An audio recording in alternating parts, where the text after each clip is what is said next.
Tripping on number X, there is somebody missing. Oh, please don't worry, paradigm's along, they're all linking. A victim of a crime, and I don't realize you make me lie to you, you are leaking. On Palm platform, I realize the devil's playing with me. I wanna be next to you right now. See, I can feel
solution. Thank you for letting me know there was no audio until just now. Now there is. Hopefully. No, I can see it. There must be. Yeah, there's a bunch of buttons that I have to press, and if I don't press all of them, then it doesn't work. You can't hear me, and that's no good. What are you gonna do? Just sit here and watch my lips move and not be able to tell what I'm saying, whether I'm speaking English or Thai, right? That's, you know, happy 39 months. Yeah, I can't see all that information on my laptop, Buffy, but that is an amazing record. Still kind of quiet. Okay, probably the proximity. Is this better? If I put the microphone right up in my face, is that better? No, I think you're right, Moino. I think you got it. Yeah. So here we're another day, another crash out. The fucking saga that never ends until it does. You know, chat, I got super excited this morning because I saw a Hasan video, and I thought it said Ethan announces I'm quitting politics. You know? I was like, oh, okay, so Ethan's gonna stop talking. He's gonna do what is his name? Chris Kunstler? Is that the video essay dude? Chris Kunstler? Well, we got a new Chris Kunstler video on the agenda on the bonus content for today. That is Ethan stop talking about Palestine, right? I thought that Ethan had just decided to do what Chris Kunstler said. And but no, here's what it was, chat. It was Elon, because my brain does not differentiate between Elon and Ethan now. It's like the same thing to me. There's one social media entity, and it is, what do you call that in chemistry? A resonance, what is it called, like a resonance structure? Yo, Buffy Geek, thank you for the gifted sub to More Bear. More Bear, you just got weaseled. No, you just got jellyfished. You just got jellyfished, and that's a good thing.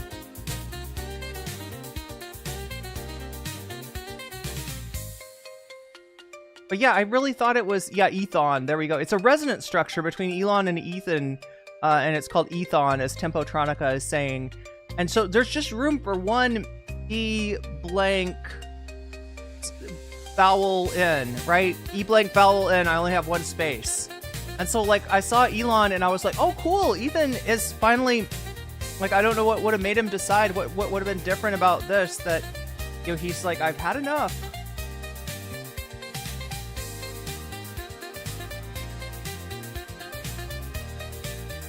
They're both so hot, you just can't separate them, Ethan and Elon?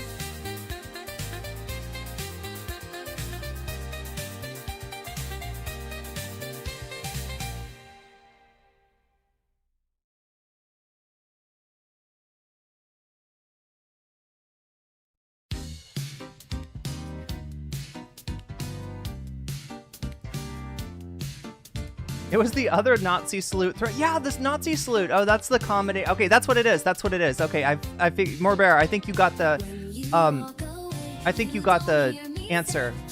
Wait, is the music still? I feel like the music's slightly loud. It needs to be legitimately low if I don't have the ducking, the audio ducking that I normally would have, and that I will have very soon. Again, chat. This is potentially the last stream. For a little while. How long? I don't really know. I'm not sure. But what I do know is this. I signed a contract yesterday with a Thai landlord, and I will be moving into the apartment tomorrow. And they said that they would try to install internet as soon as, like, you know, as soon as I paid the deposit, you know, they would rush and try to get the internet in there, but fuck knows when it'll actually be installed. So that's why I'm saying this is potentially the last stream for a while. I will try to stream early tomorrow morning if I can. I don't have to check out until 11 at my time, which is what, 9 Your time? Oh god, that would be an early. Yeah, so if I do stream at all tomorrow, it'll be potentially a very short stream. You love the city pop, dearly beloved? Yeah, no, it's a good combination. But yeah, I'm so glad I found this. Here, let me just throw it out. People keep on asking like what music I'm using. This is what I'm using right now. I got the apartment. Yeah, I got the apartment and it's pretty nice. I feel I don't know, chat. I'm such a perfectionist. I feel like if I had unlimited time and unlimited resources, both like, you know, mentally and fatigue wise and you know, being able to get around the city and stuff like that, I feel like I could find a really special magical place, but I don't have that much time. So I got to settle for finding a really nice place at a decent price. And that's what I've done. I think I've done pretty well for myself. I mean, you'll see. I don't know when you'll see, but I'm hoping I'm hoping by Friday or god damn. Because if it goes into the weekend, right? I don't, you know, I don't have a lot of confidence in the internet being turned on over the weekend, so it would probably be until like Monday or Tuesday. I don't even want to think about it.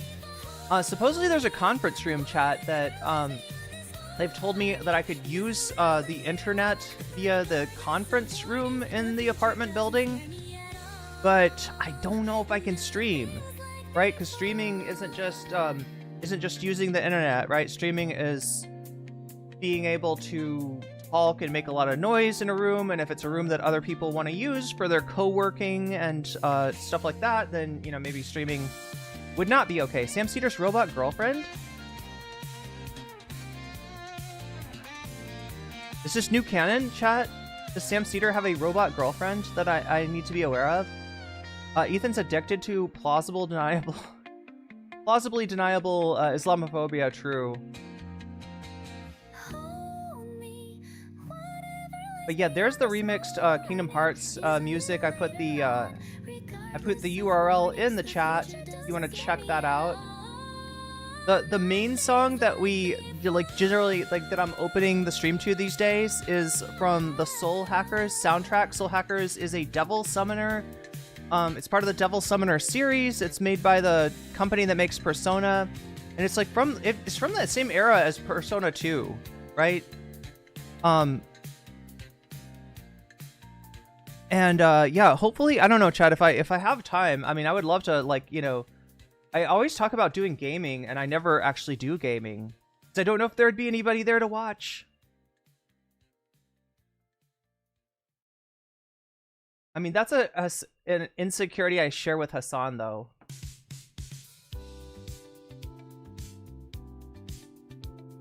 My TV must have turned itself down again? I don't know. I turned down the music, Gabby. It might have been me. Gokunaru. Yeah, is Gokunaru? Yeah, in the bonus content. Yeah, we got a lot of stuff in the bonus content. So what are we talking about today?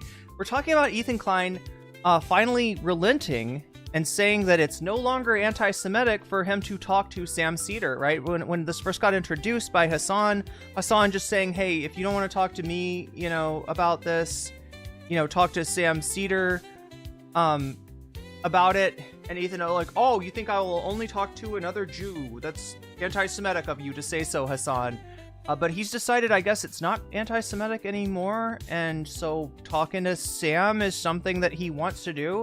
Now, the question is, does Sam want to give Ethan Klein some of his time? Because Ethan is not exactly like a serious political interlocutor. Then again, neither was Tim Pool. What do you think, chat? One in chat if you think that Sam is a debate beast, and anybody that challenges him, I mean, Ethan's not saying a debate, he's just saying a conversation. And I think what Ethan thinks is that he's going to be able to ask Sam questions about, now, what exactly do you think should happen to Israel, right? You know, and by virtue of Sam not saying that he thinks, you know, Israeli Jews should be, you know, kicked out of the area, that he'll be like, oh, see, Sam thinks Sam and I agree, two-state solution, you know, fist bump, right? I think that's what he thinks is going to happen. But obviously, you know, Sam is going to be talking about things on a different level than Ethan. Sam obviously, you know, on some level recognizes that a you know, two-state solution, you know, has been used to dangle in front of Palestinians for decades now, as like a reason for them to defer, you know, the dream of free Palestine, and that Netanyahu may have effectively eliminated the possibility of a two-state solution. Israel right now is a de facto one state, right? One apartheid state. So, yeah, people think that Sam will accept Ethan's challenge. The only reason I think that maybe Sam wouldn't is because Ethan's not serious, and Ethan's, you know, chasing drama. You know, he's still acting like, oh no, we like Sam Seder. We like, no, Sam's good. Sam's a good, Sam's a good one. Not like Hasan. He's still acting like he thinks he's gonna somehow, you know, nest a little wedge between Sam and Hasan. Majority. Oh yeah, that's his whole thing. His whole thing is like, fuck Emma, fuck Matt, fuck both Matts, and you know, anybody else. Like, fuck the crew, basically, is what Ethan has said. But that he's still speaking positively of Sam, despite the fact that only last week he tried to get Sam canceled. He tried to imply that Sam was dropping the hard R's.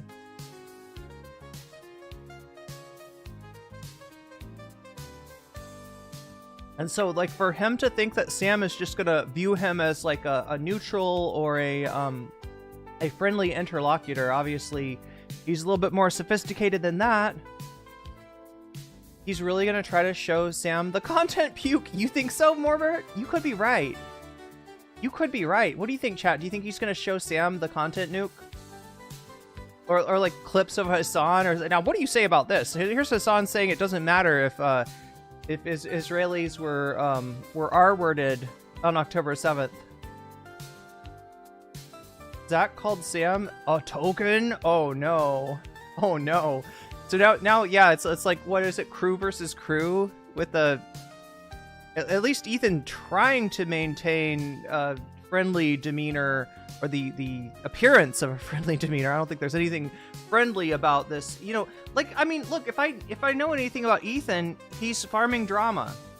He's farming drama. He wants to talk to Sam, to have some big blow up, and then Sam says something and Ethan is like, I can't believe he said that to me.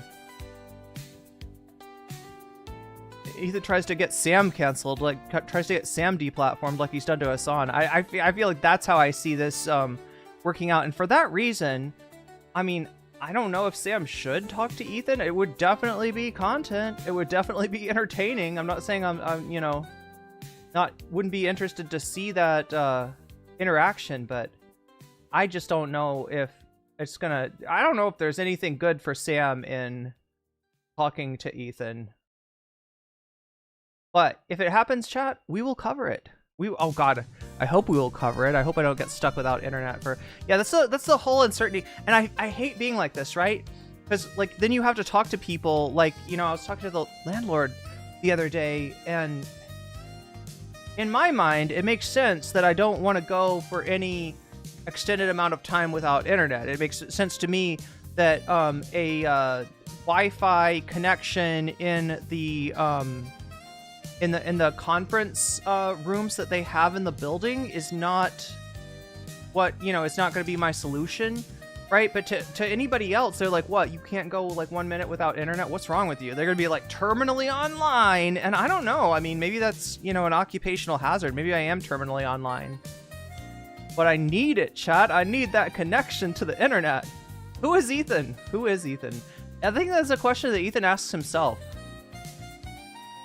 Was that a philosophical question? Who is Ethan? Who really is Ethan? Sam indicated that there's no big problem. Sam said something like he's not following the drama closely. Yeah, there's one guy that's not terminally online. That's Sam Seder. That is Sam Seder 100%. But yeah, so we're going to take a look at, see what Sam has said about... Oh my god, I realized maybe I don't have that. Do I have that? Do I need that? I think I need that. see if we can find the Majority Report. Anybody got the Majority Report clip for me? Because, yeah, like I said, MR talked about Ethan recently. I don't know if they made it into a video, though. I don't know if it's a standalone video or if it's just something that happens in the fun half, as most things are.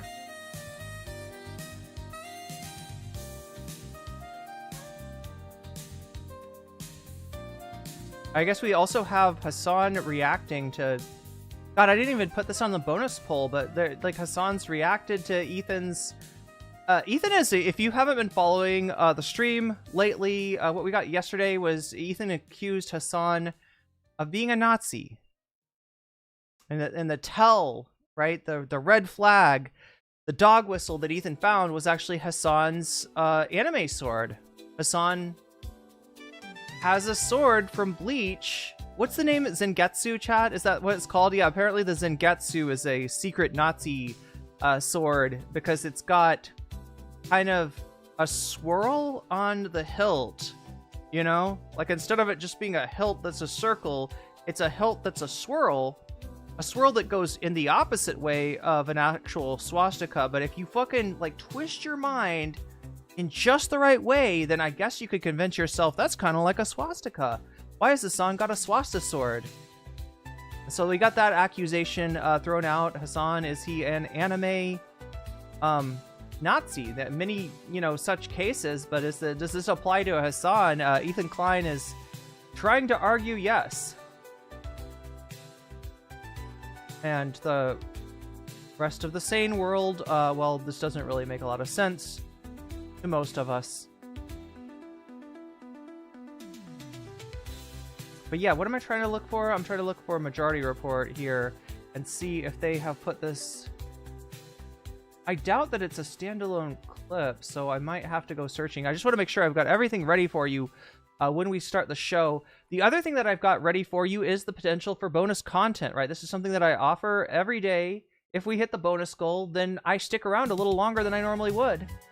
And I cover another topic with you. This time, all the topics are Ethan Klein related. Are they? Wait, let me check again. More Ethan H3 Cope. That is the VOD. So yeah, do you want to, like, we haven't actually...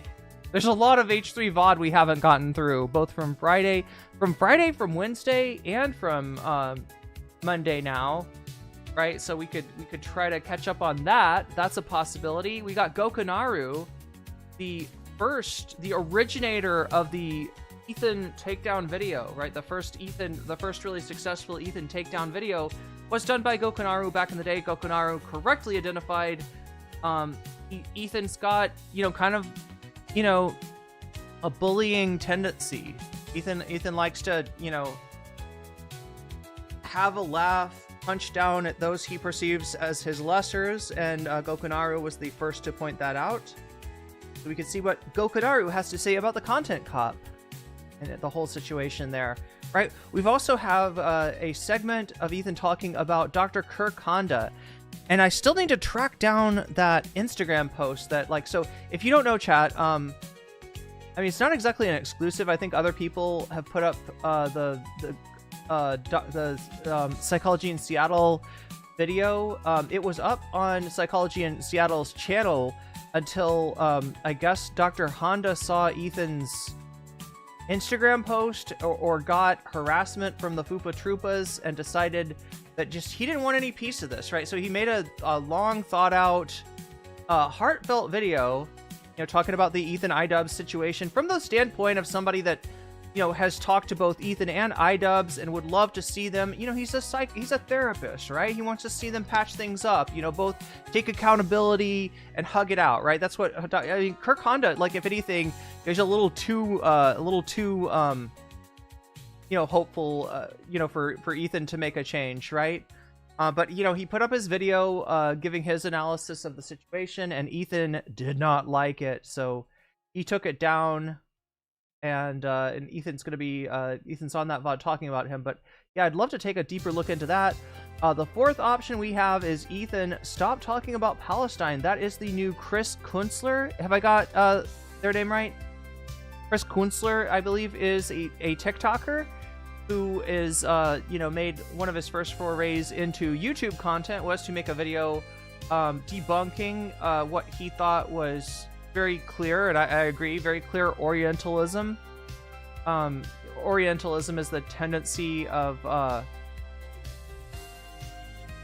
the tendency to look at like non-Western cultures through like an exoticizing sort of eye, like sort of just, you know, there's Western and then there's non-Western, right? And Ethan's content shows clear signs of that. Chris Kunstler pointed that out in his previous video. Now he's got a brand new video called Ethan Stop Talking About Palestine. Ethan Klein, Stop Talking About Palestine, right? So we could watch that. That's a video essay if you're a little tired of watching the Ethan content, or we got two options on here that are either Gokunaru's, seeing it through the eyes of Gokunaru, or seeing it through the eyes of Chris Kunstler. But yeah, everything's kind of Ethan related for today. Hopefully Ethan will quit politics and next week, and I won't have to ever cover him again. I don't know. Found a clip of Hasan reacting to Sam. Ooh, that's a good one. Moino, that might actually work. Ooh, the only thing is I don't have my I don't, if I open Discord, I'm afraid the stream will fail. Right, I'm still running off of my laptop. And for that reason, I'm being really judicious with my system resources and try not to overtax those, because it could make the stream go down, and we don't want to do that. Come to think of it, I think Emma and Sam were responding to a message sent to the show. So it was then in the, what, fun half, maybe?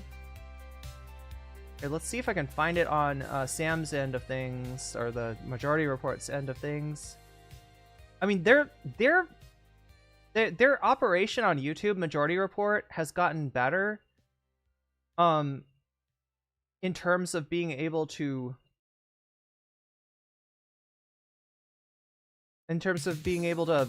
identify segments within their content, both the regular half and the fun half, that might be of interest to the algorithm. And I'd be almost surprised if they hadn't identified that talking about Ethan Klein is going to be algorithmically friendly. At the especially at the moment. Yeah, that's what I mean, is they got a good YouTube team. They got a good YouTube team over there at the Majority Report. Sometimes too good.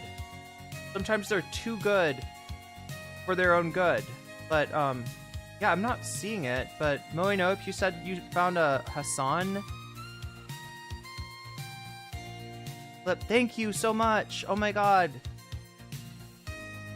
Moe Nope, you're a lifesaver. Thank you. Yeah, we'll go with the Hasan clip that Moe Noe has.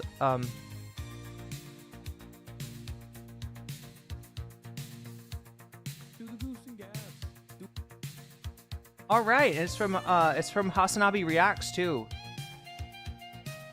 All right, so yeah, maybe we'll even start off with this. That sounds like a good one to start off with, right?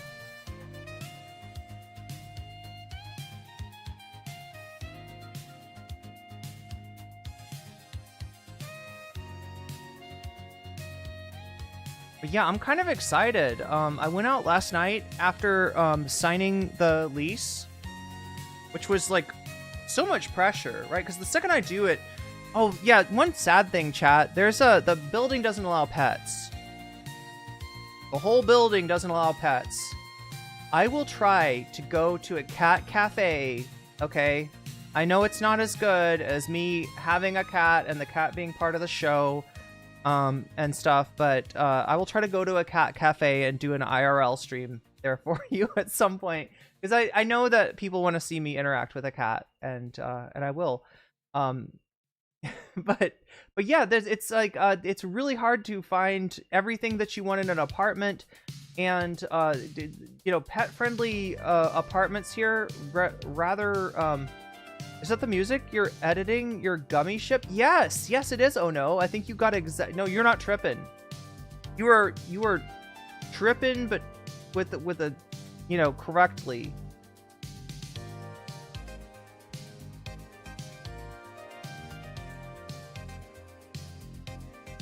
But yeah, so when I signed the lease, it was like a lot of pressure, and I went ahead and did it.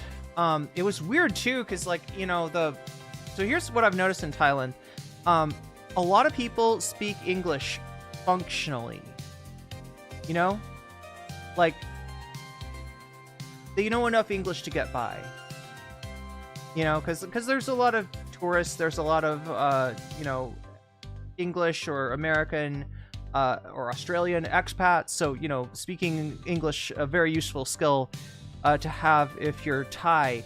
But as far as people who you know, something like negotiating a lease, right, requires a little bit more precision, and oh my god, I wasn't there. I gotta learn to speak Thai. I mean, I'm in Thailand, right? It's not their responsibility to learn English. It's my responsibility to learn Thai, and it's my fault if we can't communicate correctly. So I will be working on that. I'm gonna be taking probably some kind of lessons, probably some kind of like education in learning Thai, because it is a new alphabet and very kind of unique grammar.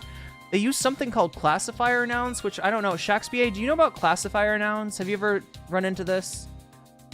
There's a lot of little, you know, idiosyncrasies of Thai that I'm learning about, and that are a little bit challenging, but still really cool. It's a fun language to learn. It's a fun written language, especially to learn. It's a very pretty language, and I think once you understand the way that vowels work, which is not the way that vowels work in English, the very different way that, like, you know, in English, like, you look for the order of the letters, and if the consonant's first and the vowel's second, then you're going to pronounce the consonant and the vowel. And if the vowel's first and the consonant's the second, then you're going to pronounce but the way that vowels work in Thai is that sometimes you'll see a vowel appear before the consonant, and you'll pronounce the consonant first and the vowel second. And sometimes the vowel rides on top of the consonant, and sometimes the vowel goes below the consonant, and sometimes the vowel is exactly where you'd expect it to be after the consonant. Yeah, classifier Thai language it's a language you would like to learn yourself. Yeah, it's a lot of if you ever want to practice, I don't know how interested you are in it, but I'm gonna need some practice for sure, Shakespeare. Ethan takes the H3 crew out for a ride in a van and a rowboat and on a picnic. What? In the midst of nature? Wait, is this like is this going on in our imagination? This is the gummy ship music, the city pop album of Kingdom Hearts music. Yeah. And definitely go over, let me give you that link again, because I don't want to use somebody's music without promoting the fuck out of them. I would highly endorse, if you like city pop, if you like Kingdom Hearts, if you want to see, you do know what classifier nouns are. Nice. Yeah, I don't think if I've ever encountered them, I guess it's been like unconsciously. I've never had it identified of like, this is a classifier noun and this is how you use it, you know. And the way that you do it in Thai is that, like, there's classifications like ball-like object. And so if you're talking about a fruit that's like a ball-shaped fruit, or you're talking about a balloon that's like roughly ball-shaped, right? You say the word balloon or pomelo, and then you say the classifier noun, you know, ball, I guess, right? And it's just something I've never encountered before. So it's a little bit, so yeah, I'm gonna have to learn, and I might take lessons in Thai, because it feels really important to actually be able to speak the language, as I'm sure Shakespeare and others of you can attest. It's important to speak the language of a country that you're living in, visiting, whatever, you know, if you really want to be able to talk to people. Because yeah, like I said, there's a certain level of fluency that's like a, you know, I would say that like the landlord's Thai is about on the level with my French, which is, you know, can say a lot, can have a lot of conversations, but the intricacies and this very specific language, some of that stuff might be lost. Some of the concepts, because I was asking about certain topics and getting answers about other topics, or asking about one clause in the lease and getting another. But it's very nerve-wracking, right? Because the lease is like, it's like Thai. It's like a section. It'll be a section of the lease in Thai, and then in English, and then the next section in Thai, and then in the translation in English.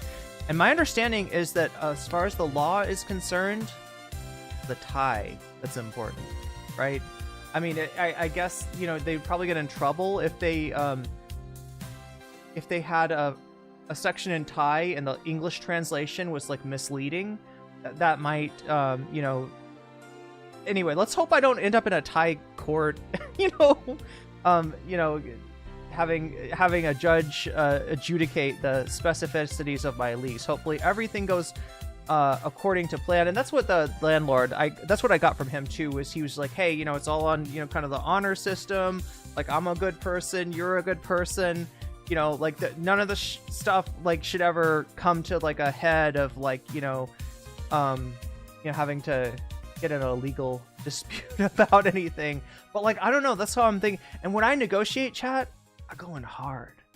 I don't know what it is. Like, I got this killer, it's not a killer instinct. I'm not trying to fuck over the other person that I'm negotiating with, but it's kind of like,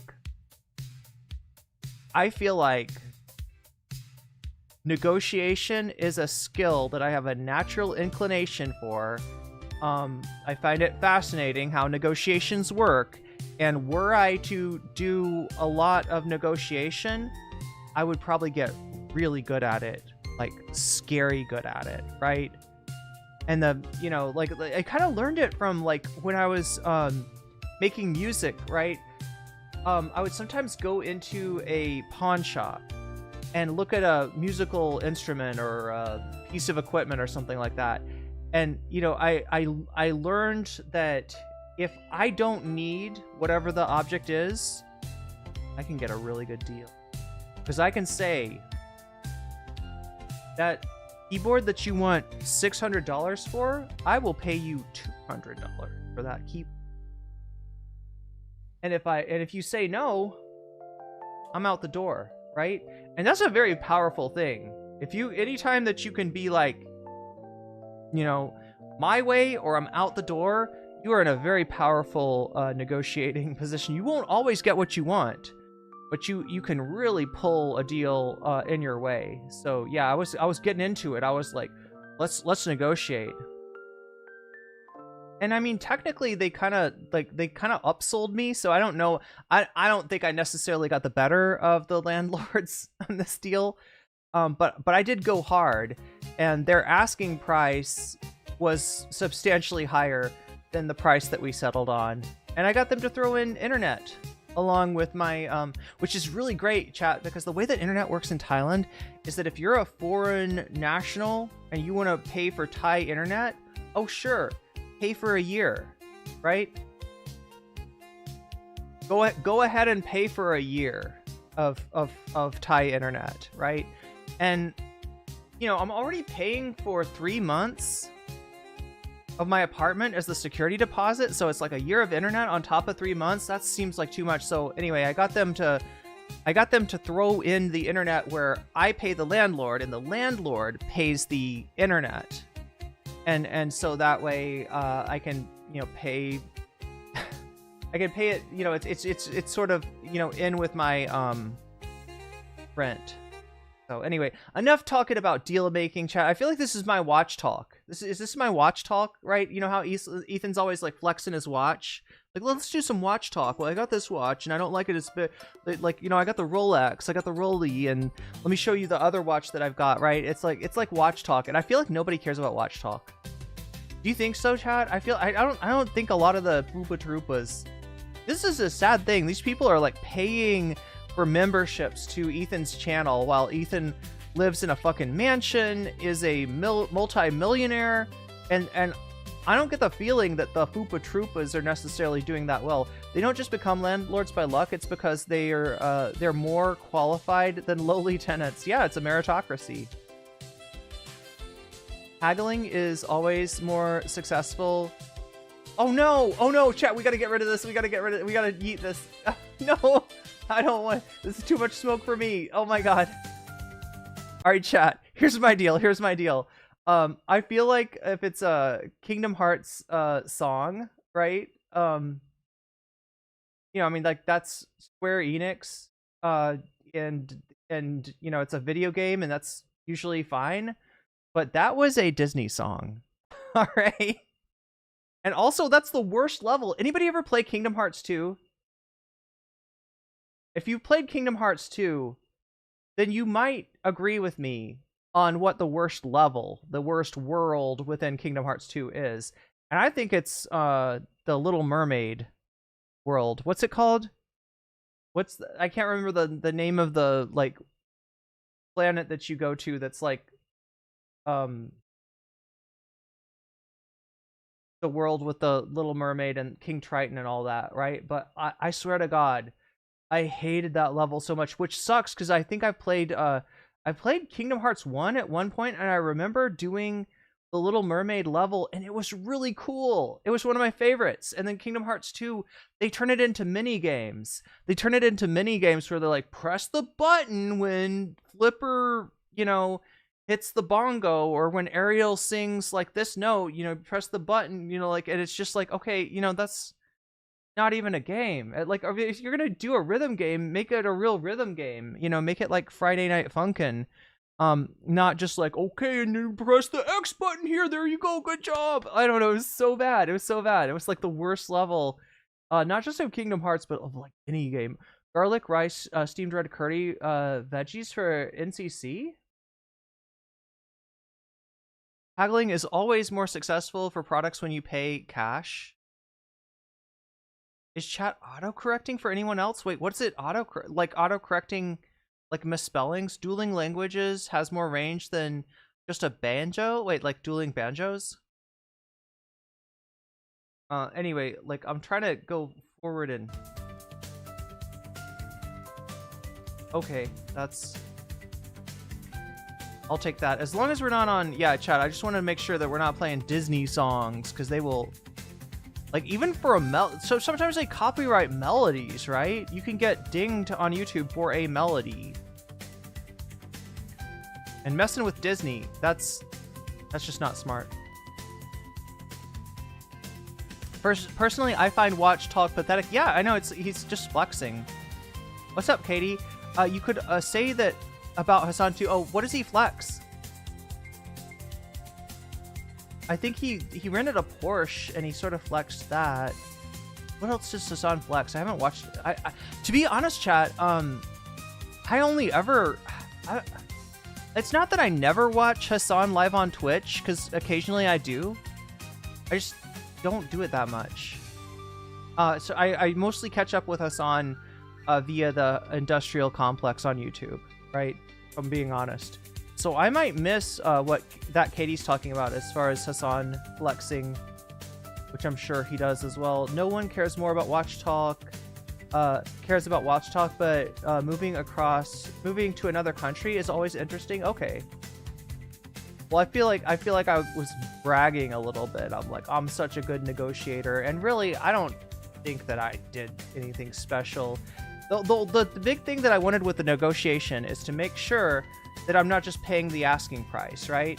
Because I know that in Thailand, there's a culture of there's an asking price, and you're supposed to make your counter offer, and you meet in the middle, right? That's the culture. That's generally for a lot of things, right? And anything like, for instance, my water gun for Songkran, right? I negotiated that. I was given an offer, and I did a counter offer, and I think we met in the middle, right? And the other thing is, when you don't do that, right? If like there's supply and demand, and if people are willing to pay prices that are supposed to be asking prices rather than negotiating them down, then eventually that puts an upward pressure on rent. And I don't want to do that to the Thai people. I don't want to be part of an upward, and I probably already am to a certain extent, because yeah, you will get charged as a farang more than you would as a Thai national, right? So there's already a little bit of upward pressure, which is not great. And I definitely don't want to add to that by just being like, yes, I will pay your asking price. So arrogant to brag about any of one's possessions? Probably.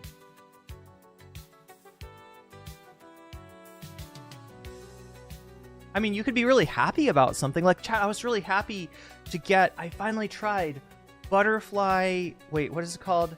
Butterfly pea, wait, I feel like I looked this up. Yeah, butterfly pea flower tea, right?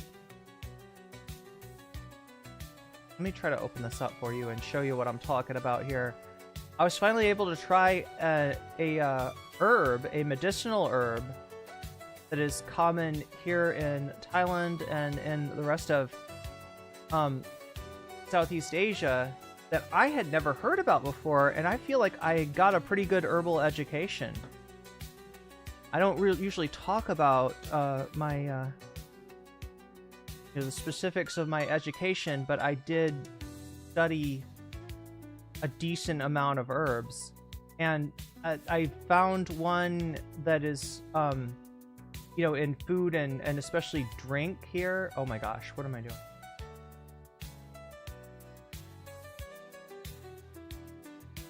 Did I just fuck something up?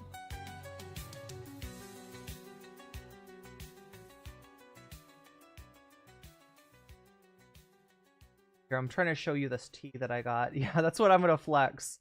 Atlantica. Yeah, I think it's called Atlantica SM. That's right. That's the Kingdom Hearts world that's in. Okay, I don't think I screwed. Yeah, no, we're good. We're good. All right, let me show you what I'm talking about here. This is butterfly. Oh god, no, I did kind of fuck it. Here, I'll shrink it down.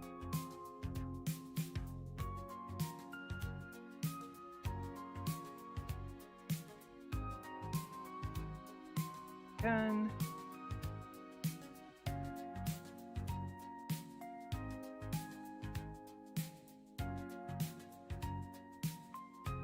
Not as visible as I'd like it to be. I'm gonna shrink it down one more time. Damn it. Shrink? Or? That look like. Yeah, you can see it. You can see enough of it. Alright. So chat, this is what I tried. Just the tea that I tried last night. Alright. Now the first thing you'll notice that is vibrant blue. Yeah, it's also known as blue tea. That's a name for the butterfly pea flower or butterfly pea blossom tea is blue tea, and it is blue. It is blue if it's just, what do you call it, a decoction, I guess, or a tisane would be the specific word if we're being real herbalist here. It's a tisane or a decoction. It's a tea of a flower from the butterfly pea, right, which is a blue flower. So that's what it looks like, just straight out of the flower. The interesting thing about this tea is that when you combine it with other stuff, which you often do, you'll often see this combined with like mango juice, or in the case of what I had last night, combined with coconut water, right? That tea combined with coconut water, and I suspect, chat, I don't know this for sure, but I suspect there was also some lime in there. And I think it was was the lime turns the tea purple. Because the tea I had last night was not that color. The tea I had last night was actually purple. Purple like Waluigi. Actually a little bit darker purple than Waluigi, right? It was, pretty decently deep purple. Oh my gosh, Waluigi. Let's get you set up here. There you are. So yeah, and this was amazing. It was one of the best things that I've tasted in a long time. And I don't know how much it was like the tea itself. Like I think the butterfly pea flower just has a really interesting flavor. But yeah, it was combined with coconut water and lime.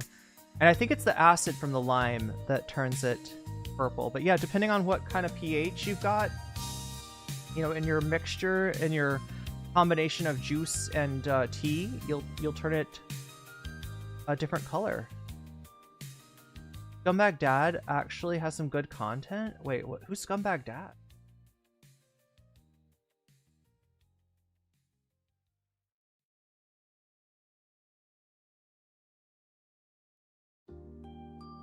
They did the same thing in Kingdom Hearts Birth by Sleep when you go down to Disney Town. Wait, the same thing with the rhythm game, or the same thing with Atlantica, like the Little Mermaid world?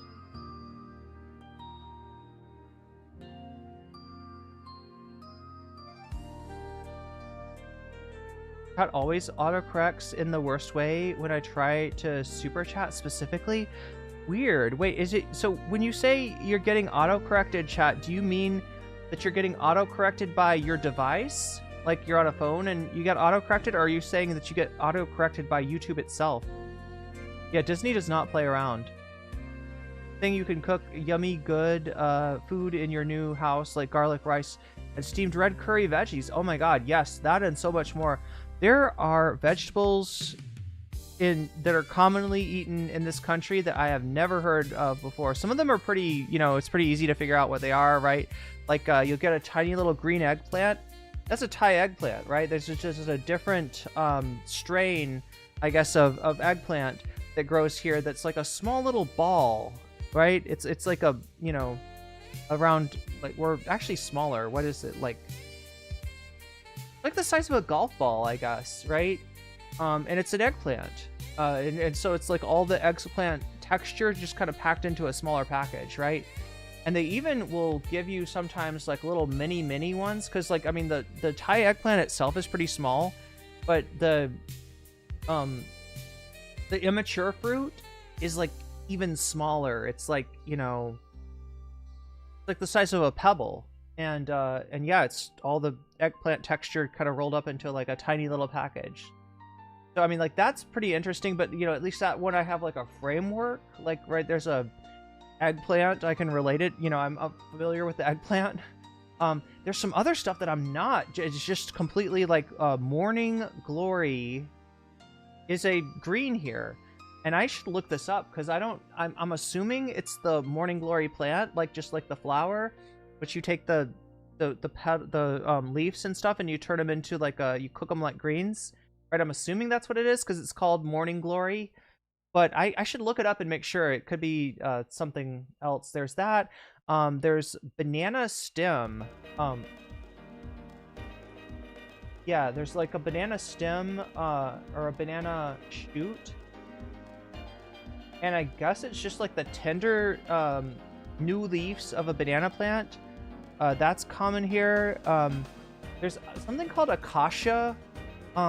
God, I wish I knew the specific. It's acacia something or other, right? But it is a it's almost like a thorny plant that is eaten as a green here, because when you cook it, the thorns, like, for the most part, the thorns cook down, so they're not gonna puncture your mouth.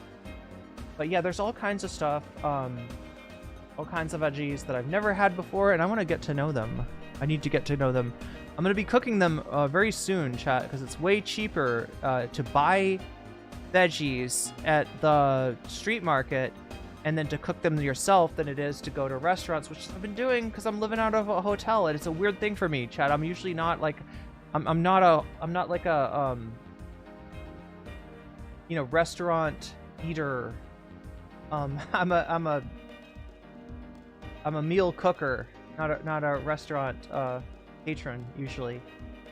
I teach dance, and one crazy thing to know is that the company that owns specifically the Space Jam theme song will sure fuck you out, do the fuck out of you if you try to do a dance to it in a children's dance recital. Are you talking about the jam? Like you get in trouble for get up and jam and welcome to the slam. Get up and slam and welcome to the jam. That one? Because that's like one of my favorite remixes. Like when you remix everything. Irene wrote The Art of the Deal, and don't you forget it. That's right. Notable Holocaust historian was found to support Trump because she believed he would go after anti-Semitism, and then he got rid of her job.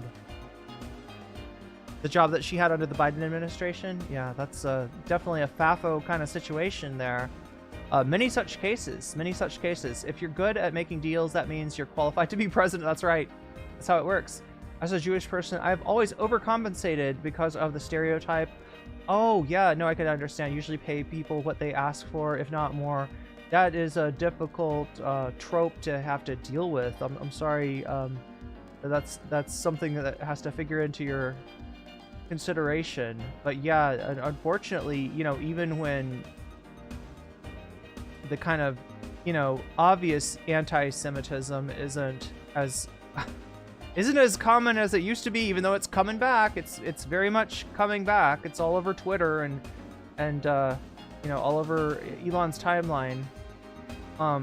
Butterfly pee, P-E-A, not P-E-E. Yeah, because if a butterfly peed, I probably wouldn't drink that. Although if I was Lonerbox and somebody was like, do you want to taste my butterfly's pee? I'd probably say, I'd do that. Oh my god, chat, this is such a bad joke. It's such a bad joke.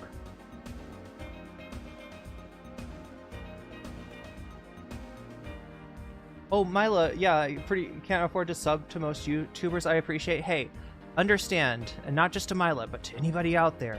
If you're struggling financially, all right, show is free to you. Leave a like, because that helps me out a lot, and that's something you can do for free. If you've got Prime, you could also go over to Twitch, nocommentchick CC on Twitch, and if you want to drop a Prime sub my way, that will monetarily benefit me, but I don't want anybody to feel gatekept out of enjoying the stream just because they cannot afford to support the stream on a financial level. And I thank those of you who do support the stream on a financial level, because you're making it possible for other people to watch the show. So yeah, much appreciation to everybody who supports me in any way, especially the thumb gang, because you don't know how powerful you are, Chad. I always say this, but like one thumb by itself, not very powerful. But when we put all of our thumbs together and into like a super thumb fusion, then we can actually thumb wrestle the algorithm into submission and make it put out my video to more people. And that'll have like long-term consequences, including the stream being financially, you know, stable, right? Which is important. It's important for me to be able to pay the rent and stuff, but it's also important for you to be able to pay the rent. And many of you have loved ones that you are helping to support, and that's important too. So I always say take care of yourself and you and yours first. Irene is the best Irene? Wait, am I the best Irene? I mean, I don't know how's this a competition for Irenes? What do you think, chat? Is there a competition? We need to get into the show, because I keep on doing this. I keep on going over an hour. I just have so much fun telling you all about what I'm doing here in Thailand and interesting things that I run into. But yeah, we're going to get into the show now. We're going to be talking about Ethan Klein and his statement that he wants to talk to Sam Seder, which may be a trap for Sam. I don't know. Butterfly P is blue. That's right. Weed chat. Oh my god. Wait, is weed chat an H3 thing? Where does that come from? Is that an H3 thing? Someone after work toke with me? Oh, I did a bit of that yesterday with my friend. It's weird how different strains hit you. Like, right? He had something that just got me super talkative and energetic, whereas a lot of times when I imbibe, when I inhale, sometimes it just like puts me out, like, you know, falling asleep. But this one had me very loquacious, and up until the point where I was like, you know what that reminds me of? That reminds me of the, oh my god, I don't remember what that reminds me of. Like, I was good up until the point where I was like, what were we just talking about? You know, I was a great conversationalist up until that point. RFK wants to replace artificial blue dye with butterfly pea extract. He's coming for your tea. God damn it, he's gonna make the tea more expensive. He would do that, wouldn't he? It's the tea that changes color. Yeah, I mean, oh gosh, do you want to know about the chemistry of the pH color change via pH? That's probably an interesting subject that I vaguely remember. So you got like a flower like a hydrangea in the United States. If you've ever seen hydrangeas, right? Sometimes they're purple, sometimes they're blue, and that depends on the pH of the soil, right? Is what changes that, but like a mana potion. You put the lime in the coconut. There was lime with the coconut. Yeah, but there was also butterfly pea. Also a butterfly peed in it. And Lonerbox said, I'd drink that. I love my dearly beloved for a melody. Oh god, I haven't played that yet. That's the Kingdom Hearts rhythm. Okay, so yeah, there is a Kingdom Hearts rhythm game that I don't know. What do you think, chat? Melody of Memory? That's the rhythm game. Is it good? I haven't played it. It came out after Kingdom Hearts 3, I think. Yam leaves, good protein and fiber. I will try those, Charlie Kelly, if I get a hold of that.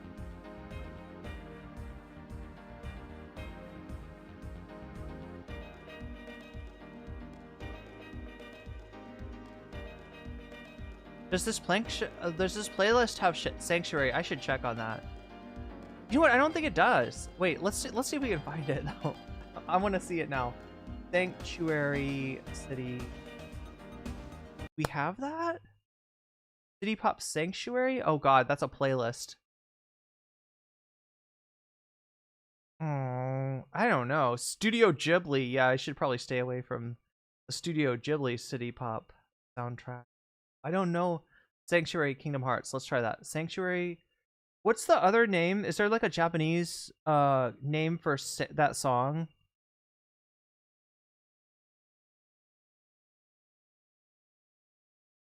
A rock cover. Oh. I don't think so. Yeah, I feel like we would have run into it. Which is wild, right? Because it obviously has stuff from Kingdom Hearts 2. I think. Dearly Beloved, Simple and Clean, Destiny Islands,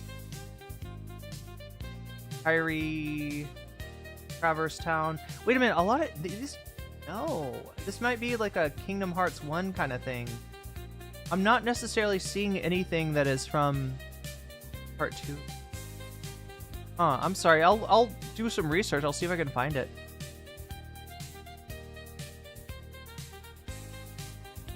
What's the story with plastic pills? I haven't really interacted with that content creator. Does a lot of theory, but specifically, I feel like I've seen him with videos about Lacan and yeah, Deleuze and Guattari, and he came off as a I've heard people say similar stuff. As knowing nothing, but being one of those anti-SJW. Yeah, it's one thing when you're a smug anti-SJW leftist and you're steeped in theory and you're like, you know, it's all based on, God, who is the... But yeah, for somebody to be anti-SJW and to know nothing, that's... But I don't know, I can't really say. Thorny plant with like needles. I'm not rendering a verdict on plastic pills. I literally don't know enough about plastic pills. Content. But yeah, there's a number of creators that I feel like kind of veer on towards that sort of, you know, class reductionist, maybe even slightly reactionary. I've even had friends that were somewhat like this that I don't really talk to anymore. That ironically like canceled me for being an identitarian rather than me ever calling them out for being a shitbag reactionary.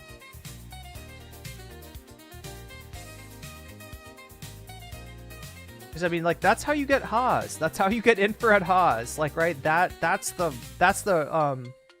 rabbit hole for that. Hearing Irene recount 90s rap lyrics is wild. Is that? Oh yeah, I guess it is 90s, right? Can butterflies pee? We'll find out. We're gonna get a butterfly and see if it pees, and then see if the pee turns purple when exposed to lime juice. Anyway, chat, we gotta get to the topic.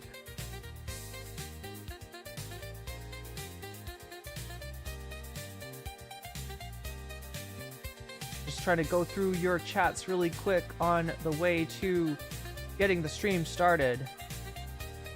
Your nails are wet? Mine were... I got my nails done. What do you think, chat? I was gonna get this, like, eggshell, lavender, that I call... I think one of the names of the color is mollycoddled. At least one brand calls it mollycoddled. But, I ended up going with deep purple instead because I felt like it seems a little bit more mature. And even though it's like around Easter time, and I usually, like in springtime, I get the, like, you know, very light lavender nails, I was like, no, I gotta be more mature than that. I don't know, it feels like a little bit childish for some reason. Lauren Boebert is like farmland. She has been plowed. Oh my gosh. Yeah, what is up with the right wing? It's not just Lauren Boebert. Isn't Nancy Mace kind of like that too? There's like videos of Nancy Mace at swinger parties and stuff, and it's just kind of weird considering how anti-queer and you know, reactionary she is. Sativa is the energetic strain. Indica, yeah. Well, usually, but sometimes Girly Bear, sometimes sativa can make people a little bit, you know, nervous, anxious, maybe even paranoid. And so, yeah, it's a very much a balancing act. And I really feel like the strains are there's like strain specific reactions. Some people will tell you they're not. The truth to that, right? The truth to the, like, that maybe strain specific effects are overrated or overemphasized is that in the United States specifically, and probably other countries as well, there's been so much of people hybridizing strains to get to maximize the yield of certain, you know, psychoactive compounds that like, you know, everything's just kind of mixed into everything, right? So you know, that's true, but also there are different rates of compounds other than the main psychoactive ones than we think of in different strains. And I also feel like what's underrated is a individual specific reaction to a given strain. So some people, you know, a certain strain will make them feel paranoid and scared and like the walls are closing on them, and for other people that make them feel happy and energetic and productive. And, you know, for some people, you know, an indica will put them right to sleep. For other people, the indica is just very relaxing and you know, they kind of feel like they're melting into the couch, right? So yeah, I think that's sativa makes for nice loquacious. Yeah, it does tend to enhance the loquaciousness.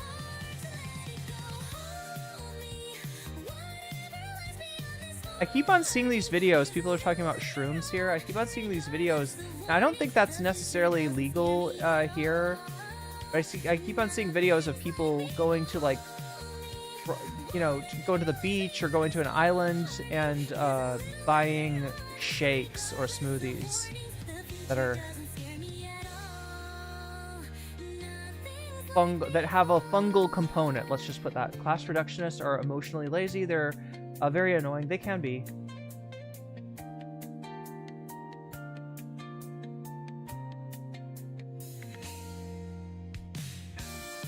Lime and butterfly pea. Now I got a mental image, right? I'm trying to get the mental image of getting to the bottom of chat. Nancy Mace is fascinating in the worst way possible. Yeah. That's the thing, is there, you know, if you want to see Nancy Mace, you know, in makeout sessions, those videos are out there. But do you really want to see Nancy Mace in a makeout session? Because I kind of don't.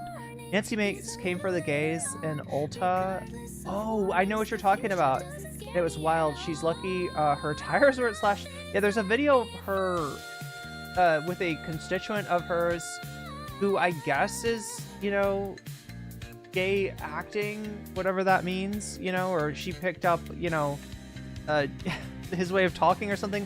So, like, she's talking to him and he's just asking when are you doing a town hall? And the answer is not anytime soon, because people actually have concerns and they don't want to speak to them. The Trump supporting Republicans don't want to speak to the concerns of people about what Trump is doing. Right. So, yeah. So, he's just trying to ask her when her next town hall is. And she's like, well, why didn't you come to my town hall last year? And then she busts out of nowhere with, I voted for gay marriage multiple times. I'll have you know, I voted for gay marriage. And he's like, what makes you think that that's like all I care about? What about me, Nancy, makes you think that I am all about, like, oh, okay, you voted for gay marriage, right? That's...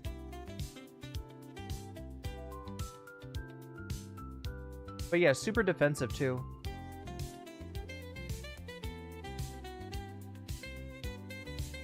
Your blood type comes into play when it comes to canna use. I'll have to look into that. I didn't ever think about that. That's an interesting. A canna scientist told me that. Makes sense. Because there definitely is a individual specific response in addition to a strain specific response. Did I do a double entendre? Elected officials getting way too comfortable. Have we covered Sam versus Ethan? Not yet. We're about to jump into that, right? All right, so like I said, chat, every day I cover, really one specific topic. This topic is going to be what Sam Seder said about Ethan Klein recently on the Majority Report, as well as what Ethan Klein said about maybe being open, maybe wanting to talk to Sam Seder, as well as Hasan's reaction to this all. I'm planning to be very amused by. Yeah, so we do that. You get the one topic, regardless of anything else. And then there's another topic that I can cover if we hit the bonus goal. So the bonus goal is 100. We're at 12 right now, which means that we are 88 points away from being at that bonus goal level. If we hit that bonus goal, if we hit 100%, then I'll cover one of these topics. What do we got here? We got more Ethan H3 VOD cope. So that is to say that, let's see, Wednesday, Friday, and Monday, Ethan Klein talked either about the iDubbbz video or about... What is he on about now? The skull thing, right? There's more H3 VOD that we can react to if you want me to, all right? That's an option. Gokunaru's reaction to the content cop. Gokunaru, kind of the first first person to make a big H3 Ethan Klein takedown video was Gokunaru. So we could catch up with Gokunaru and see what he has to say about the iDubbbz content cop. Right, we have Ethan going after Kirk Honda. Dr. Kirk Honda is Psychology in Seattle on YouTube, and he put out, he was in the iDubbbz video, and he put out a video response to the content cop and to Ethan and all this stuff. And well, he got shit on by Ethan on,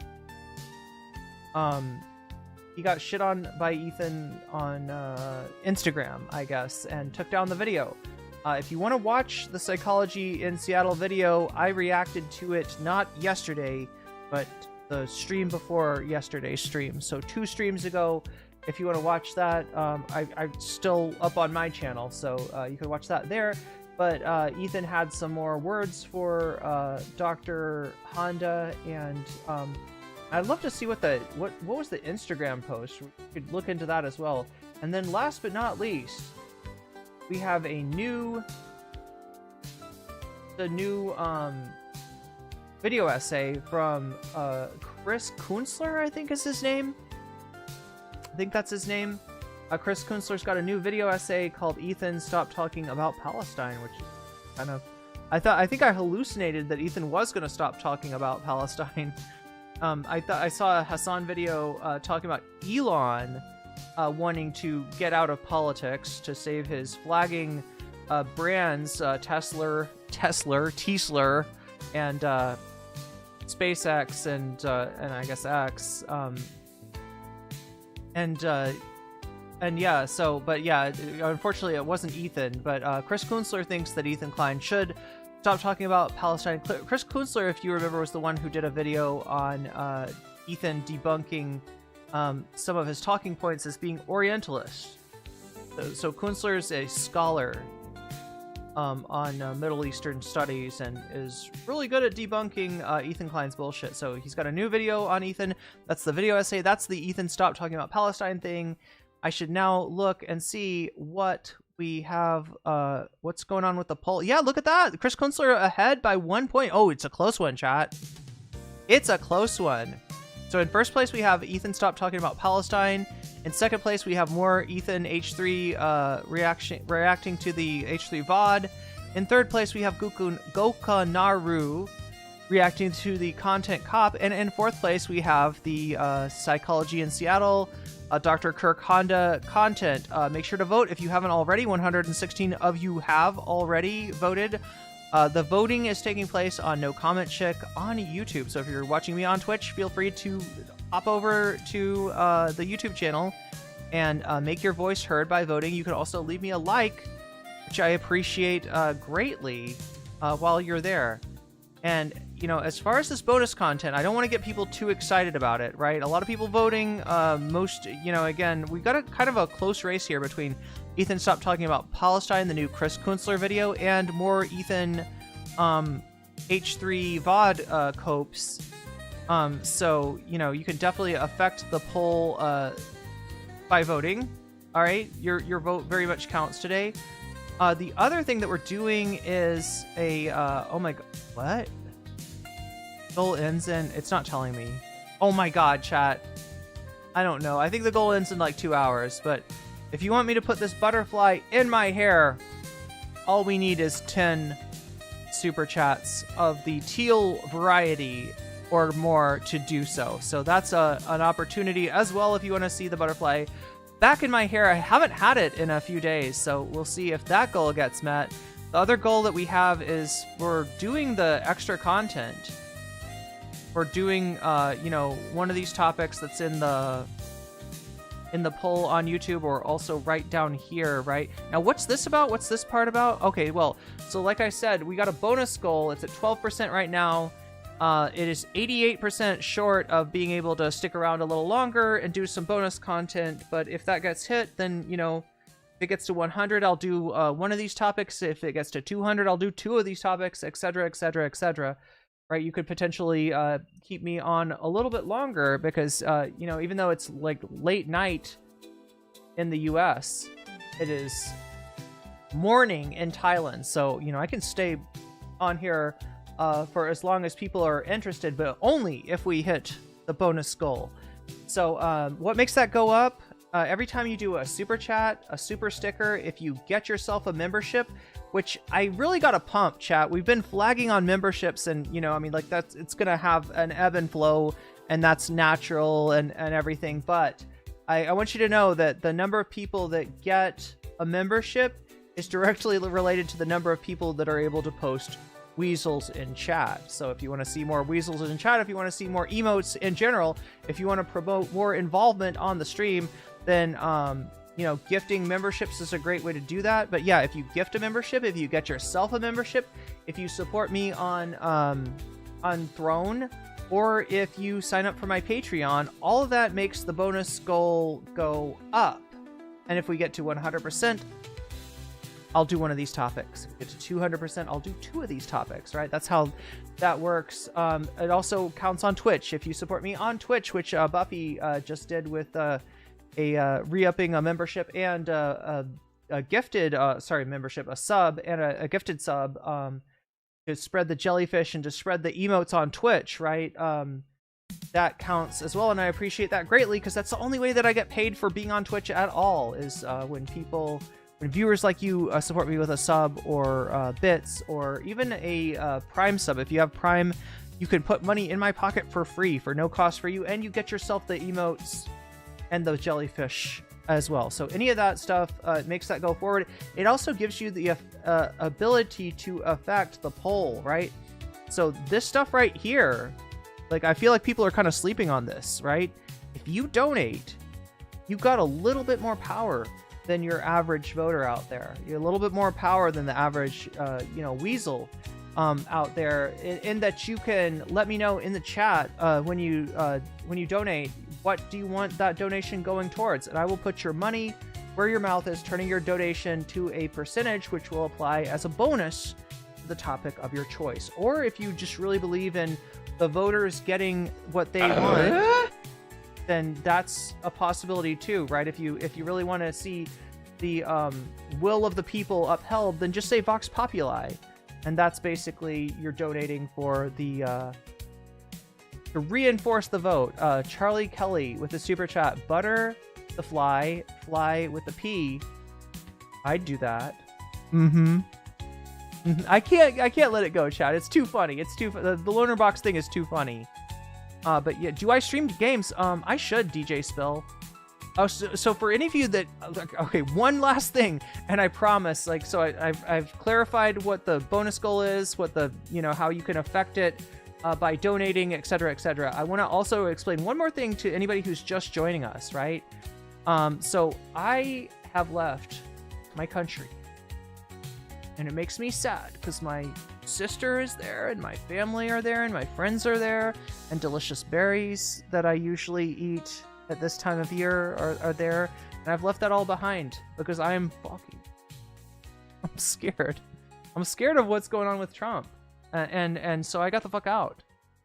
And I am right now in a hotel room streaming to you off of my laptop, right? I don't have my usual setup.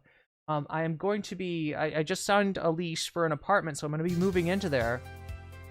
And I've had a limited amount of time to dedicate towards the stream, haven't been able to get any videos done.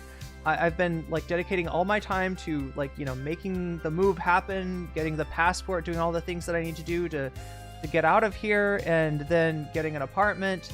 And once I move into the apartment and get the internet set up, I will have more time, right? So you can expect videos to be edited, videos to come out, and you can expect maybe something like, streaming games, which one of our DJ Spill just said. I'm in China. No, close, not that far from China.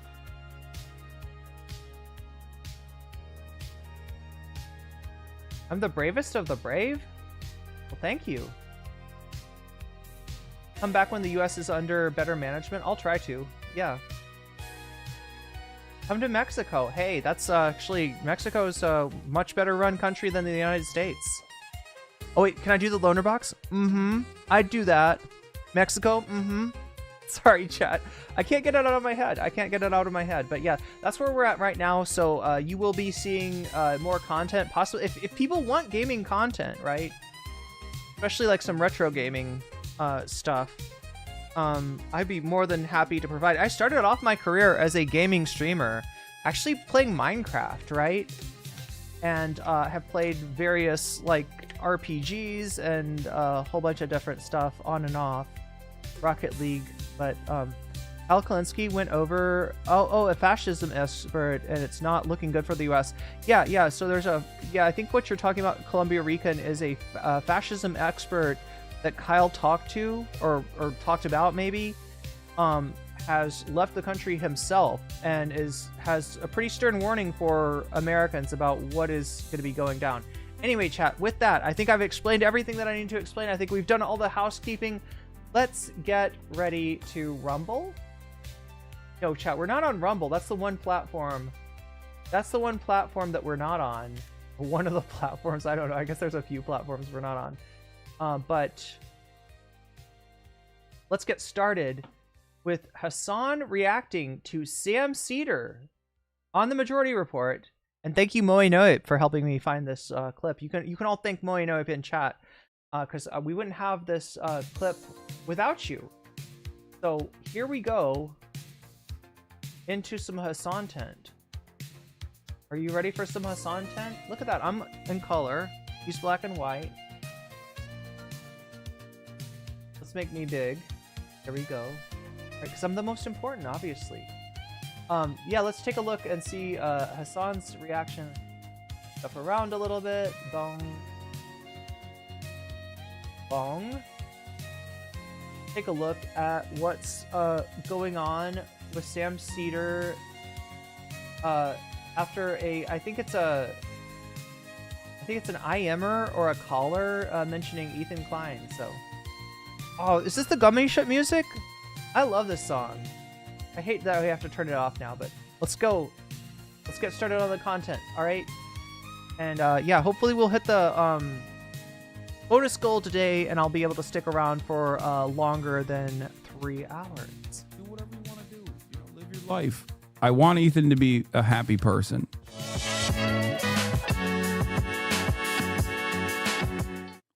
Yeah, so does Dr. Kirk Honda. What is this? I saw some clip before I went on vacation of that when the person called Yeah. That chatter doesn't realize you ignore many streamers that try to cause drama with you because they aren't Israeli mouthpieces. Exactly. Like, do you know how many content creators are constantly talking shit? I don't give a What I give a fuck is when a content creator who is prominent, who has a relatively sizable audience, that is deluding them, that is lying to them about the history of Israel, that is basically doing a form of Hasbara. Yeah, if I talked exclusively about content creators that talk shit about me, I'd be only talking about Asmongold, probably. That I was pronouncing something wrong or something. I think he's saying that because of all the content creators that talk shit about him, Asmongold is probably the biggest. Some people don't realize this. Asmongold is who we're talking about. The video game streamer who used to do World of Warcraft content. Sometime around the election, he started doing reactions to political matters. I think he reacted to the protests on college campuses, kind of like laughing at the protesters and cheering them getting beat. And since the election, he's been doing more and more Trump content, and he's just like, "Yep, that's pretty based. Yep, Donald Trump is the winner. Yep." Yeah, he's like a goofball. He knows nothing about politics, but because his video game following is so large, and I guess so approving of his Trump apologia, he is now maybe the biggest political streamer in the world. I don't know, at least the biggest one on Twitch, right? So that's what Hasan's talking about. That's why he's saying he would only react to Asmongold if it was all about, reacting to streamers talking shit. Asmongold is the #1 culprit as far as size. Oh, yes. And apparently, yes. I was trying to mock their handle on IM, referred to it as a moniker, right, and then tried to. So if you are not familiar with what Sam's talking about, check my streams from last week. Check on the live streams playlist, right? I think it's the one with Ethan being like, Sam said the hard R, because Sam said moniker. He was mispronouncing words on purpose to make fun of himself because he always mispronounces things. And he mispronounced moniker, and if you can imagine, there's one really bad mispronunciation of moniker, right? One way that you could pronounce that sounds a little bit like the hard R. And so, yeah, Ethan Klein lovingly featured the clip of Sam, saying what sounded to him like a hard R, and then was just, he's just trying to get Sam in trouble, really. Like, he's pretending like he has got no problem with Sam. He just hates Emma and Matt and other, like, he hates the crew, but he doesn't hate Sam Seder.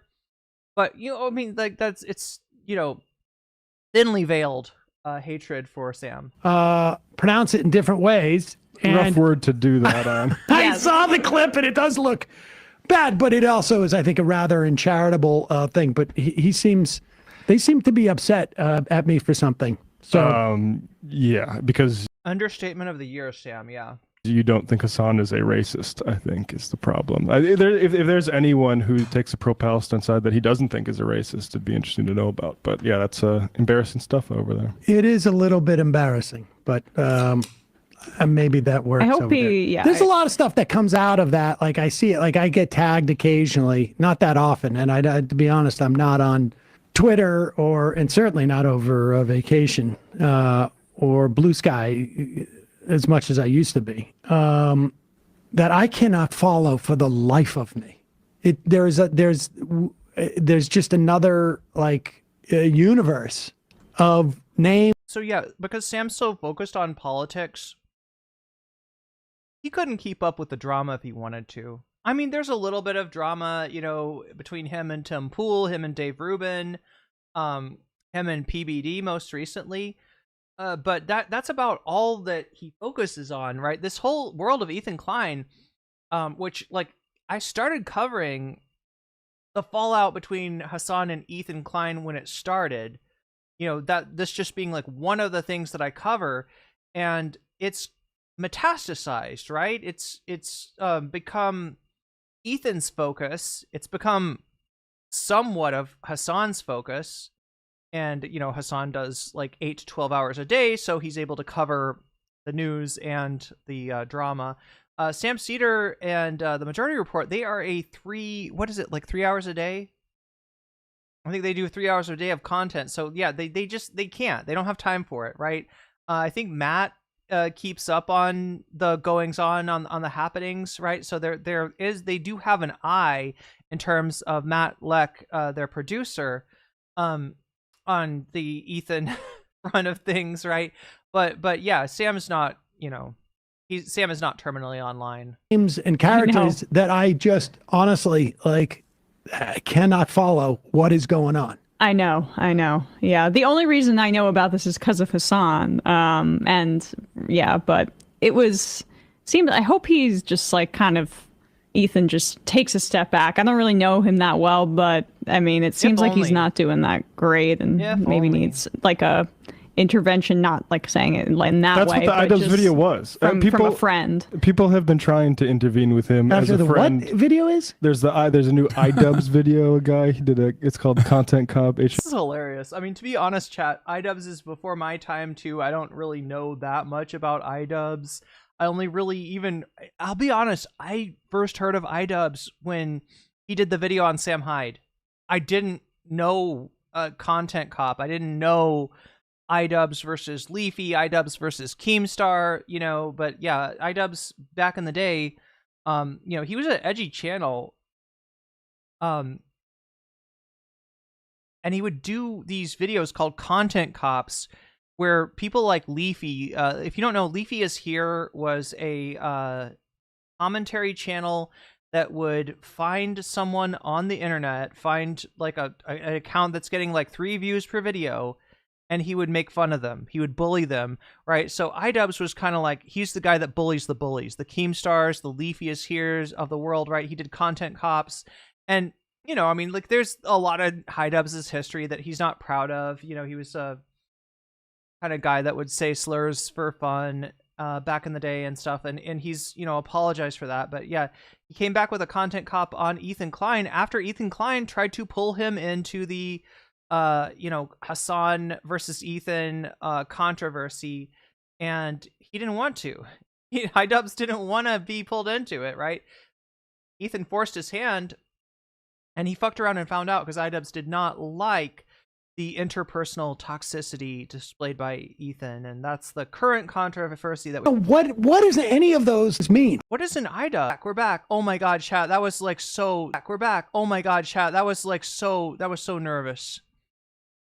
Reload. Everybody reload. If you're having problems. Oh wait, let me type that in chat. That's the best way to do that. All right, let's type in.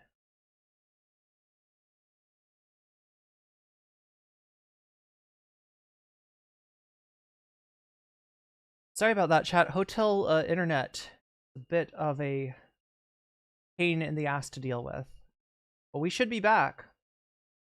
And if you're having trouble, or if other people are having trouble seeing it, make sure to tell them to reload, to refresh, and we should be all good. Should be fine if Sam can keep Ethan on politics. Oh god. Oh yeah, Ethan will definitely like try to pivot to interpersonal. It's like with IDubbbz, you notice this, chat? Ethan doesn't want to stay on anything for too long. Like IDubbbz is not really talking about politics. IDubbbz is talking about Ethan's interpersonal toxicity. And so with IDubbbz, he's always trying to pivot towards politics. And yeah, with Sam, no doubt he would try to pivot the other way, try to pivot towards interpersonal. And, you know, whatever you don't know about, or whatever Ethan perceives you as knowing less about, right, he'll try to pivot to. I have no idea who he was until the recent video. Oh, who iDubbbz was? Sleeping Dragon. I love how Sam Seder... Okay, so I got a request to replay how Sam is talking about iDubbbz.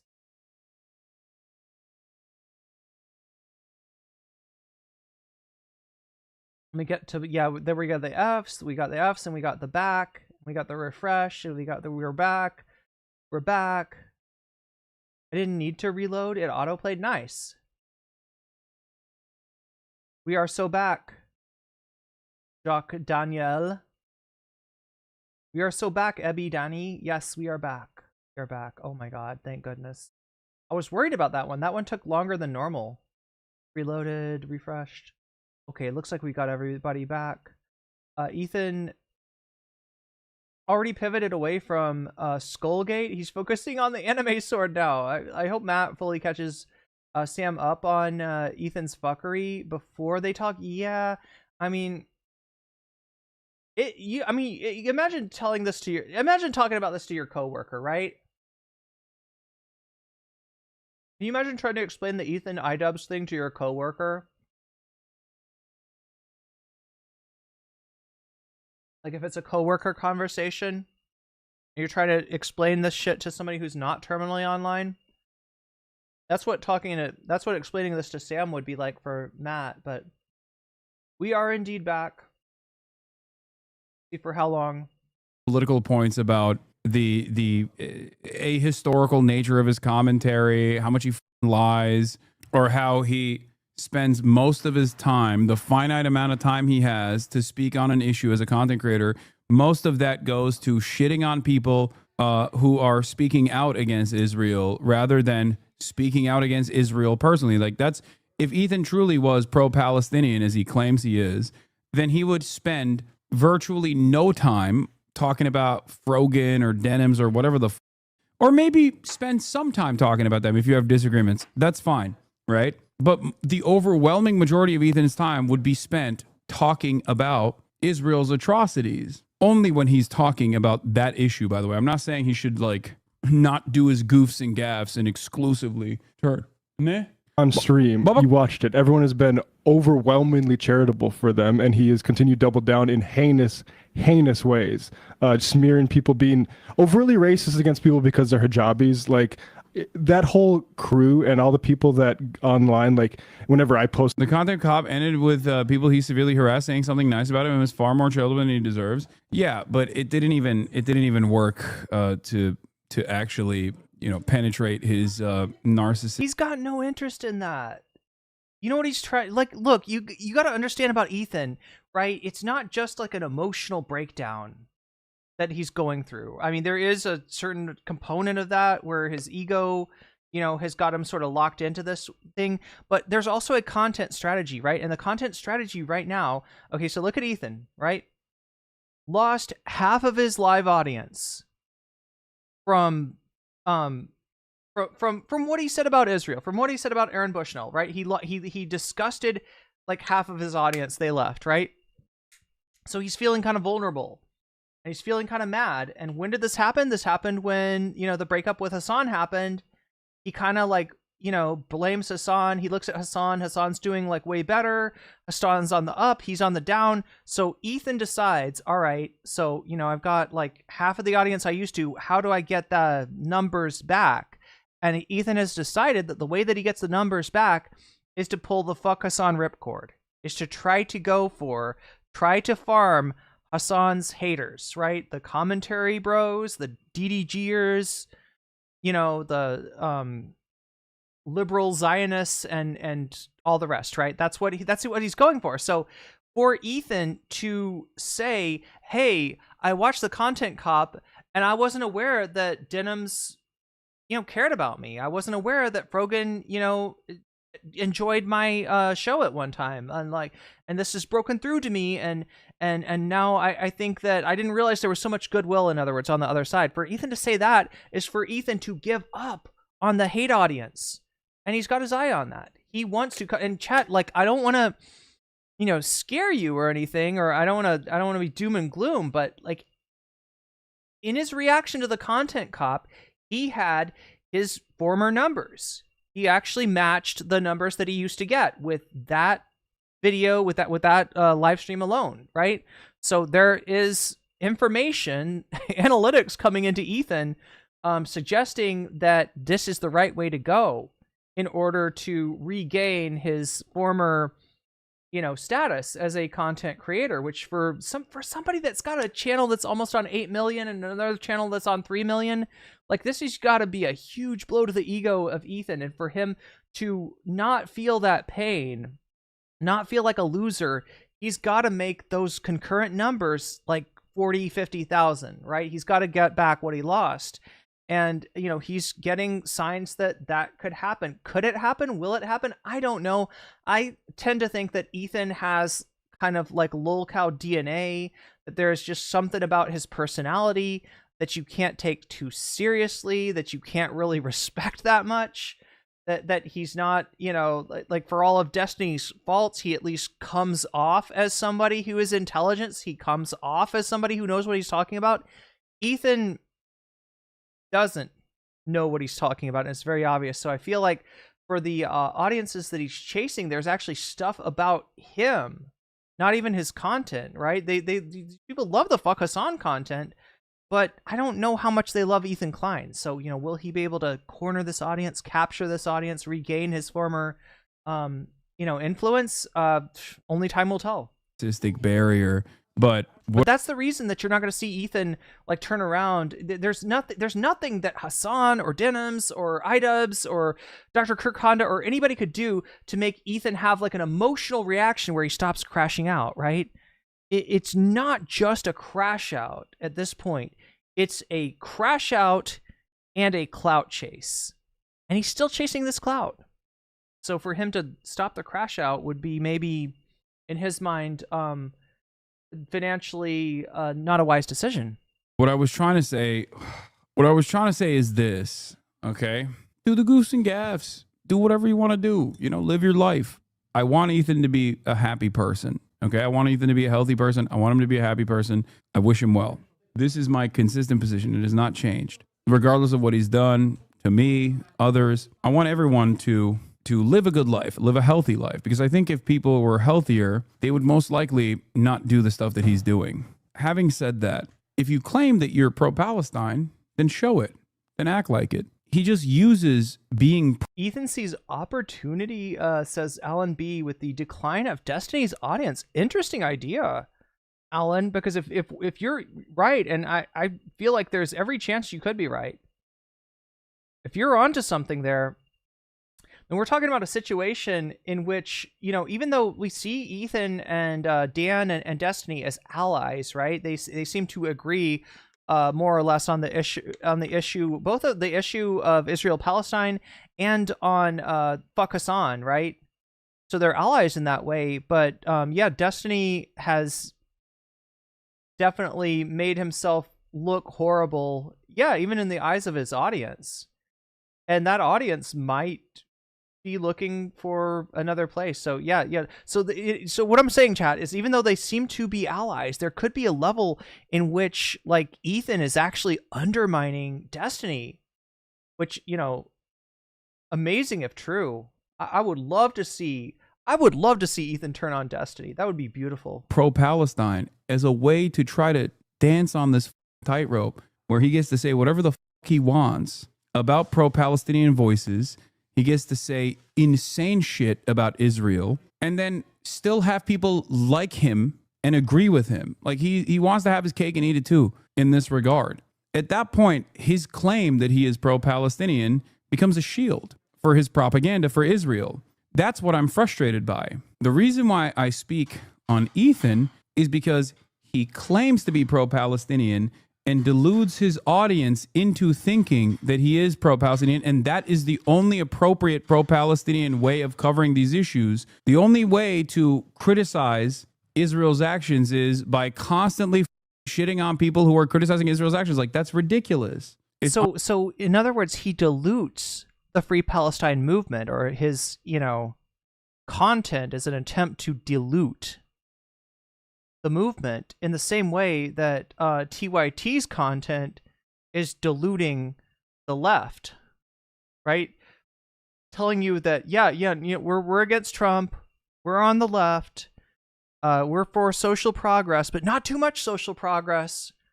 We're for trans people, but as long as they know their place, which is not in any sort of sporting arena, right? They're, diluting the movement that they're a part of. That makes them more dangerous. This was my problem with Twitch politics in general. You had ostensibly left content creators that would literally refer to themselves as leftists, if not, themselves than their audience, right? I don't remember how many times, like with Dylan fans, they would be like, but Dylan's a leftist. And I'm like, he doesn't even claim to be a leftist. He hates leftists. What are you talking about, right? But I mean, this kind of thing, to have the liberals replace the leftists on Twitch politics dilutes the leftist movement, right? In the same way that Ethan representing being, somehow taken seriously as a pro-Palestinian voice dilutes the movement, right? So I know exactly what Hasan is talking about. And I'm glad that he sees it. Unacceptable. Those videos, look into my replies defending Ethan. They're all sick. They're all really sick, and I love. He's muddying the water. Yeah, it's pretty similar to how J.K. Rowling claims to be a feminist, but uses feminism to attack women. Yeah, J.K. Rowling is not a feminist at all. She's only using the moniker of she's diluting feminism, being a feminist as a protective barrier to a select hand selected few group of people that are still TERFs that actually abide by the feminism, but the narrowly defined feminism of being a TERF, a trans exclusionary radical feminist. That's what Ethan is doing as well. It's just marketing at this point to just say that you're pro-Palestinian, but all the time that you spend talking about Israel is dedicated to shitting on people who talk about Israel's atrocities. That's it. I just have noticed, and I can't speak to what Ethan Klein is up to. I have not paid attention, but I can tell you within the context of like my family members who, a year ago, or even, my family members who stopped following us on Instagram or whatever it was. Right. Or friends of my father's who are contacting my dad and saying, is Sam anti? They have all basically had to shut down. They bleeped that. And have walked away from the entire. Yeah, except Ethan hasn't. That's the point. Whatever's going on. They just stopped talking about it. They've stopped talking about it. And wait a minute. Somebody asked me to re-watch the part where Sam is like, what is an iDubbbz? Form of Hasbara. Yeah, if I talked exclusively about drama with you because they aren't Israeli mouth dominant, if I want Ethan, I am. Yeah, that chatter doesn't realize you ignore.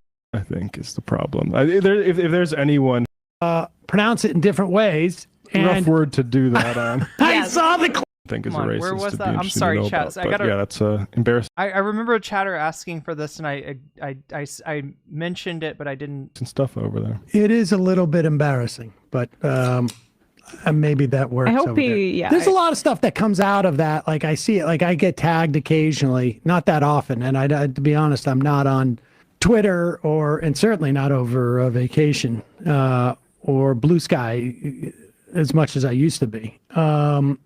That I cannot follow for the life of me. There's just another universe of names and characters that I just honestly cannot follow what is going on. I know. Yeah. The only reason I know about this is because of Hasan. But I hope he's just Ethan just takes a step back. I don't really know him that well, but I mean, it seems like he's not doing that great and maybe needs intervention, not like saying it in that That's way. what the but iDubbbz just video was. from a friend. People have been trying to intervene with him After as a the friend. what video Here we is? go. Here we go. There's a new iDubbbz video. A guy he did a. Sam's like, "What's an iDubbbz? iDubbbz? What does this mean?" It's called Content Cop HV. But the truth is, Yeah, I saw that. I don't know what does any of those things mean. What is a content cop? What is an iDubbbz? I don't know. I've never heard of the Content Cop series, but apparently it's pretty big. But I'll just say, like, people have done that for Ethan multiple times as friends. Even This is definitely before Matt's time, and it's before my like. I was not watching YouTube when content cops were new. including Hasan. Content Cop was not an intervention. It absolutely. Okay, sorry. I just wanted to go over that again because somebody asked for it. So here we go. I have not paid attention, but I can tell you within the context of like my family members who, a year ago, or even, my family members who stopped following us on Instagram or whatever it was. Right.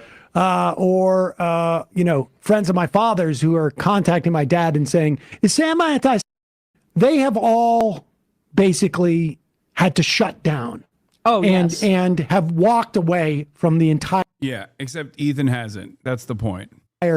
whatever's going on. They just stopped talking in about Gaza. it. They've stopped talking Yes. about it.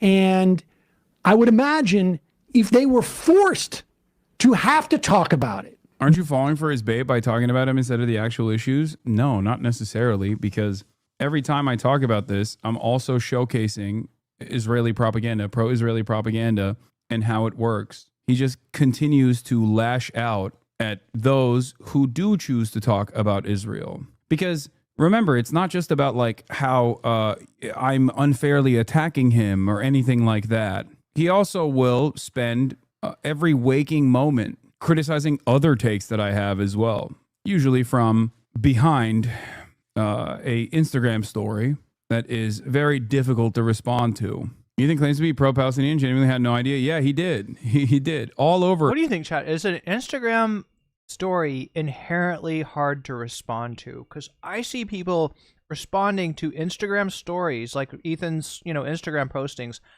I see people doing it all the time on Twitter. So, I mean, I don't know. That keeps it on Twitter. I guess that limits the reach. If you're not on Twitter, you're not seeing it. Or Reddit, right? Those are the two places. But yeah, I mean, that's limited reach too. How many people are on the what is it called? The H3 leftovers, or the what is the new Reddit that people are on? Chat, the leftovers Reddit. That was you. Yeah, good call, Columbia Rica in New York. Who would have the biggest problem with Hasan and his Palestine takes, and wouldn't be willing to listen or to engage with his ideas? Oh, Ela. Just scrolled past Sam talking about accidentally saying the N-word. Wait, did you want to see that? I mean, we watched that a second ago. I was going for the Sam reacting to iDubbbz.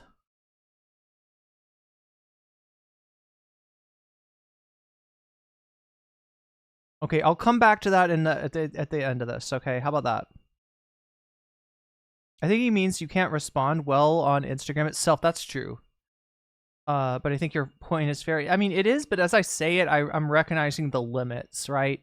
I see it because I look at Twitter, but do other people see? You know what I mean? Is it an effective way to respond to the Insta? Because really, like the effect of that Instagram post, I would guess, is mostly on Instagram. What about, is there a way to picture, like, retweet on, I don't know anything about Instagram, chat. It's like, so I know that, what is it, like, only the people that Ethan, follows can respond on his Instagram itself? Is that how it works? But you could, what, like, could you take a screenshot and respond to it on Instagram? Or is it just that it would take like an account to effectively respond to Ethan's Instagram post? Would you have to have an account with similar size and reach to Ethan's, which I think, is he pretty big on Instagram? Is that why he uses it? Instagram, as with Facebook, is not a good way to interact. Oh, okay, so it's just less interactive then. And that's why Ethan likes it. right? If he did something on Twitter, he'd get blown the fuck out. He would get blown the fuck out on Twitter, right? That's why he left Twitter. But if you post it on Instagram, then yeah, it's a story. It goes away after 24 hours. But I do notice that every time he makes an Instagram story, it takes on a life on Twitter, right? And he still gets blown out on Twitter. I guess he just doesn't have to see it. Instagram is more for posting than communicating. So it's more like outgoing message rather than the, you could, but it's not connected in any way to the story, so people aren't shunted to your. Oh, I see. So it's not. There's no connection between your response and the post that Ethan makes. You could take the screenshot and reply to the post if the user allows it, and you will never know when it gets posted. So it's kind of a shadow post. Interesting. Ethan's back walls would make Twitter more. What? His back walls would make Twitter more X-like? When people respond to my stories, it is sent, as a DM to me. So that's how it works on Instagram. Interesting. He may also have Hasan blocked. Yeah, I'm sure he has a lot of people blocked on IG. Just like he did on Twitter. All up and down his context nuke, he claimed to be pro-Palestinian. His new narrative is he was just minding his own business and everything started when Denims and Hasan's community called CPS on him. Yeah, that's also so disingenuous. Gross. I did not do that. And my community did not do that either. Because you have a show that follows the news. And I don't know how much, H3 follows the news on a regular basis. But if you had to talk about... Yeah, he literally tried to deplatform me for months before the CPS call. And there was no point where I ever said anything about him or his children or ever would have entertained something so ridiculous. So it's odd. This really sums up the whole thing. Yeah, 6 million views in 5 days, by the way. What a flop this was, huh? God damn. It's already doubled the view count of the context nuke in 5 days. The dislike ratio ain't good. Yeah, the dislike ratio counter is not correct. It can only make a... Oh my god. Narwhal by Nature, thank you for the 5 gifted memberships. Surly Barber, you just got weaseled. Alejandra, you just got weaseled. Julia, 2005, you just got weaseled. Kai Porter, you just got weaseled. And Pendulous Dragon, you just got weaseled, and that's a good thing. And thank you for the gifted memberships, Narwhal. Assumption on what it is. The extension is not accurate. But I mean, I think a lot of people just want to feel like it's valid to convince themselves that this is like a dud or something, and that there isn't a lot of people that are not on Ethan's side on this. IDubs confirmed the dislike ratio is fake. Y'all are about what do you mean? Likes versus dislikes since published, 85.7%. Y'all are wild about the like versus dislike ratio. Those numbers you get from extensions are... Oh my god. Yeah. So this is what I want. This is what I was curious about. So if you don't know, the one thing that Ethan and DDG and the commentary bros, the one thing that they're hanging their hat on is they'll show these screenshots that show IDubbbz's video, which has got what 300 or 400,000 likes, right? Which that's what you should really be looking at if you want to understand how a video went off. Probably even more important than the number of views on the video is the number of likes, right? How many people watched the video and were like, fuck yeah, IDubbbz, right? That's your success rating. What they're doing instead, though, is they're showing a likes and a dislikes thing, and you'll see, likes, 35 or 350 K likes, and then dislikes, 410K. Rachel, thank you for weaseling up, and you just got weaseled, and that's a good thing.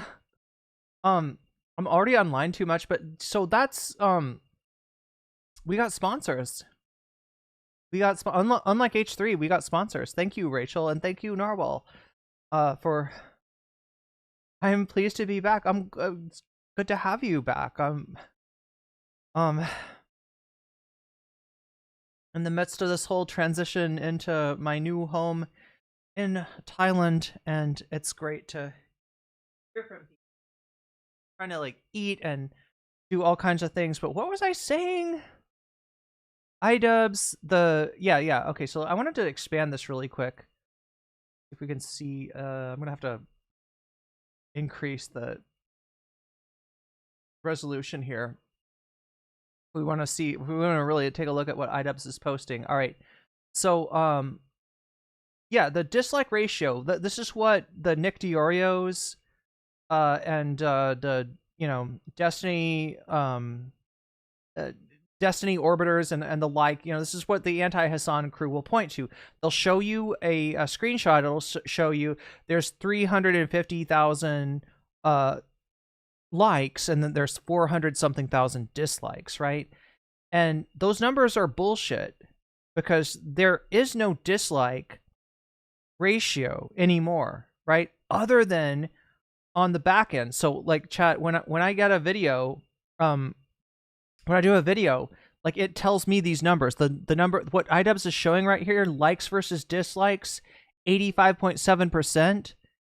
It'll show you that, and it'll show you the number of likes you got, and you can basically figure out how many dislikes you got by that. But what isn't accurate is the plugins, right? There's a plugin called Return Dislikes, and it gives you likes to dislikes, but it estimates the dislikes because the dislike, that's not public information. Unless you're iDubbbz, you can't get the information on how many dislikes it has. So iDubbbz is actually showing the actual dislikes on the back end of his channel, right? Where, the creator studio that only he can see. And you're seeing it's 85.7%. Now, look, we know the, we know the number of likes on the video. If his likes are 85.7% and the dislikes are 80, what would it be? Or sorry, not 80, are like 14.3%, then that means there's a lot less than 400,000 dislikes. So in other words, the estimation by the extension is off, or chat. Well, no, actually, it wouldn't be botted.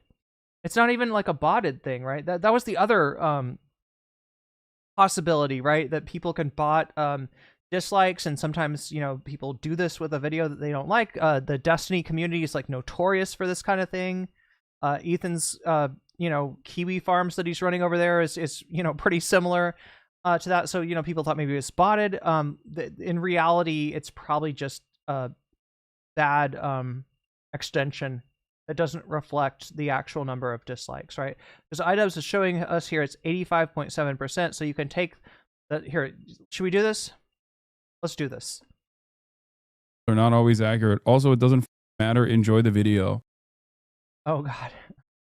All right, let's take a look at here. iDubbbz, IDUBBBZ.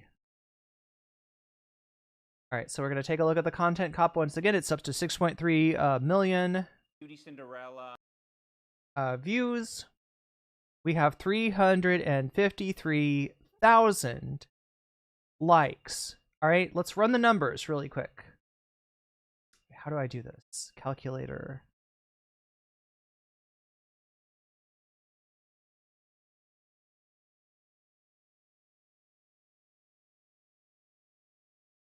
I'm trying to do the math here, chat. So if 353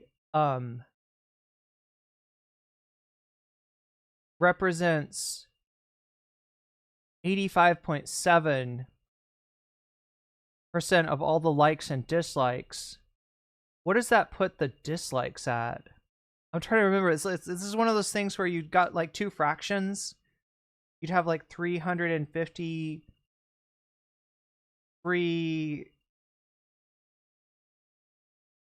Oh my God. Can somebody do the math for me on this? Do you see the numbers? We got 353,000 likes, right? That represents 85.7% of the total likes and dislikes, right? That means the dislikes are at 14.3%. So if 353 represents 85.7%, then what is the number of dislikes that equate to 14%? Either way, chat, the point is it's very low. The point is that the actual number of dislikes in relation to the likes is very low, but also iDubbbz is saying, fuck that, enjoy the video. Like, right? Like, this is literally some nerd shit. His lovers outnumber them. He's very successful and His wealthy. lovers? He's sexy as fuck. I'm proud of his body. I'm sorry, his lovers outnumber them? Damn. Wait, are we talking about Hasan here? Or are we talking about Ethan? They're responding to like another chatter. His lovers outnumber them? Oh, iDubbbz lovers, I guess. Are wild about the like versus dislike ratio. Those numbers you get from extensions are not always accurate. Also, it doesn't matter. Enjoy the video. Tomka. His lovers outnumber them. He's very successful and wealthy from it. He's sexy as fuck. I'm proud of his body. Tomka guy, that means with chicken. I know that, chat, because I'm learning the letters in Thai, and you don't just like learn the letters. All the letters go along with a word that has that letter in it. And for the letter that equates to G, it's go guy, right? And guy means chicken, and the character for go looks like it's got a little beak. That's how I remember. But yeah, I do need to try some Tom Ka while I'm out here. Maybe I got some Tom Ka, some Mang Swarirat Tom Ka.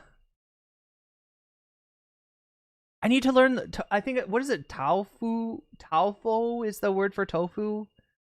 Can't remember. I encountered it somewhat. Ethan Klein is basically Blair White except PTE? Wait, what is PTE? Oh my god, chat. Anyway, sorry, I'm distracted. Wait, am I covering up on here? What's going on? What's going on? Alright, that's better. Body, most of all, he gets to do what he loves for a living. Yeah, I mean, I have my moral convictions. I know I'm right. I've been fortunate enough to build a ginormous community of like-minded individuals who go out and take it to the streets, go out and do fundraising initiatives, and try to make change that we want to see in the world. Of course, I'm going to be calm and collected throughout this entire process, regardless of the endless amount of haters that I cultivate along the way. Most of the time, also, it's pretty easy because my haters end up revealing their indecent nature fairly quickly in the process. So it doesn't continue to be an extent. My god, chat, I'm getting in the way of important stuff here. I want you to see this because it's cute. All right. Cute and it's wholesome. Do you see what's going on over there? You see what we're missing? I'm going to rewind a little bit because, like, look, chat, I just signed a lease for an apartment that doesn't allow pets. And I was really thinking that I would try to get one that allowed cats and I would adopt a cat. There's a ton of dogs, like, just everywhere you go here in Thailand. There's people are kind to dogs. They get sometimes they take care of dogs at a temple, right? But yeah, I'm gonna miss not being able to have, like, I don't know. I think it's about time. Like, it's like I had a cat a long time ago, and she passed away, and it really broke me up. And for a long time, I did not want to have another pet. And I've just got to the point where I feel like I could take care of a cat again. And yeah, I signed a lease that says that I can't have one, so I will maybe be trying to do some content. Like an IRL stream, if they'll let me, at the local cat cafe. There's a cat cafe that you can go to, drink a cup of coffee, and pet a cat. So I might give that a try. Extensions are. But I want you to see this because this is wholesome as fuck. Not always accurate. Also, it doesn't matter. Enjoy the video. His lovers outnumber them. He's very successful and wealthy from it. He's sexy as fuck. I'm proud of his body. Most of all, he gets to do what he loves for a living. Yeah, I mean, I have my. Oh, they are talking about Hasan. Look at this. My moral convictions. That's Marat. I know I'm right. I've been fortunate enough to build a ginormous community of like-minded individuals who go out and take it to the streets, go out and do fundraising initiatives, and try to make change that we want to see in the world. Look at the Of course, I'm going to be calm and collected throughout this entire process, regardless of the endless amount of haters that I cultivate along the way. Most of the time, also, it's pretty easy because my haters I end is so up happy. revealing Look at their that. indecent nature fairly quickly in the process. So it doesn't continue to be an extended. It doesn't continue to be an extended issue. Look at that. Oh my God. Yeah, he says, yep. Also on top of that, I have a wonderful family with the exception of one guy. I'm not pointing any fingers. I'm surrounded by loved ones as well that keep me grounded. I talk to normies all the time that also keeps me grounded. These are all the reasons as to why I don't constantly lose my mind, you know? That's it. Those are the reasons. But most importantly, I think, most importantly, it is because I know my cause is just, and I know my advocacy is good, and I know that it matters, and I know that it actually has the capacity to make change slowly but surely, marginally. Okay, sometimes it feels like it's impossible. Sometimes it feels like change is impossible, and yet I keep pushing, and so do you, and we do slowly but surely see look at the results. ears, look at the ears, look That's at the it. ears. Because it was so peaceful. Oh my up here, God. But now there are freaking communist invading radicals. Okay, I'm sorry. We gotta take a little look. Like chat, I promise we'll go right back into the Ethan content. But I actually have a cat. What are you looking at? She'll come over and just like rub on my leg.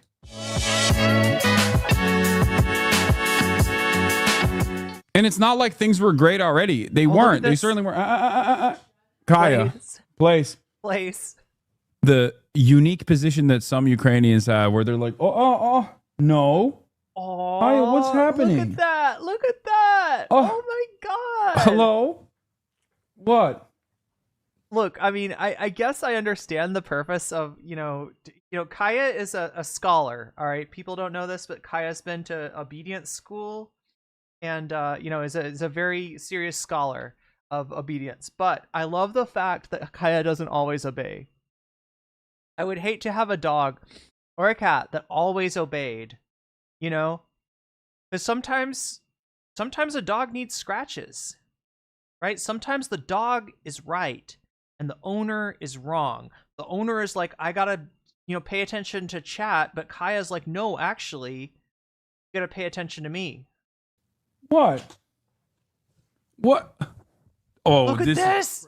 That's Kaya crazy. on screen. Wait, let me move. Look at this. Okay, look at this.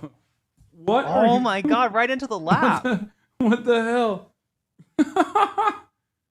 That's 150 pounds in your lap. What do you think, Chad? Is Kaya like 150 pounds or so? Maybe bigger? Maybe smaller? What are you doing? What Look is at happening? this. Sniffing the mic. Look at you. Kaya's taken over the stream. Kaya realizes what the chat actually wants. That's Just crazy. her. She's like, this is my stream now, please. Yes, she's the streamer now. Oh.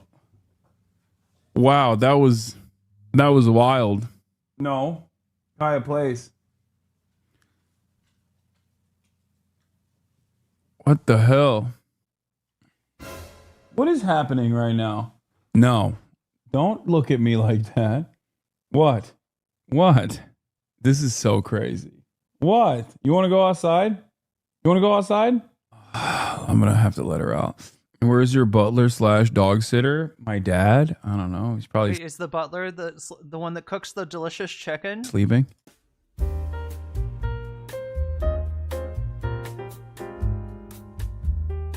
Because it was In a so previous peaceful video. up here, but now there are freaking Communist invading radicals. Welcome in. Other than that, Why? Why do you do this? She drank water instantly. As soon as she drinks water, she beelines it to me. Yo, dogs do this. Anybody know what I'm talking about?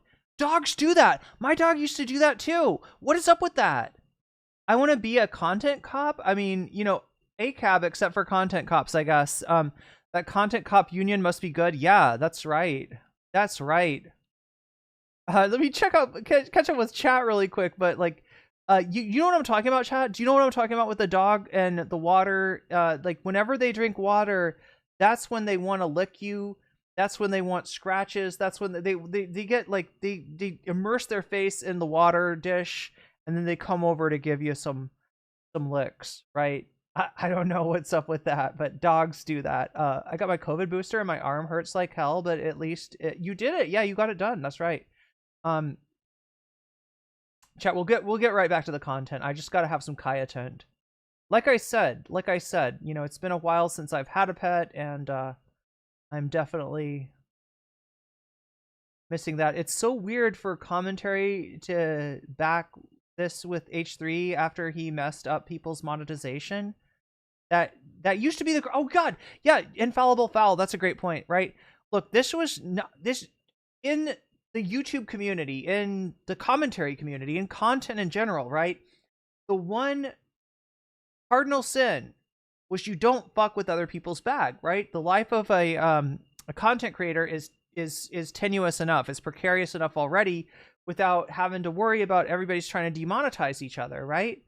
So, you know, that was the whole thing of like, yeah, you know, you can criticize somebody, you can do this, you can do that, but don't try to deplatform somebody, because we're all vulnerable to that, right? And it's like a nuke. When people start throwing nukes around, then everybody's nuking, and we're all radioactive. We'll all become the ghoul. Chat, we'll all become the ghoul from Fallout, and none of us will have noses anymore. Do you want that? Do you want that? That's what an eye for an eye gets you. It gets you no nose, right? Just like the ghoul. And nobody needs that. But good point, infallible foul here. Let's just I want to like I gotta, you know, let Kaya do her thing. And then slobbers all over me. She's like, "Hello, Dad. Look at what I did. Do you like the painting that I drew with the slobber from my mouth?" No, I did not like the painting. No.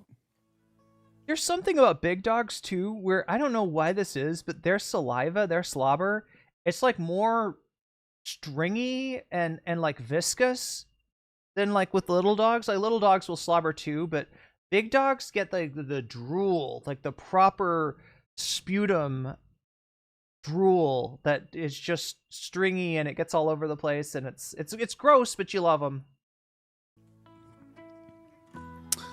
Oh my god. What's up? What's up? You want to get up here? Is it time again? It's time to run the show. Time. It's streamer. It's okay. Come on. Kaya's heavy. Oh. Get that butt up there. Okay. Get that butt up there. Here, you got it. You got. Oh. Kaya's like as tall as Hasan. Remember, Chad, it's a designer dog. Oh, thank you. Okay. So we had I put out the question earlier for you math geniuses in chat. If 353 likes equates to 85.7% of the likes and dislikes, then what? Then oh yeah, it is actually it's a simpler computation than I was thinking.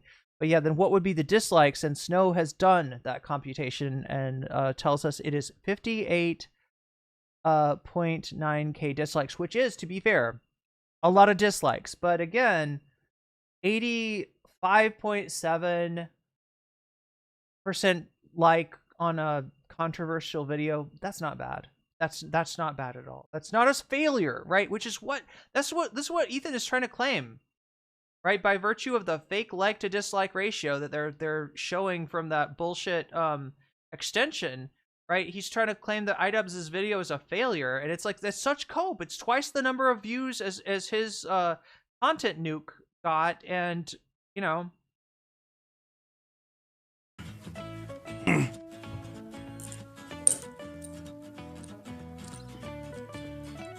Look at this. Look at this situation. Look at this. God, she is so big. Oh. Damn. Oh God. Damn. I hope this is giving you a little bit of a palate cleanser from the drama too. Hello.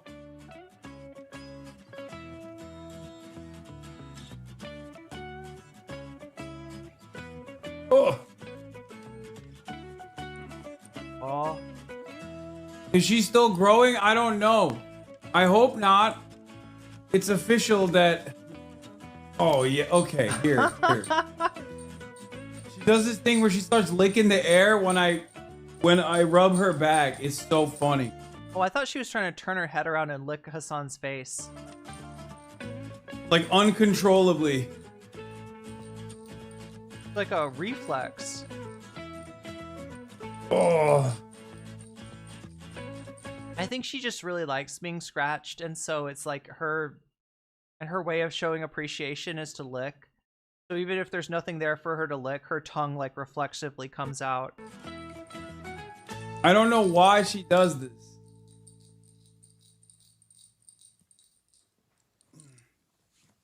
What you want? It's fine. I got you. You're not gonna fall. She makes you look small. I am small in comparison to chat. She is 110 plus pounds at this point.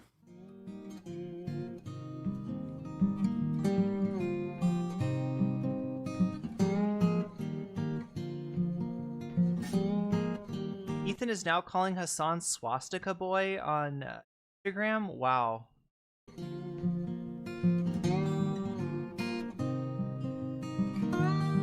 Street cats need caregivers too.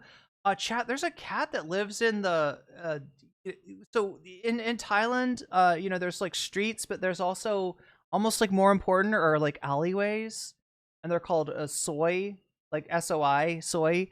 And it's there's a cat that lives in the soy that I'm in right now that is just adorable. It's like an older cat, and you'll see it like walking down the alleyway, and it's just like meow, meow, like trying to get people's attention. It's so cute. It's so cute. It's so adorable.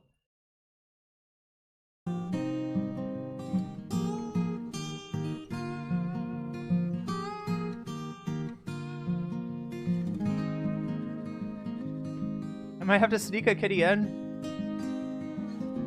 I don't know. It's a building-wide policy. The middle 40% of the global population owns just 22% of global wealth. Did Kaya's tail just press the mouse button?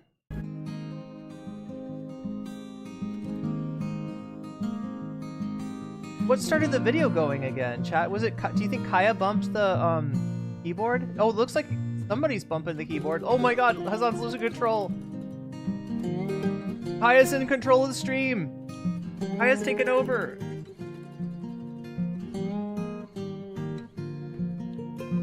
Wait, is that the Edward Gregorian thing? What is he even watching?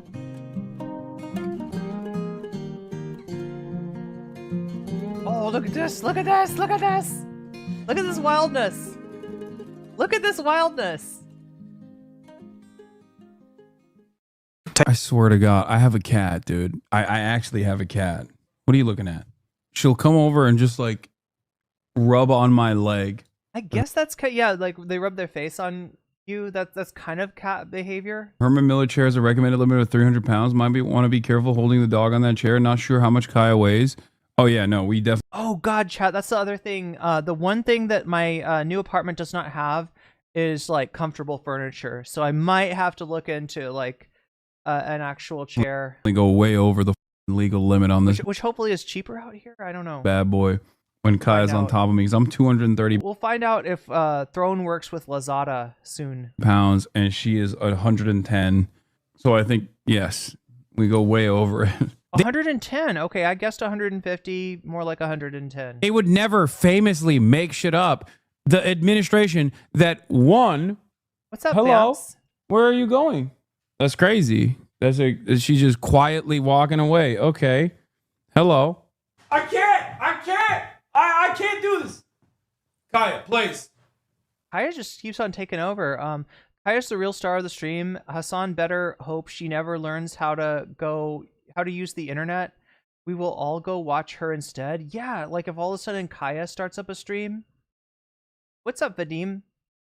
We did it. We got Ethan to debate Sam Seder. Yeah, it looks like it. I mean, what do you think? Do you think Sam will accept Ethan's offer? I was saying before, I don't necessarily think that Sam should. I think that it might be a ruse of some kind. It might, you know, Ethan's got something planned, right? So that's why I'd be cautious with that. But knowing what I know about Sam, he's a debate beast, and I've never seen him like not take somebody up. 120 pounds, says Funkmaster Ka.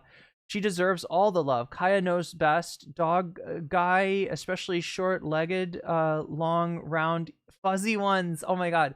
She's the streamer now. She is. Absolute unit, Kaya, yes. 120. Okay, so Hasan's probably just like saying that for, you know, to be nice to Kaya. right? You know, just take off a few pounds. That's a nice thing to do.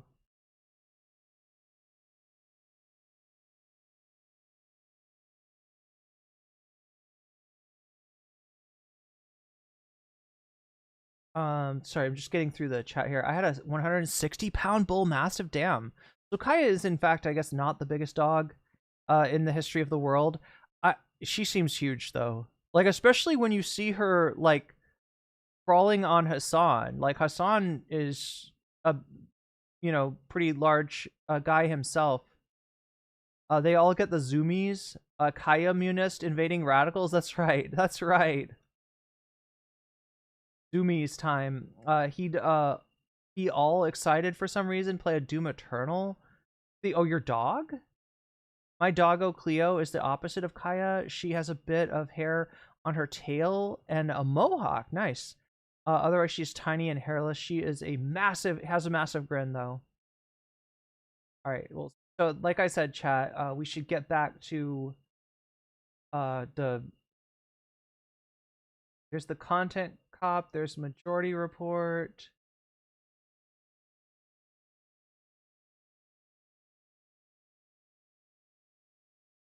That's Hasanabi archive. I want to avoid that. All right, so here's the VOD from the other day.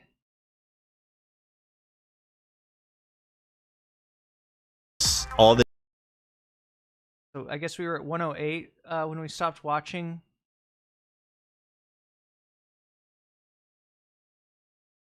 Oh yeah, let me check really quick before we get into this on General Content Cop, Dr. Kirk, Denims.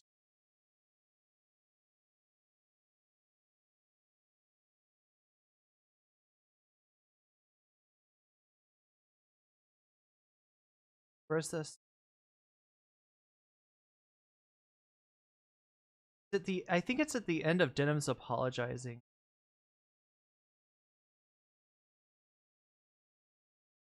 Oh, well, what about the Denim's apology? Type of psychology. You're right, man. I mean, I would put on some boots. That's your criticism? You think I look too skinny? It looked like this is my final video. Jesus. Think I look like I have cancer? That's your criticism? Yeah, I will. So we didn't really watch this. This is the video on H3H3 Productions. All of the videos that he was putting on Ethan Klein, I think he's had like a ego injury from putting his videos on Ethan Klein and having nobody watch them.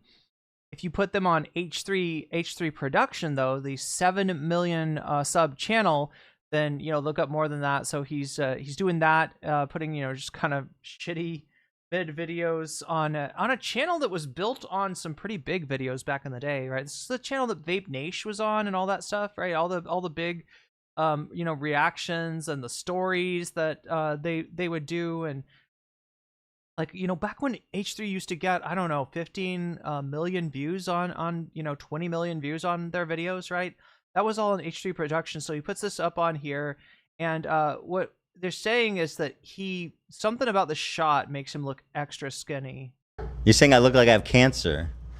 I mean, I'm just saying, if you go to war, you got to put on that bad empanada fit. You got to put on some boots. You fucking crazy, bro. Yeah, that's true. You're right. When I open, I feel like there was also some moments in this VOD where the crew...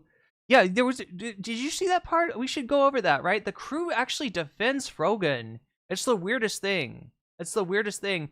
And then Ethan, like, is like, well, yeah, I'm willing to admit that maybe Frogan is just extremely stupid and not, like, a bad person or something. It's just, like, the weirdest shit. You're right, man. I mean, I was pushing for the suit this week, too, because I took you more serious when you were wearing the suit. No one should ever take Ethan Klein seriously. I think it's just the way it was cut off, because, like... I think it's the lighting and everything, you know. I mean, he kind of looks like He kind of looks like Elon Musk with this. It's like kind of like something Elon would wear. It's like a compromise. It's like a thing where he doesn't want to dress up too. He doesn't want to do, you know, suit and tie, so he just does suit and no tie. You did look good in that suit last week, though. Thank you. Yeah, that worked out good. You clean up all right. It's maybe why you... You know, I think it might be time that I actually do talk to Sam Seder. So here we go. The time that Ethan should talk to Sam Seder. Before we get into that, chat, I want to really quickly look and see what's going on with the poll again. The poll has changed. Oh my God, chat. Look, we might need some donors to make the decision here. All right, we're running a poll over on YouTube. No comment check on YouTube. Make sure to go over and make your voice heard if you haven't already. Right now, more Ethan Cope H3 VOD is ahead, and there's a ton of VOD that we haven't watched, right? There's a ton of Ethan has been doing nothing but drama for like the last 3 days, right? So there's a ton of VOD that we still haven't watched. There's probably some golden treasures buried in there somewhere. Just like the treasures buried in your cat's litter box, right? There's probably some little nuggets of joy for us to find in that if we end up choosing that. It's barely ahead. It's ahead by like 1% right now, just barely a percent, right? That's in first place. Second place is Ethan Stop Talking About Palestine. That is a video by Chris Kunstler, I think his name is, a video essayist on from TikTok, actually, that's come over to YouTube to do a little bit of content. Just to give his 2 cents about Ethan, and dude's a Middle Eastern studies grad, so pretty informed point of view from Chris Kunstler. That is in second place. In third place, we have Gokunaru, the OG. The OG, when it comes to making Ethan takedown videos, reacts to the latest Ethan takedown video, that being iDubbbz Content Cop. That's in third place. And in fourth place, we've got Ethan talking about Dr. Kirk Honda, or Psychology in Seattle, if you prefer the channel name.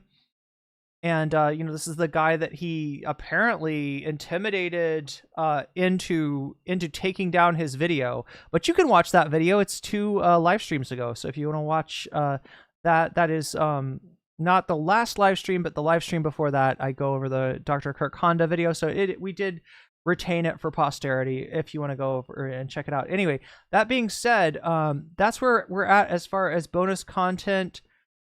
We are at 35%. So what is that? 65% from getting bonus content, right? If we get 65% more by the end of the stream, I will stick around a little longer than I had planned to, and I will cover one more topic with you. Right? If we get to 100, I cover one more topic. If we get to 200, I cover 2 more topics, etc., etc., etc. That's how this game works. Now, the other thing that works, right, chat, is that over there on the other side of the screen, I've got this list of the content, and I've got little like plus 0%. Why is that all plus 0%? Because nobody has decided to put their money where their mouth is yet, right?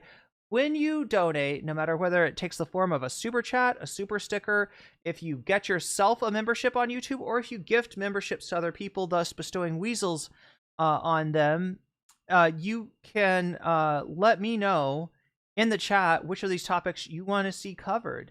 And I will add it right over there as a percentage to the topic of your choice. And I will add that at the end of the stream to if we get to 100%, right? This is all contingent on getting 100% on the bonus goal, so that's why I'm harping on that. But then you could boost the content that you want to see as your bonus content by just let me know, and that goes for whenever you do a super chat, a super sticker, if you get yourself a membership, if you gift memberships, if you sign up for my Patreon, if you support me on Throne, or if you support me over on Twitch, which again, massive appreciation, because that's the only way I get paid at all for being on Twitch is through the support of viewers like you, since myself and all political streamers are effectively demonetized on Twitch. That being said, let's get back to the Klein tent. Should we call it Klein tent? I feel like Klein tent's a good name for it. Because this clip here is actually just getting so insanely... Atlanta. I know Matt has kept up with some of I think that the people on his show are disgusting, but I haven't seen... So he hates Emma, he hates Matt, he hates other Matt. I guess, does he hate Brandon? Like... Sam delve into this type of psychotic, surreal character assassination. I haven't seen this yet. DSA Atlanta. I know Matt has kept up with some of the Ethan Klein H3 drama, but man, has he lost it completely. Called Sam a racist, and just... By the way, called Sam a racist. We watched the clip of him doing the moniker thing that sounded like he was saying the N-word and laughed about it. I don't think that's what they're even It referring is. to. Oh, It okay. is. It is. No, but we totally weren't trying to make Sam look like a racist.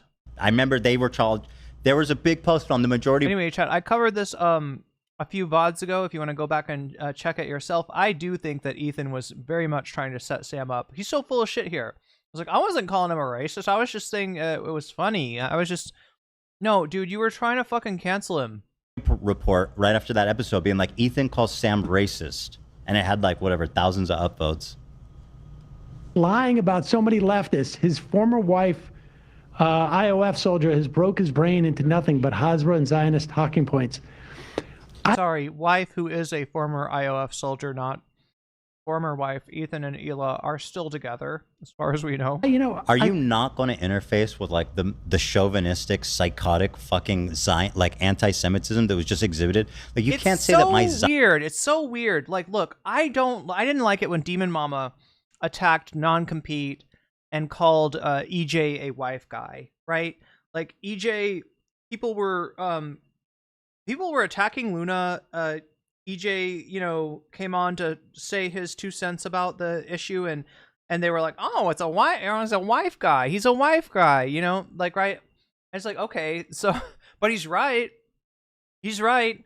Like, you know, Luna, all Luna's trying to do is teach, you know, offer her insight as a as somebody who learned theory in Vietnam rather than the West to you know, people in the West that are her audience, and she got dogpiled for that, right?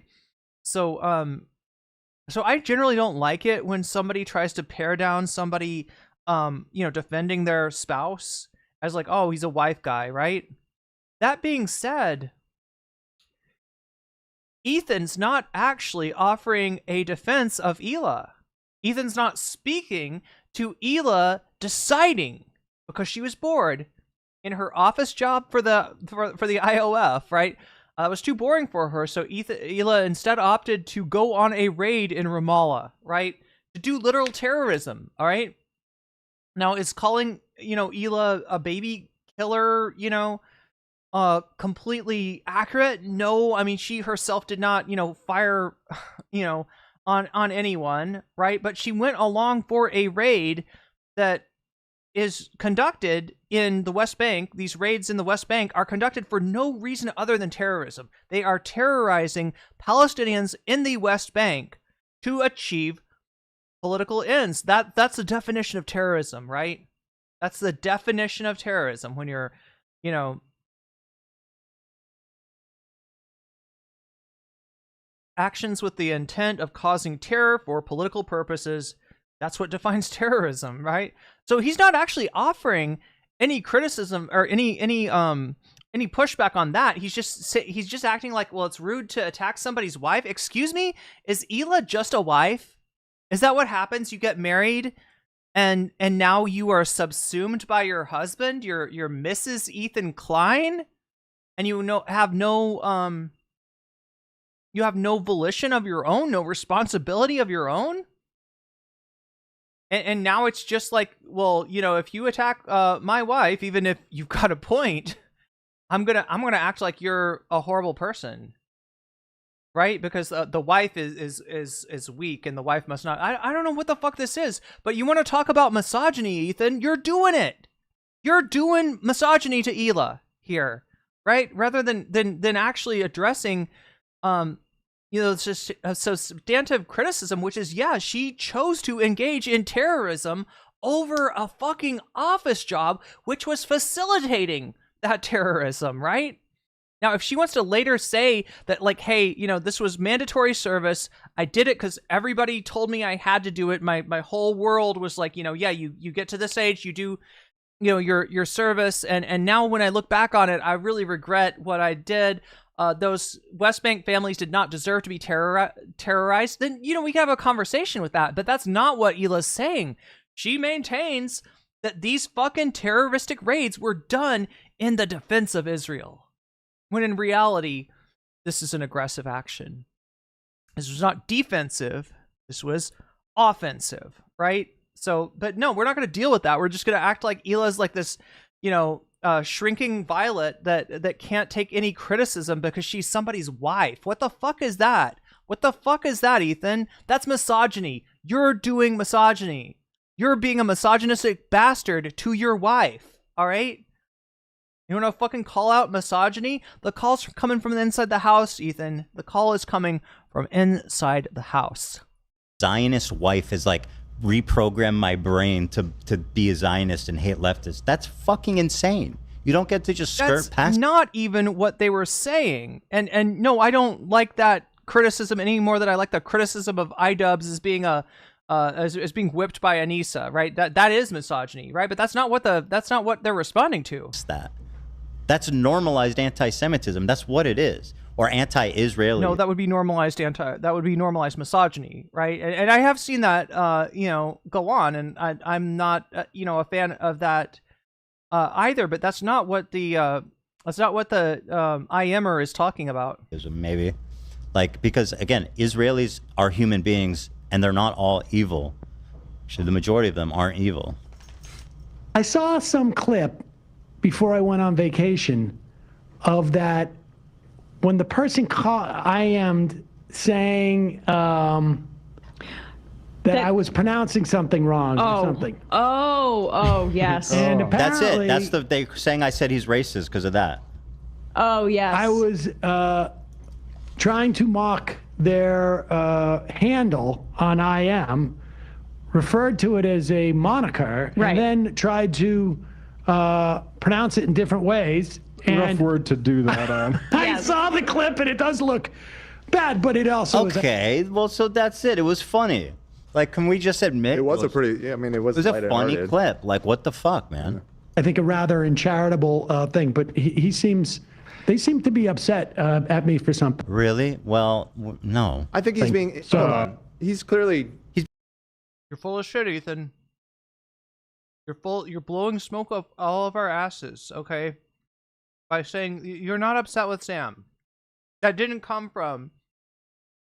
wasn't a reaction to the fact that Hasan said maybe you should talk to Sam. You don't want to talk to me?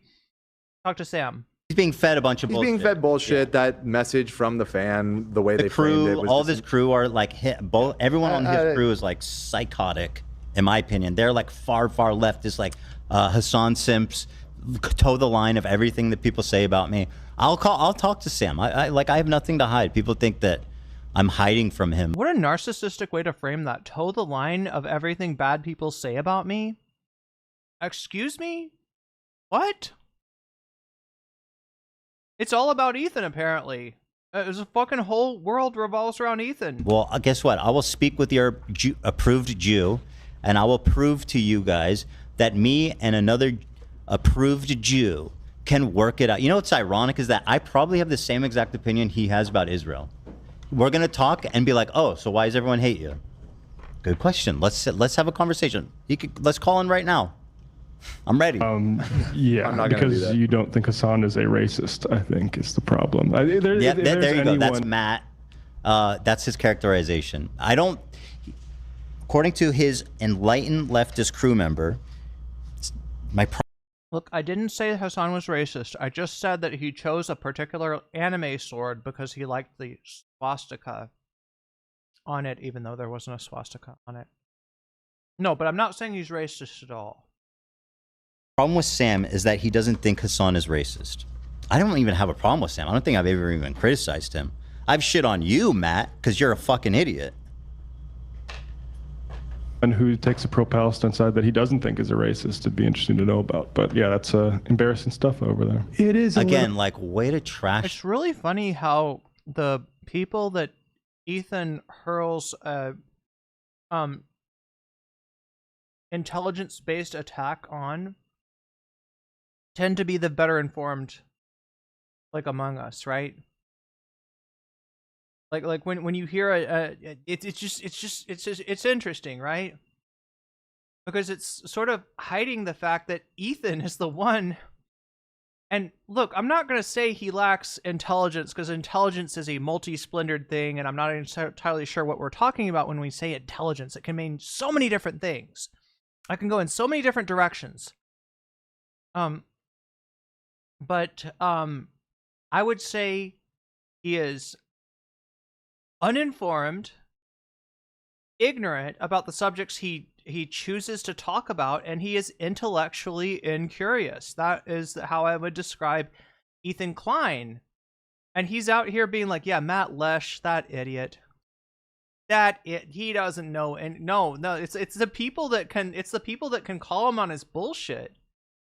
It's the people that can expose him the best that get called idiots by this guy. And his audience doesn't know better, because to be in Ethan's audience, to take him seriously as any kind of, pundit about history, about world events, about geopolitics or anything like that, you have to be more ignorant, less intellectually curious than Ethan Klein, right?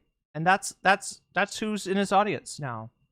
The movement, dude. A little bit embarrassing, but maybe that works. I hope over there. There's a lot of stuff that comes out of that. Like I see it, like I get tagged occasionally, not that often. And to be honest, I'm not on Twitter and certainly not over a vacation or Blue Sky as much as I used to be.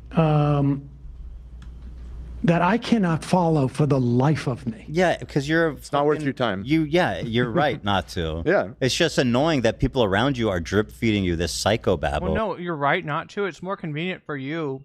If Sam was locked in to the Ethan Klein situation, he would get his fucking walls blown out. Ethan would get wrecked, right? If it wasn't for the fact that, yes, Sam has other things to talk about, and Sam, even for a minute, concentrated on the Ethan Klein situation. If they took a just even like one show or one fun half and had Emma and Matt and everybody who kind of has been following this catch Sam up on what he's missing, and then Sam watched a few clips and gave his opinion, then he'd be fucking destroyed. And now, well, guess what? They're gonna get what they want. I think we should talk with Sam Seder. We can both dress up like Hasids. We'll play some Haga Nagila. I don't know about that. We'll eat latkes, and finally Hasan can finally see that I'm listening to someone for the first time in my life. You know what he did? I think it'd be interesting. I think a lot of people would be interested in seeing it. I can't hear you. I'm sorry. Tim Pool was talking I was saying over that you rudely. I think it's interesting. I think a lot of people would be interested in seeing it. I talked to Sam. I'm ready. I'll do it. You know what I mean? Well, and you again, should reach out to him. I think you should reach out to him. Well, I'm not on Twitter. I don't know if he's even on Instagram. The show might be able to. We have the show Twitter. Yeah, so reach out to him. Okay. Interesting. The crew is like, yeah, you should reach out to him, Ethan. And Ethan is like, nope, not gonna do it. You reach out to him. Who? Ethan can't face rejection. That's the real deal, right? Quest to prove what a coward Hasan is as well. So this will just be another notch in my belt of me being a brave, a heroic, fearless communicator, and Hasan being a cowardly, pathetic, small loser. I want to talk to Sam. Sam. Sin. Sam Seder is a lying coward. Is this a scratch in my watch? That's how we end up on Watch Talk? Really?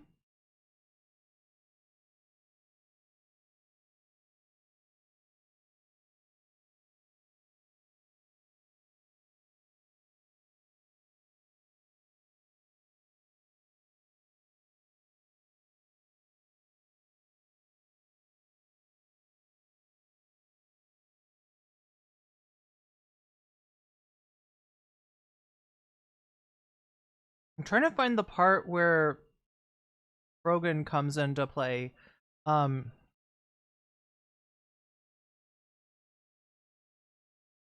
am nowhere close to caught up with chat. Let me move my window here. Welcome to the stage, Nuggets of Joy. I apologize to anybody in chat I have missed if you're trying to get my attention. Was stuffing my face with delicious stir fry. Vadim, I saw the most post yesterday. One of the fans literally photoshopped hair onto Frogan. Wait, what? Oh, Bucky, thank you for the gift sub. Manic Mermaid Ash, you just got jellyfished, and that's a good thing.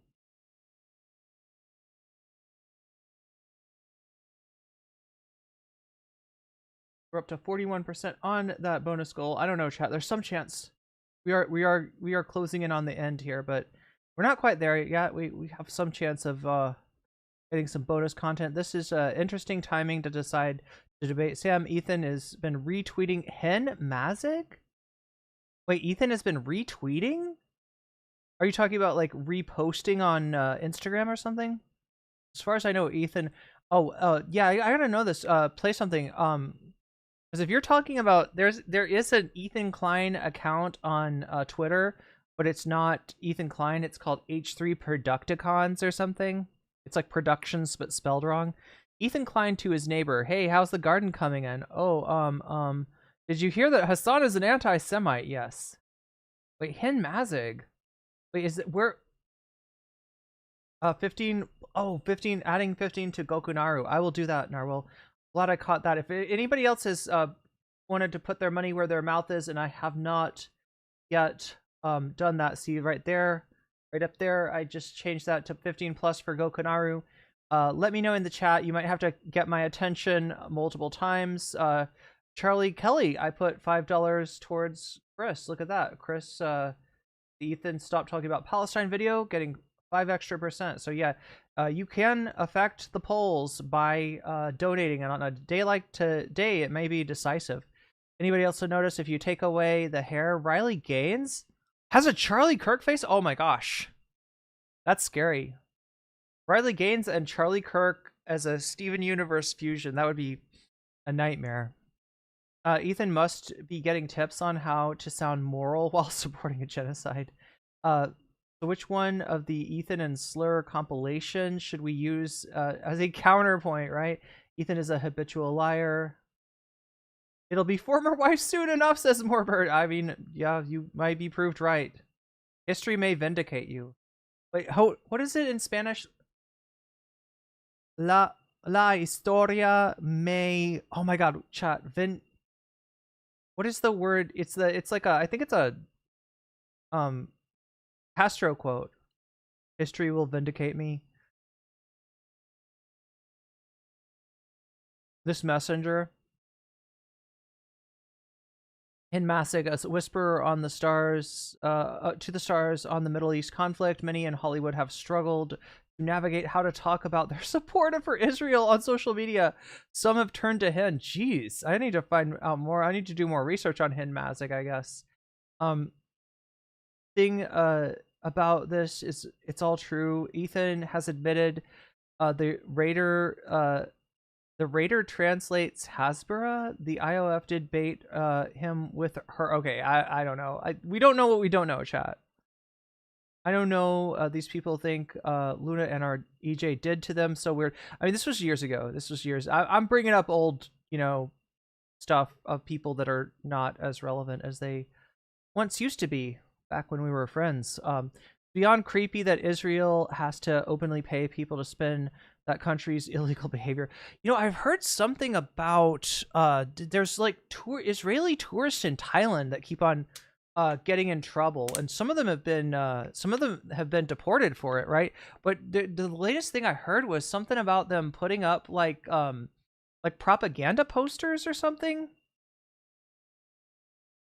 Everyone pulls the trigger in that fascist gang. It's like, oh yeah, I see what you're saying, Morbert. Yeah, so Morbert, like I was talking about Ela earlier, and how, Ela was not, was not involved in shooting anyone, but she was involved in doing logistics. I guess I'd say her first job was like logistics for the IOF, and then she found that too boring, so she had herself reassigned to a unit that was actually raiding and doing terrorism in Ramallah. Try to catch up with chat here. At the same time, they complain when people refer to Hila as Ethan's wife and don't treat her. I know, right? And he's doing the same thing. Like, you know, if she, I am fine with, I feel like, you know, if Hila, you know, like, I don't like it when somebody goes after somebody's partner or family member when, like, they are the content creator and this person has nothing to do with it, right? I don't like that, right? But Hila is not that. Hila is a member of the show. She's not on the show as much as the rest of the crew, but you know, Ethan started with Hila, right? She is very much a part of H3. She said that she went on the raid because she was bored. Yeah, exactly. Hila is a terrorist. She's also an adult. She can speak for herself. Ethan needs to shut up. If you can't figure out how invading somebody's house in the middle of the night and kidnapping random civilians is self-defense, I'm not going to explain it to you.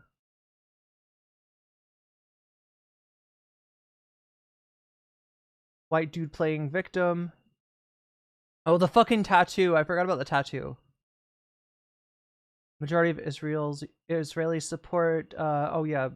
Well, I mean, a majority of Israelis were saying that the IOF wasn't going hard enough on Gaza. Oh my god, chat. I'm so behind. This has got to be frustrating the hell out of chat. Ethan and Hila always side skirt how Ethiopian Jews are treated in Israel. Yeah. You never hear them bring that up. They're Hasan Sims. Yeah, that's what he said. Chat, I'm gonna try to scroll past. Sam Seder does not support genocide in Gaza. Yeah, exactly. And thinks that he's gonna find agreement with Sam. He's got another thing coming. Amogus. I'm trying to I hate scrolling past chat and not reading it, but it's kind of what I have to do to through sometimes. Some ways he's smarter than Sam, history for instance, but Sam's encyclopedic civic mind is on a whole nother level. Matt is dangerously smart. Yeah. It's funny to me that Matt's the person that Ethan singles out for criticizing his intelligence, right? It's Matt of all people. So I guess he moved on from suing Noah Samson, protesting Reddit. Yeah, that okay. Well, no, he should like he gave an ultimatum to Noah Samson, and that ultimatum ended yesterday. So ostensibly the legal case will go on now. 2 protesting Reddit. Yeah, as far as we know, we have not heard anything about protesting Reddit. Attacking the boss of Twitch. No, I'm sure he'll be back anytime he gets a chance. He'll attack Dan Clancy. 4 suing random Redditors and so on. Now it is Nazi swords and hassling MR. What next? Yeah. If H3 podcast continues, I predict Ethan will slowly buy out and replace each crew member. Oh, with like a Galia. Yeah, he'll replace them all with Galia. He'll clone Galia and replace them all. They'll all be replaced with Giardia. It'll be Ethan and the crew will be Giardia worms. That's what we'll get. I won't say that Matt is smarter than Sam because it comes down to politics and Congress. Well, you know, like I said, intelligence is a many splendored thing. All right, there's many different types of intelligence, and they are all amazing. Yeah, like Ethan does have a weird thing towards Hasids. You can tell it by the way he talks about dressing up like Hasids with Sam Seder. Still has not gotten over that. I mean, like, you could call it culture shock. It's a really weird expression, a really aggressive expression of culture shock to come to another country and be like, look at these guys in their sweatsuits. Like, oh, they're sitting in a stink suit, sweating all over the place, and they got the curls, and it's like, dude, like, what the fuck? Ethan and Hila should cover local Israeli news. Shows this audience the report literally screaming at the prospect of no innocent children in Gaza. Leech sword is such a stupid reach, I know, right? Sam and Ethan and Hasan should get together and watch the content puke. Yeah, that would be vibes. Dan is scared shitless about the conversation. I'm gonna sort of scroll through to catch back up with chat because I know it frustrates chatters when I'm way behind. Ethan can stop doing this at any time. but he keeps on going. That's right, he keeps on going. If you want the stream to keep on going, that bonus goal is at 41%. That is 59% off of the stream being able to keep going with another topic after we exhaust this one, which is coming up. So I just want to remind people of that. H3 Sub has some of the grossest, most Islamophobic Frogan. Oh god, yeah, the Frogan photoshops are the worst. The Frog Producatons. It's Producatons, not Producticons. I don't know. I turned it into a transformer somehow, Sylvie. But I think you're right. I think it is Producticon or something like that, right? It's just a misspelling of productions, I guess. It's supposed to look like Ethan. It's supposed to look like actual H3. He doesn't even have to admit anything. He could change the topic and stop obsessing on camera daily. Oh my god. Chris Kunstler destroyed a boner box. Oh, in a debate, right? Yeah, nice. We should check that out, WB72. That sounds like good content. Ethan should shut the fuck up about Palestine. Yeah, and so does Chris Kunstler. Wait, Vindic. That's what Castro said. La historia me rein. My Spanish pronunciation sucks ass, chat. You'll have to forgive me. Reivindicara. Wait, no, that's not an. You don't roll. You roll the double R's, right? In Spanish. I'm so confused, chat, because in Thai you roll all R's. All R's get rolled, but but it's not a roll, but like the R anyway, chat. I'm obsessing about this. La historia me reivindicara. Something like that. Absolvera. That's the word that he used. La historia me absolvera. So I had the right idea, but I was using the wrong cognate. It's on Discord. Discourse. Wait, what is? I posted Ethan's mention of Hen. Some more info on Hen. Oh god, I can't get to my freaking Discord right now because of the stupid laptop. Sam and Ethan would be like Hasan talking to Asmongold. Yeah. Historia will absolve me. La historia me absolvera, which I'm probably pronouncing wrong. But chat, I will work on my Spanish after I get Thai down. Hen tweeted about Ethan, and Ethan posted about it on his. Oh, so Ethan's like, Riley Gaines is a prime example of moderately attractive white girl, can easily sell her mediocre ideas to mediocre old men.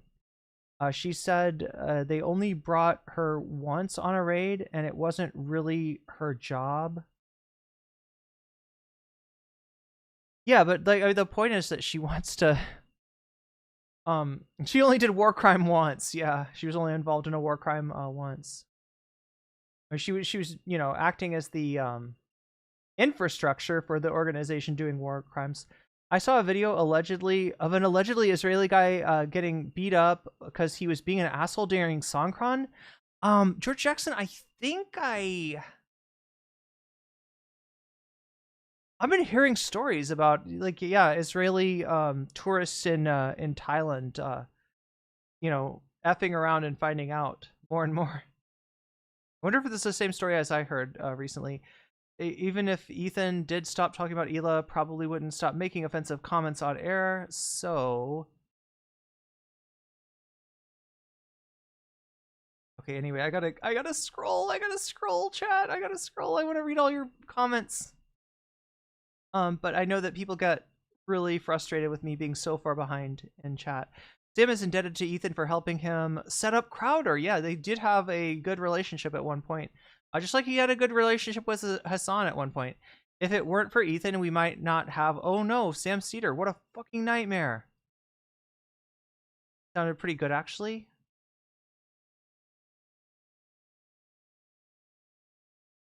Yeah, a cognate, like a word in one language that sounds like a word in another. There's real cognates that are, you know, there because, like, say they're both Romance languages or they're both influenced by Romance languages. And then there's false cognates that sound like that seem like it should be a cognate that mean the same thing roughly and sound the same, but they actually aren't, like, linguistically, etymologically related. So interesting thing. Anyway, chat, I'm caught up with you now. Let's finish this content and see if we can get some extra content out of this stream. We are 41% of the way there, 59% to content nirvana. What's going on in the poll? More Ethan Cope is still winning, but still only slightly. Ethan Stop Talking About Palestine in 2nd place, and Gokunaru in 3rd place. That's where we're at right now, chat, but we will see.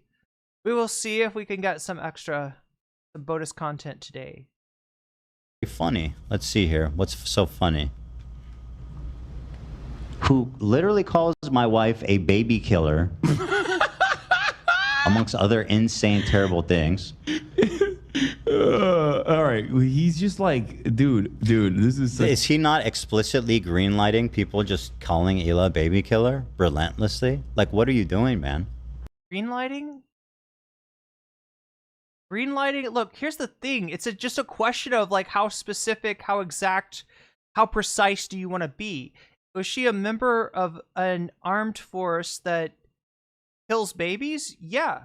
Did she do logistics for that force? Yeah. All right. So if you want to call that, you know,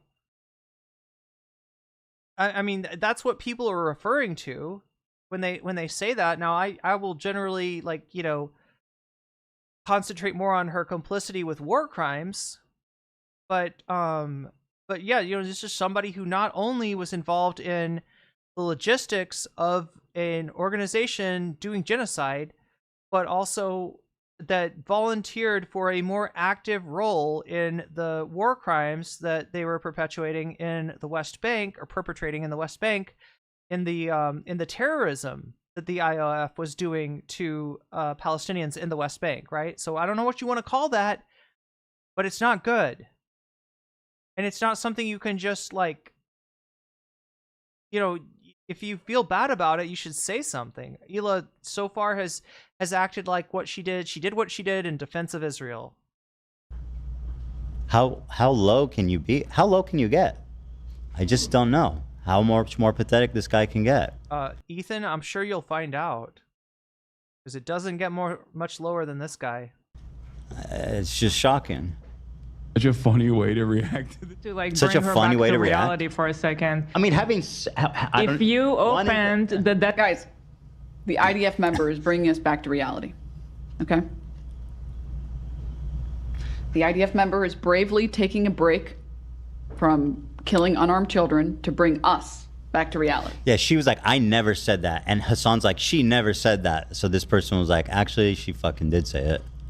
Said what? The IDF member is bravely taking a break. What did she say? From killing unarmed children. Well, was Hila not in the IDF?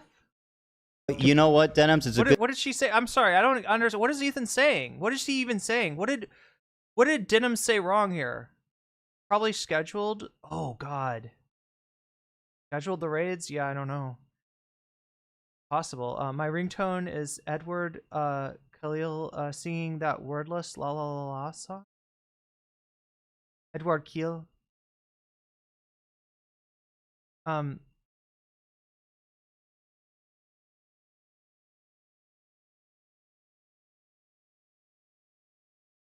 What did Didim say wrong? I don't even get. What is he trying to say that she said that was wrong? Yeah, no lie detected, right? What the fuck? Good thing kids can't remember anyway, so. Wait. Oh, I'm sorry. This shit is vile. This shit is vile. Unarmed children to bring us back to reality. Okay? Like Such a bring her funny back way to to react. reality for a second. I mean, having. If you opened the guys, the IDF member is bringing us back to reality. Okay? The IDF member is bravely taking a break from killing unarmed children to bring us back to reality. Yeah, she was like, I never said that. And Hasan's like, she never said that. So this person was like, actually, she fucking did say it. Never said that Hila, killed children. I mean, I don't know. Like, I don't think the distinction between doing logistics for and facilitating an organization that's killing kids and actually killing kids yourself, I don't think that distinction is quite as stark as you seem to be, suggesting, Ethan. That's not that does not absolve. Unlike Castro, history will not absolve Hila. The IDF member is bravely taking a break from killing unarmed children. Well, you know what, Denims? It's a good thing kids can't remember anyway, so. It's a good thing kids can't remember. Fucking monster. Look at this scumbag, chat. Look, I don't usually resize my window, but I feel like it's worth it here. I feel like it's definitely here. Let me resize this really quick. Let's just take a look at this particular. God damn, chat. I'm scared. I'm questioning my hope for humanity.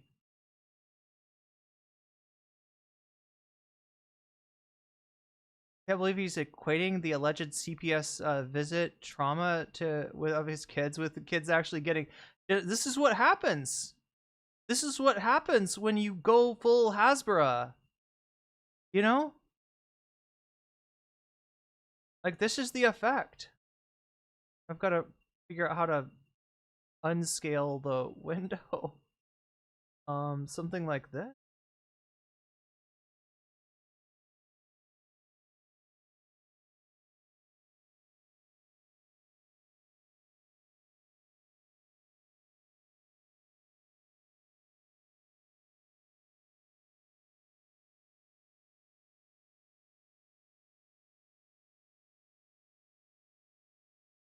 Back to normal size. I just had to zoom in on that particular expression. According to her, it doesn't matter when Palestinian children die because they don't remember anything anyway. Right, Denims? You dumb fuck? Or does that only apply to Jewish people? You scumbag. All right, yeah. I hate her. I despise her. I know. I felt myself bubbling up. I'll take it down. Take it a down breath. a couple notches. Let me hit some halva. Someone grab me one of those halva bars. Yeah. Oh, here. Throw Actually, it. I'm scared to throw it. These things are fucking heavy. Yeah, they're kind of dense. Oh, what a throw. You never even tried it. No props for that? I mean, halva's kind of like, I don't know, it's kind of heavy. Like, both in terms of eating and... That was straight into your palm. Well, it was a good catch. That was beautiful. It takes two to tango here, Yeah, buddy. good throw, good catch. I didn't say I didn't say it was a bad catch. But you didn't say it was a good Of that catch. throw. It was a good catch. Good throw. Thanks, man. This Hila bought, she thought this would be a good snack. I don't know if you guys know what halva is. It's more like a meal. I don't know. It's a sesame seed based treat, like tahini, but sweet, and it's extremely heavy. Yeah, the kids can't remember a reference to something that Denim said about the CPS thing. I know, it's just fucking monstrous that he would say that here, right? Like, first of all, using his children as shields. The criticism was not of his kids. The criticism was of his parenting, based on a story that he told, based on his own recounting of what sounds like a dangerous and inappropriate situation for kids. Now, as I say this, chat, I want to reiterate that I don't trust Ethan, and I wouldn't put it past him. Oh my God, this is a great freeze frame, isn't it? I love this freeze. This is a great freeze frame. I wouldn't put it past Ethan to embellish the story about his kids and the Giardia for comedic effect. That's what I'm assuming that he did. So, but he just didn't give any indication. Like, he didn't, if you're gonna do that, if you're gonna use your kids as a vehicle for a humorous story in which they're getting infected with Giardia, maybe you want to reiterate at the end of that story that they didn't actually get the Giardia. I was just kidding, right? But he didn't, And yeah, CPS, well, according to him, got called. We still haven't seen the proof of it, have we? But yeah, I know the reference, Sitting Cow. He really... oh, saying Trollolol, that's the Trollolol guy. Oh my god, Rachel, I'd forgotten all about that meme. That is kind of a epic meme. Good night, Columbia Rican. Have a good sleep. This isn't human. This is sentient shit pile in a human suit. Damn. Damn. Oh, Palestine, by the way, says Morbert. What, the sociopath part comes in? He's asking for fucking... Wait a minute. He's asking for a Palestinian candy bar? This is not meant to be a candy bar. What is it actually used for? Like, is it used for... Yeah, because, like, it does seem, like, too heavy to be a snack. Sasha G with the 5 gifted memberships. Nero Cassadine, you just got weaseled. Matthew S, you just got weaseled. Robert G, you just got weaseled. Tube Doggo, you just got weaseled. Suppy like cats, supple like cats, you just got weaseled, and that's a good thing. And thank you for the weasel, Sasha G.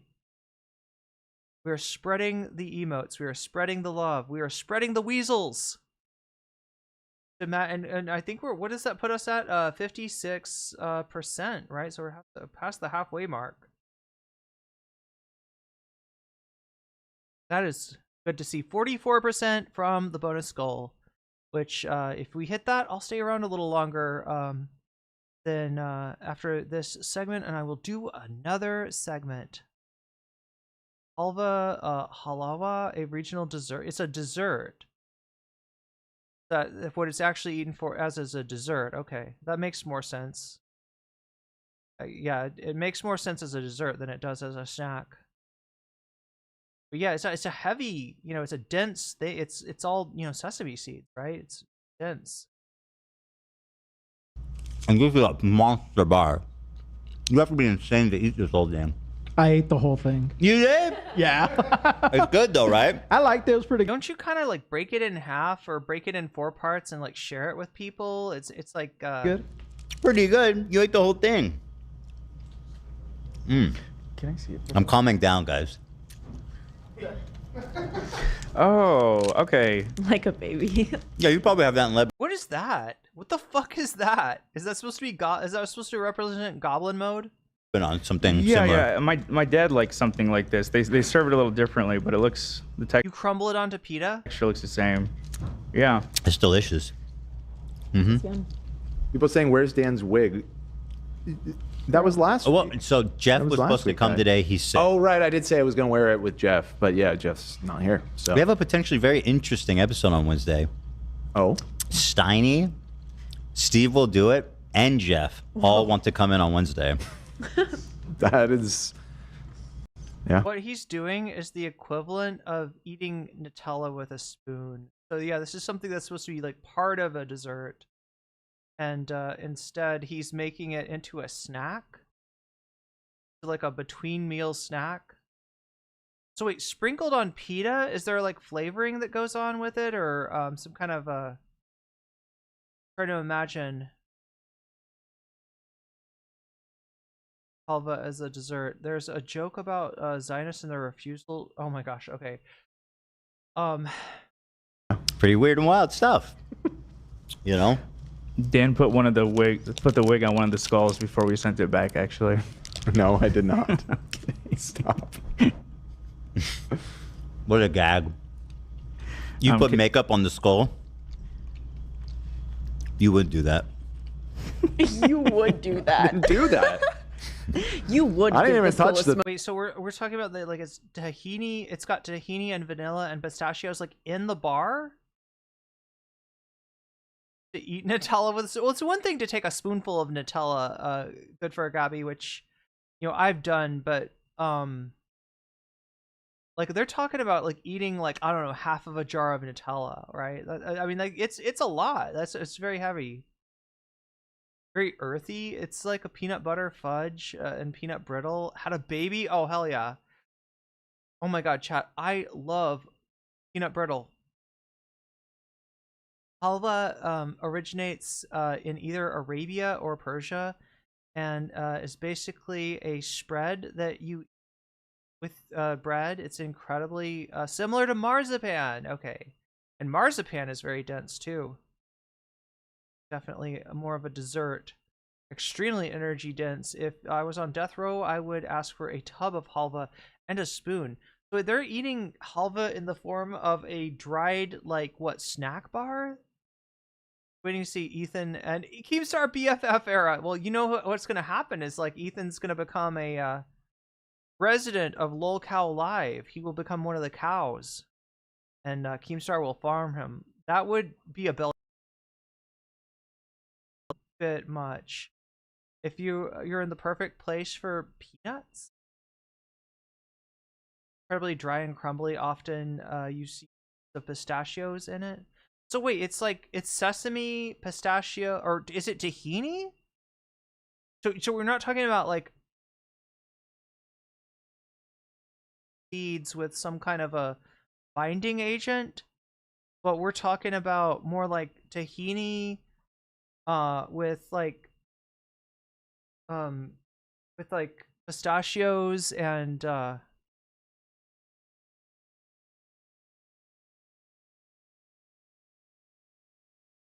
it's not the sesame thing held together with sugar or honey. It's different than that. Super dense paste, then you have to if it's just a super dense paste, then you would have to make halva in a hobard with a paddle. Eat it with bread. Okay, so more, yeah. What else is in there? It's tahini, vanilla, and pistachio. Okay. Yeah, god, that is super dense. I mean, tahini is like, I love tahini, but you know, you only need a little bit of tahini and you can make a lot of hummus with that. Marzipan would be nice. My problem, okay, here's my problem, chat. It's not just with marzipan, it's with almonds in general, right? And my problem is this. Almonds occasionally go bad. And when almonds go bad, that is the nastiest thing in the universe. And every single time I've ever had marzipan, I can taste some off almonds. I can taste some rancid almonds in there, and I just can't take it. And even the taste, even if you gave me good marzipan, I would still imagine the bad almond taste in there. I think it just got ruined. I think it just got ruined for me. It's not tahini. Wait, what? Wait, it doesn't have tahini in it? Not a solid, not a liquid. Can make halva from sunflower seeds, from sesame. So it's like a paste, right? From semolina even. We're talking about like a paste, right? It's ground up and then sweetened and flavored, and he's got it in like a bar format. I remember halva. Now it's actually delicious.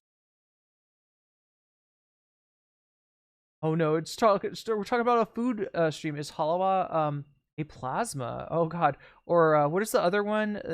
Oh god, the thing that it's like it's got a soul in a gel state. A colloid. Is it a colloid? Almonds go bad? Yeah. Well, like, look, hopefully you'll never experience almonds going bad, okay? Because it is a truly horrible thing, right? And all it takes is one almond going bad to ruin the taste of a whole container of marzipan. Almonds are overrated. I think you're a super taster. You're really sensitive to bitter almond flavor. Ooh, maybe so. Wait, what else does super tasters not like? De La Rosa. Those are good. I like those. Those are actually good. Yeah. It's like in a disc form. It's kind of like a disc of marzipan. Yeah, that's some shitty marzipan. Well, it's like the stuff you'd buy in a store, right? Like in the can. Ate too many almonds once. Now I can't stand them anymore. Yeah, it's really easy to get them ruined for you. You can make like a brick pressed together with pastiness, like energy bar-ish. Not tahini, but both tahini and halva are. So wait, when we're saying okay, so it's not tahini. So are we talking about like it's got just full-on like sesame seeds in it? Real marzipan is just made of almonds and honey. Honey acts as a preservative too. Colloid, yeah. Cilantro tastes like so. Yeah. Are super tasters the people that don't like cilantro?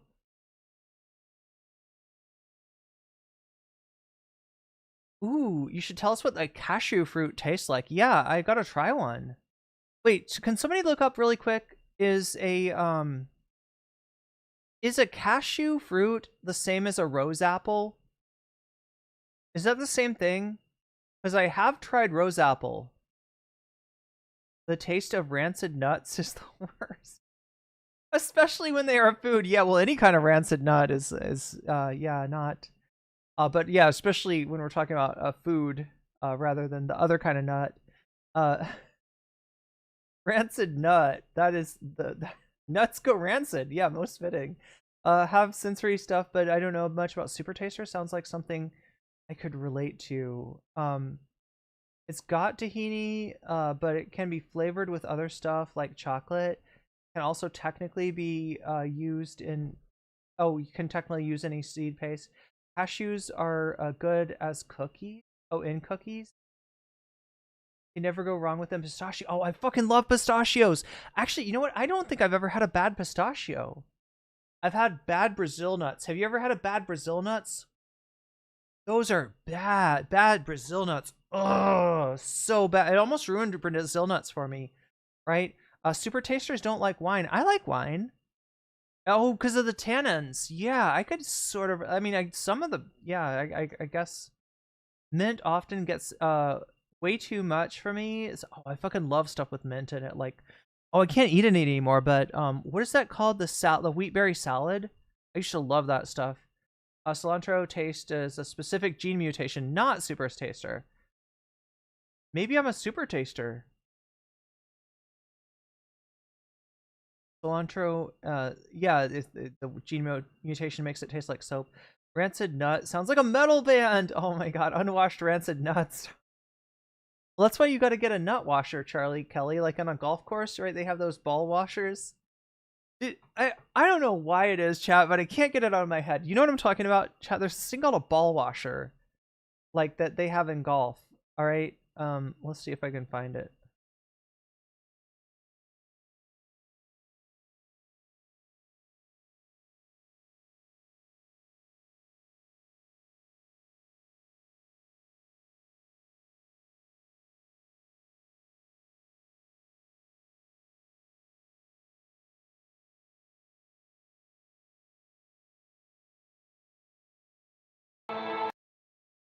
All right, ball washer. Oh god, I've never seen one like this that does a single ball. Look at that, chat. You're wondering, if you're somebody who deals with dirty balls, you're wondering how to keep them clean. They actually put that on the golf cart?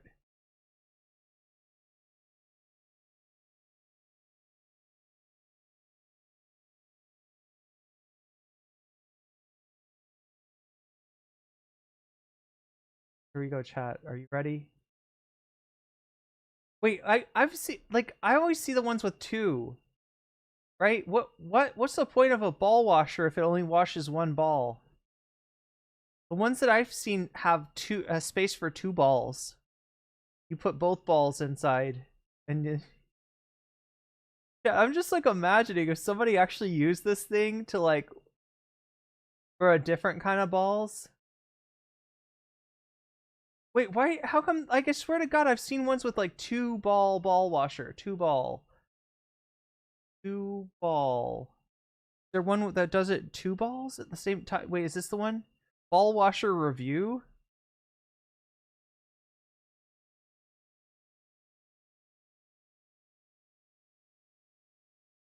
We're gonna review the ball washer. Wait, no, that's a 1-ball ball washer. I thought there was one with 2. Maybe I'm tripping, chat. You put your ball in there and you just wash it. And that's how you get clean balls. You smell the ball to make sure it's clean. And then you dry the ball off and then you're good to go. You're good to go at that point, chat. Oh my god, chat. I'm sorry. I had to drag you into the ball washer. Wait, great freeze frame though for Ethan though. That's pretty classic. He looks like a pirate. Or a Popeye or something. Smoky eye. Dan was very respectful with the skulls. Is this the same? Isn't this the same link? Hold on. Cashew fruit is pretty bad. I tried it in India. It's rotting so quickly. You can taste that? Oh.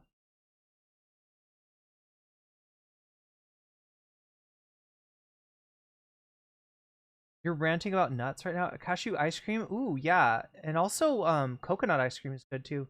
I don't like wine, says Manic Mermaid. Cilantro tastes like soap to me, but I grew up. You grew to like it. Wow. So you have the soap taste mutation, but you still like the taste of...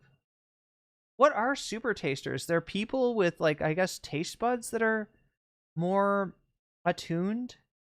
Rancid brown rice. Ooh, you're right, Charlie Kelly. That is some bad stuff. That is some nasty stuff. Yeah, if your nuts are too rancid, try getting a ball washer. Maybe that'll make them less rancid. You called them caddies. That's another name for ball washers. You gotta wash those rancid nuts. Yeah. Pistachio ice cream? Oh, hell yeah. Don't gargle on rancid nuts. That's probably best not to do. It'd ruin your appetite for dinner. Only you can prevent dirty balls. Great ball washer here. Getting hot in here. The ball washer makes men infertile. So the heat. I don't know if it's the heat or just having their they might get a testicular torsion that way. NCC taught me about J.O. pants, baldos, and now the ball washer. I guess the ball washer is kind of a similar concept to the baldo. That's a lot like what a baldo does too, right? It gets the ball inside and then pushes it down and I thought there was a double one. Maybe I'm tripping, chat. I swear to God, I don't really remember. I haven't like gone to a golf course in a long time, and I was never any good at golf. But I swear I can remember one that washes 2 at a time. I don't know. Is there a They Might Be Giant song about super tasting? I don't know. I want a super taste. I hate lime. Can anyone tell me what that means? Jeez. I mean, lime is a little bit more bitter than lemon, I guess, so I can understand why, but I love lime. Having better vision does not mean you have better taste in clothes.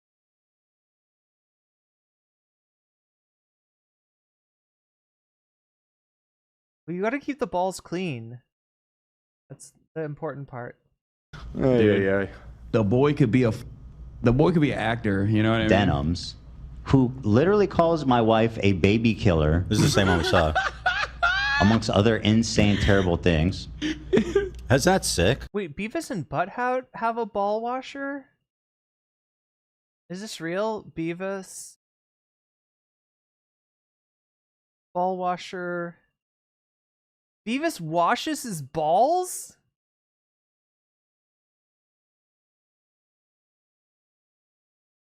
First of all, I never would have... Oh, look, there's a 3-ball washer. There's Beavis washing his balls, yeah. Okay, I didn't know that. I didn't know there was a Beavis and Butthead about ball washing. Wow.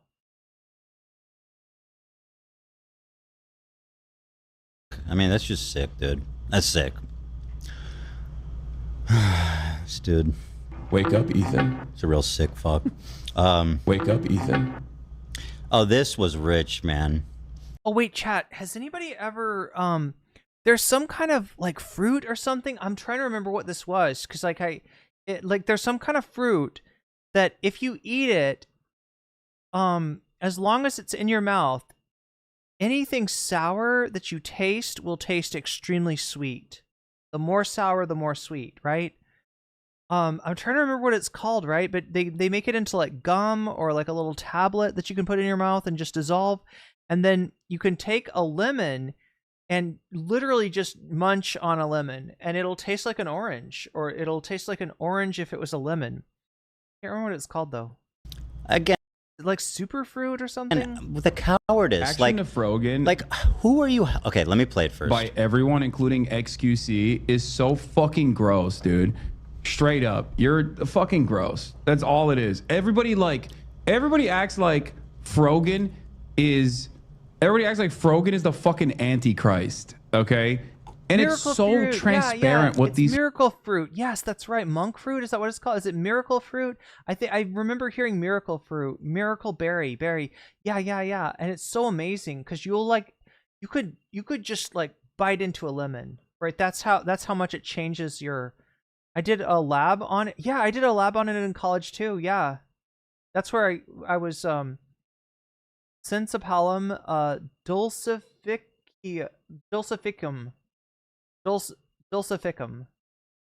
Red berry things. The only thing that's bad about it is I feel like eating a lemon or a lime is probably bad for your teeth. So like I wouldn't want to do it too often. Because like that level of sour will actually hurt your enamel. These fucking losers are doing. Like, you can have disagreements with Frogan if you want, but god damn, everyone is immediately like, their reaction is so visceral. It's so goddamn visceral. Like, give me a fucking break, dude. This shit is so fucking normalized. What is? Go on. Like, Asmongold, XQC. I saw some of them go fucking viral too. It's like, yeah, bro, she's hijabi. I know. Oh, here we go. This is the part I wanted to show you, right? So he's talking about Frogan. And he's talking about the kind of shit. And if you've ever looked at Twitter, right? If you've ever seen when Frogan is, I don't know, did Frogan trend or there was at some point where I saw like, was seeing like threads about Frogan from these commentary douches and these DDGers and shit. And it's just gross, chat. It's horrible. The shit that the photoshops they do of Frogan, it's disgusting. No, and don't even fucking for a moment act like that does not contribute to this. They will say, "Oh, it's because we hate her opinions." Like, no, you reacted that way specifically for a very specific purpose, bro.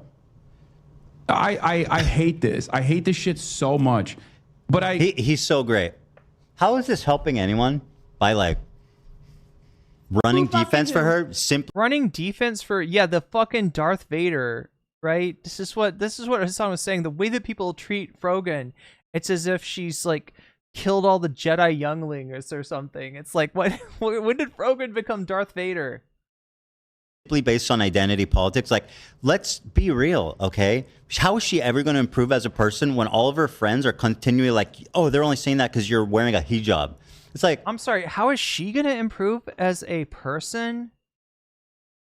Says the moral arbiter of the world, Ethan Klein, says one of the most disingenuous, scummy dudes to exist on this planet.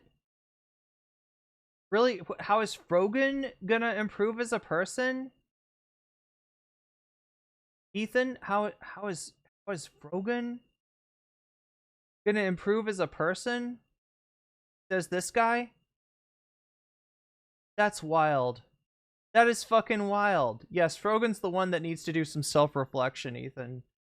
Not you. Of course not you. I just ran around like a dumbass looking for which fire alarm to set off. It was just, oh, your rice cooker. Wait, Funkmaster, are you talking about the thing where if something gets like, if something gets underneath your, like, or if something gets onto the burner of the rice cooker, and especially if you try to fire it up, right? Like let's say you spill a little bit of something on your rice cooker and then you try to cook some rice, then like it'll be this like burning smell, and it's sometimes hard to track down because it's like Ethan trying to roll his eyes and scoff because he endorses harassing women, especially if they're Arab. Well, look at what happens here. killed all the younglings. Yeah, that's right. That's Frogan.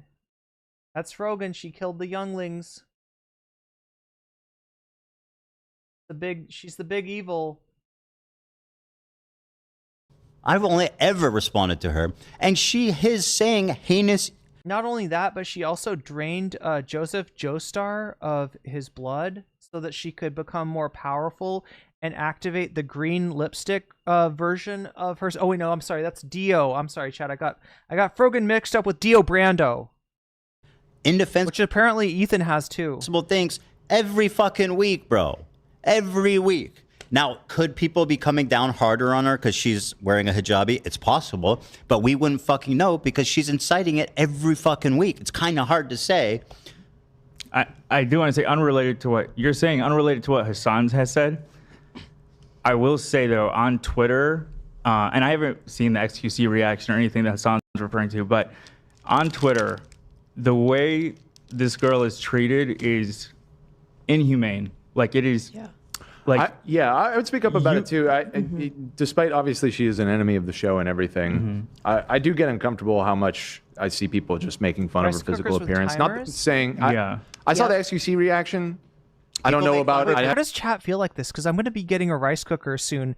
The one thing, I looked at my new room that I'm going to be moving into tomorrow, hopefully, which will have internet so that I can stream to you and show it to you and, you know, like, right, but like the one thing that it doesn't have in the kitchen is a rice cooker.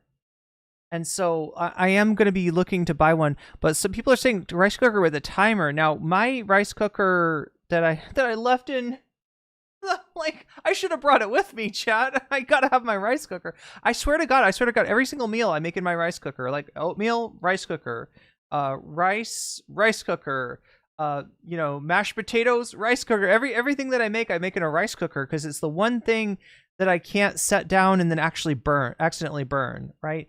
But people are saying a timed rice cooker. My rice cooker, what it did was it would cook up until like if you put rice in water, right? It cooks all the water out of the rice, and then that's when it stops. Then it automatically turns off, right? When all the water is either absorbed into the rice or has evaporated, right? That's when it turns off, right? And so it's really good because it almost never burns anything, and you don't have to remember that you put it on. If you forget about, if you make rice and you forget about it for, you know, in 2 hours, then you come back and you got warm rice. I haven't seen Asmongold. I don't know what he's referring to with that, but all of like the. I do have to mention, chat. We are coming up on crunch time. We got 30 minutes left of this stream, before I turn into a pumpkin and have to get the fuck off. That can all change if we hit 50. If we get 44% further on the bonus goal. We kind of been hurting for bonus content this week a little bit, but maybe, I don't know. This is the 30-minute warning. Photoshops and stuff with her, like, you cannot like her, but you don't have to go there. Yeah, I agree. That's not what Hasan said. The whole thing started because Frogan made a private joke on a private Discord about Ethan unfollowing her on Twitter. Oh, you know what? That's the part, Sylvie. I didn't know this part about it, right? So, like, I guess based on, I don't know if it was Ethan's reaction or whose reaction, but I assumed that Frogan had complained about it on Twitter, right? So, like, Frogan got the unfollow on Twitter from Ethan, and that Frogan had gone and, like, you know, bit like on Twitter, like, oh, looks like Ethan's unfollowed me. And, you know, I was saying, like, okay, well, that's not, you know, I mean, you shouldn't do that, right? You know, people can follow me, people can unfollow me. You're never going to catch me, you know, complaining that somebody's unfollowed me.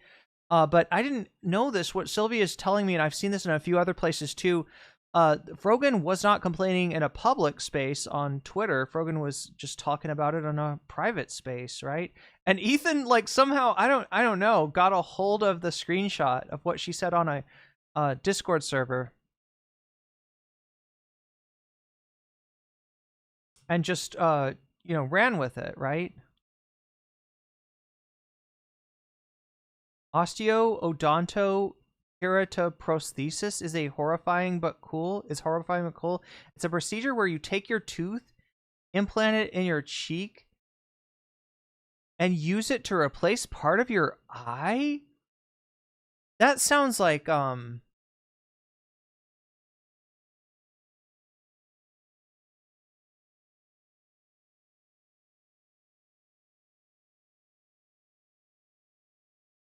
osteodontokeratoprosthesis.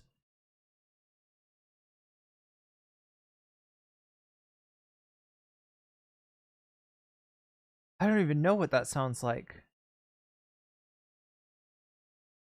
Implant it in your cheek and then use it to replace part of your eye? I can kind of see how that would work. Isn't there, like, it's not a tumor, but there's some kind of thing that you can get where you can have like a mass, you know, I don't think it's a tumor, but maybe it is a tumor technically, but you can have a mass that when they do the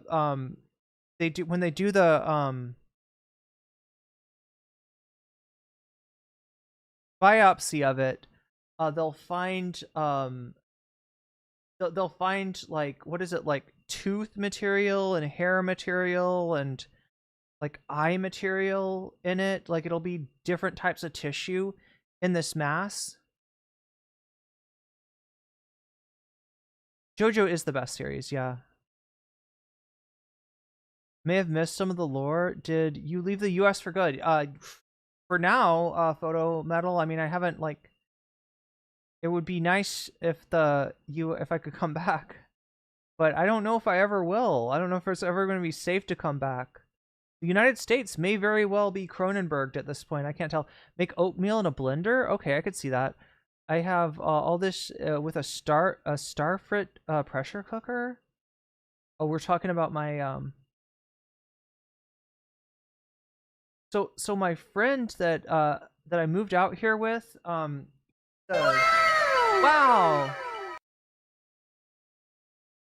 His dad is sick and his cat is sick, and so he might be going back to the US. And he bought a bunch of stuff out here, and he's talking about giving it to me at least temporarily. Like he might come back, and he might move back here, but it's like his dad is pretty old and his dad is fairly sick. His cat probably, needs to be, put down at this point from the sounds of it. So he's got some real stuff to take care of back in the US, and he may be leaving me out here. So but if he does, he'll leave me with his rice cooker. So yeah, I'm gonna give that a good home. But yeah, wait, what just happened? Good luck with the move tomorrow. Thank you, good for Gabby. You guys are such lying pieces of crap. They absolutely allow the worst abuse of Program on their on the H3 subreddit. Rice cooker, pot for noodles, a steamer for veggies, bing bang boom. I love that. That's my favorite. Like, I don't need a stove. I don't have a lot of use for a stove. I don't fry things. If I have to boil something, I'll do it in a rice cooker, right? I'm all about the rice cooker. So glad you found your new digs. Yeah, me too. I'm looking forward to getting into it tomorrow. Be my first day. Payday is Friday. Oh, that's really sweet. DJ Spilled.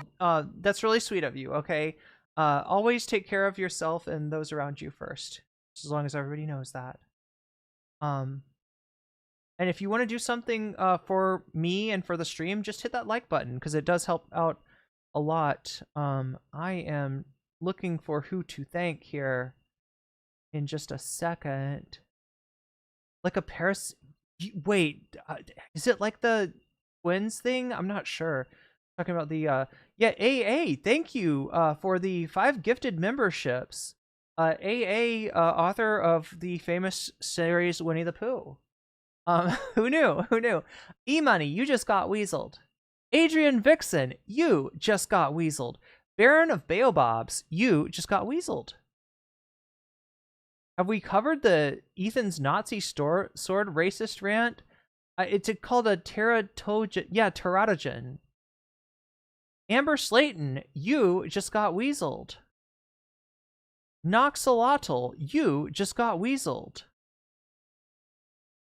And that's a good thing. Thank you for the gifted, AA. I'm sorry for joking around that you have the same names as the, what is it? The author of Winnie the Pooh. Now the conversion with Eat the Rich says, really love your takes on everything, especially when you bring in theory. You really know your shit. Thank you. I try to make intelligent commentary, conscious commentary, if you will. But thank you for the super chat, Eat the Rich. I don't even know how to count it because the rice cookers are OP. Oh, hell yeah. Rice cooker is the best piece of cookware that I've ever bought. And Sasha G, thank you for the gifted membership to Dr. McRib. Dr. McRib, you just got weaseled, and that's a good thing. Okay, I don't know how to convert Canadian money now. I feel like I should be giving the Canadian you know, and I don't know also why it should have given you a notification, right? You know, it usually gives you a notification if you do a super chat. I'm sorry you didn't get one, but I'm giving you that recognition right now nonetheless. Yeah, because like the US dollar is weak now, so I feel like I should give the Canadian super chatters like more credit based on the fact that the dollar is eating shit thanks to our lovely president Donald J. Trump. All right, so wait, 18 and then 4. I think we're at 81.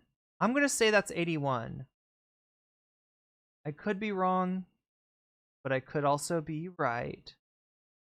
81% of the bonus goal is satisfied. We are 81% of the way towards extending the stream a little longer to cover more topics.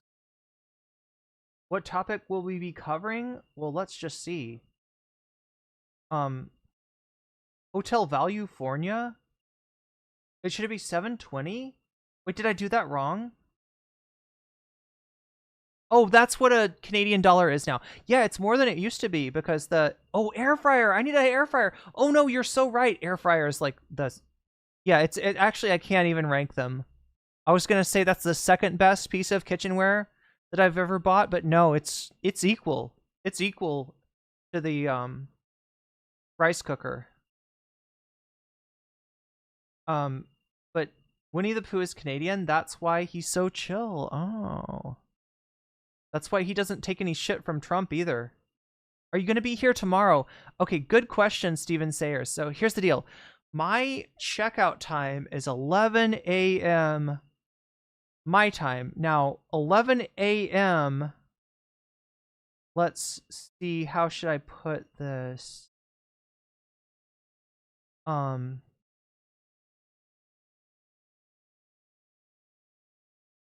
a.m. I think it's 2 hours and 40 minutes earlier, so it would be a short stream. It would be a stream that starts early and ends early, right? If I do stream tomorrow, now I may have to. Ethan needs to get a Zampacto.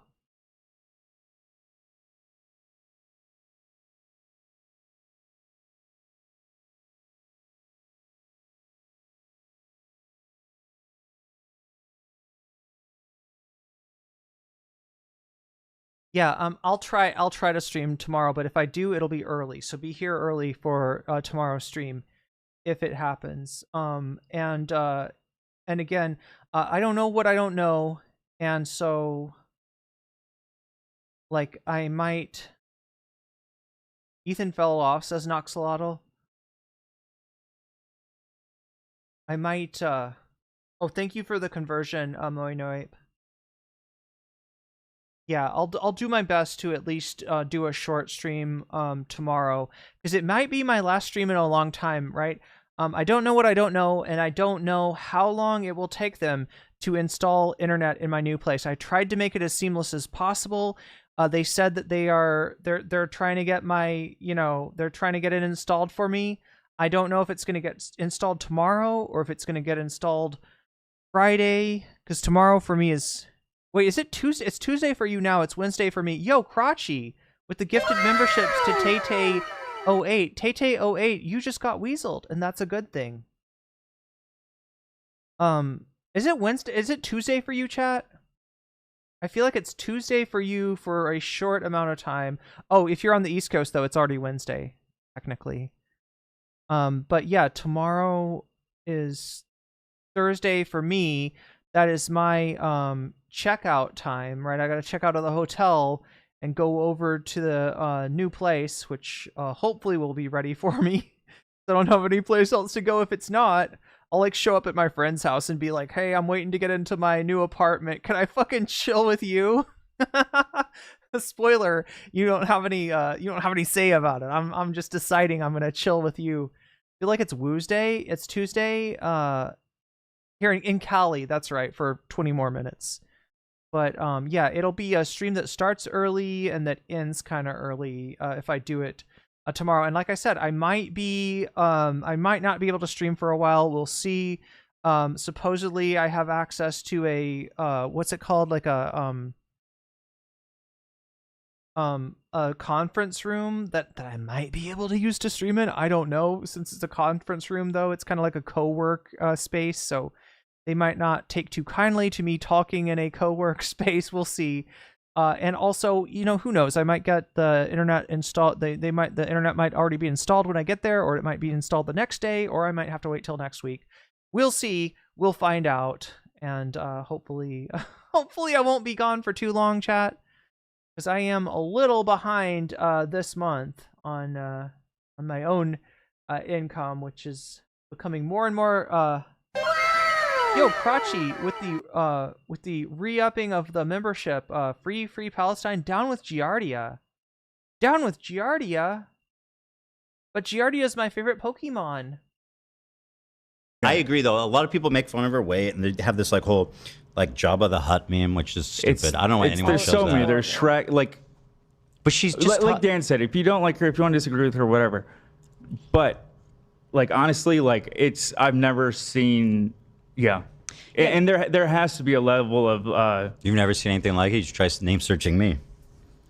No, for sure. And I see people... Hey, let's make it about me again. Can we make it about me? Excuse me? Saying the same it's thing Twitter, does happen Twitter to sucks. you. The same thing... I don't know what the fuck he's talking about. Right? does happen to you in that thing. It's everywhere. It's like... There's crazy hate when we talk about ours. I'm trying to imagine...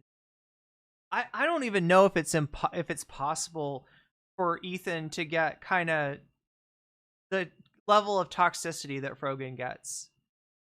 I would say that based on Frogan's identity, it is probably not possible. I mean, I don't know. The only thing I could think of is if a fucking Nazi did a literal fucking Nazi did a meme, and not Hasan with a bleach sword, like an actual Nazi. Right, did if Nick Fuentes, did a meme about Ethan, that was I don't know, genocide was a literal Nazi related meme about Ethan, right? That would be the level of toxic. When you're talking about the kind of toxicity Frogan gets, yeah, it's hard to compare anything that Ethan's gotten to that. If you weaponize someone's looks or you go after that, you're immediately invalidating whatever argument you're trying. You don't need to. Ethan could never be a woman online. He would have a breakdown, have a mental breakdown in less than an hour. That's what I mean. I don't even know comparing it is. There's no comparison. Dude, she's so bad. And that's my point. She said. You don't even need to talk about her looks or if you're fucking Islamophobic. Eat the rich. What about me though? You don't even need to. Well, it's kind of. And yeah. Wait, what the fuck did Olivia just say though?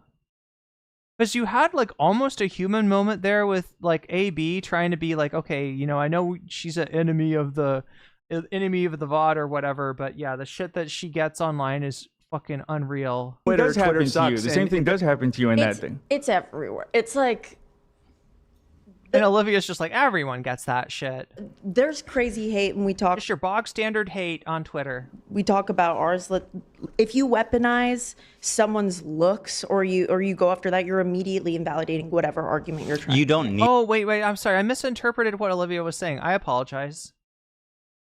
No, she wasn't trying to be like, yeah, we all get hate, whatever. That's not what she was saying. She was just saying that, if you, I guess she's trying to tell H3 fans that if you have a problem with Frogan and you want to make a criticism of Frogan, you're invalidating your argument by going after her looks. Okay.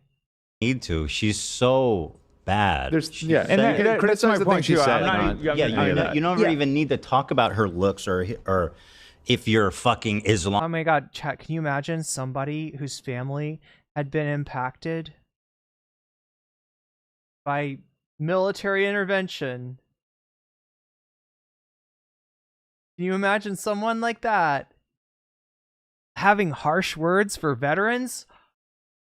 Yeah, she's a monster. You're right, Ethan. She's a total monster. What the fuck? Like, everything that, like, Frogan has said that is, like, wrong is, like, understandable. And I don't know if it... Islamophobic. You don't even need to... Well, it's kind of... And yeah, I see people give advice. That's the wildest thing for me. Like, look, if you want to say that, veterans are a protected class on Twitch and that according to the Twitch terms of service that, making or criticizing somebody because of their like veteran status is against the TOS, sure. But if you're talking about on a moral level, certainly you should understand somebody whose life and whose family has been negatively impacted by military interventions being less than charitable or less than complimentary towards veterans, right? That's to the Islamophobes. I see people in the chat even now just saying it's Twitter. That's the attitude we're trying to push back on. That's what Ian was basically saying in the content cop or whatever, is like, oh, this is just like how the internet is. You shouldn't accept that. Like, it doesn't matter if it's just Twitter. Twitter's horrible. Like, you should get off it. You should get off of it. You should not engage with it. You should not reward the people engaging with that kind of behavior. It's one of people are saying stop being friends with her. You guys don't know fucking shit. I have not talked to her in forever. And the last time we did talk, we had a disagreement. Like we where is this coming from? Like I don't understand. That is not what I'm saying. I'm talking about a girl. I think what you're saying is totally valid, and I've been feeling that too. I don't like when I see that kind of stuff. Again, it's just focus on the things that she said. Galaxerna, I started making grotesque art of them after this. I still don't think it's the same as what... Yeah, no, the shit that Frogan gets is, like, it's revolting. It is...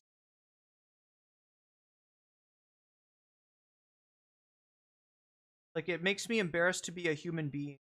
That I'm part of humanity that, produces this kind of vile hatred. I don't go to their subreddit and search by top for the last month. Irony of Ethan saying you should get off the internet, right? They have one of the worst subreddits ever. They have no room to talk. Ethan saying this while he is hurting himself using his Reddit. Oh yeah, and having people just feed him stuff that's meant to get him to crash out further. Personally though, and I've seen Hasan do this before, is he's accused me of it. He goes, "Oh, you just hate Muslims." It's like, bro, can you actually please just respond? When your criticism yields no actual substance, but you're convinced that it is. You're convinced that this is fucking Darth Vader that you're talking about. When we're talking about Frogan, right? And you're reacting like, oh, but don't you see? She's like the worst person in the world. She's like horrible. She's like like, right, when you're married to somebody that was acting as logistics for a military organization doing fucking genocide. and then you turn around and you're like, oh, but Frogan, no, she's beyond the pale. Then yeah, what the fuck else is it, Ethan? What the fuck else is it? We got a few options here, all right? Is it Islamophobia? Is it misogyny? Is it a combination of multiple vectors of bigotry? Ethan, I think that's probably the most likely explanation, and your ass doesn't see it because you're lost in the fucking sauce. You're lost in the Islamophobia sauce. To a real argument, like, Which is the only thing, the only substance more vile than Sabra hummus. please, bro. You know, he just, like, you can't just sweep everything away by saying that. It's just not right. Are people very cruel to her? Yeah, for sure. You know, it's just, I don't know, man. Yeah, welcome. I have to, never. That's your new They audience, accuse me Ethan. of doing it. They That's go, your "Oh, new Ethan's audience. just targeting Arab and Muslim creators." It's like I have never one time mentioned her hijabi or brought anyone's fucking identity into my criticism of them. But when there's no substance to your criticism, Ethan, and you still make it, then what the fuck is informing that? What's causing you to your perspective to be warped like that? And I'm sorry, it's hard to answer that question without acknowledging that, yeah, part of that at least is Islamophobia. Well, maybe Anissa, the 8% thing. That's not a criticism. And she's half Lebanese. I corrected myself. Yeah. Maybe. Let's see. Who fucking who? Reddit post. What is this? Ethan reacting like Frogan, what a jump scare, or she's disgusting, she's the worst, the entire crew is so full of shit. Their fans eat this up. H3 is constantly talking about the way people look. Yeah. Well, you've cultivated a toxic parasocial community. What, you know, this is what you get. This is what you should expect, right? And you're courting like Diddy Gears. You're courting the worst of the commentary fans out there, right? And so, yeah, you know, like whether or not you know, want to Giga Chad, the Islamophobia and misogyny, they sure as fuck do. Taylor Lorenz. Oh, yeah. Glad Hasan is calling this disgusting shit out. Frogan doesn't even cover God, politics. Chad. She's the Did you ever think for one moment that we would have a Taylor Lorenz like Ethan Klein? God, this is just amazing. Is he about to crash out on Taylor Lorenz? Is that what's going? Ethan, ooh, jeez, this is not a good move for you, bud. I don't think this will end well. Right? If word gets back to Taylor Lorenz that Ethan is talking shit about her on his stream, kindest, most caring person I've ever met. Taylor Lorenz says, Frogan is such a wonderful, kind, and generous person, even despite dealing with relentless abuse online. Like Brett said, it's really gross. Chat, I don't know if you know much about Taylor Lorenz, all right? But this is one journalist that plays for keeps. Like, Taylor Lorenz is in no way fucking around, all right? Now, this can be true, but why are we treating her like she doesn't do the same thing? She does the same thing. She is a vile, disgusting, hateful person that's always going... Why did they say that she doesn't cover politics? She does. She literally does. I don't even know what that means. That's like what she does, isn't it? At least... I mean, chat, can you answer? I don't think that it's exclusively politics. I think Frogan talks about a lot more than just politics, but she does cover politics, right? Like a decent amount. Well, maybe not entirely, but certainly she wades into it. I mean, right? To a degree. I mean, the one time I streamed with her, we did a stream with Nina Turner. Yeah, I'm sure she does all kinds of things, but he definitely does politics.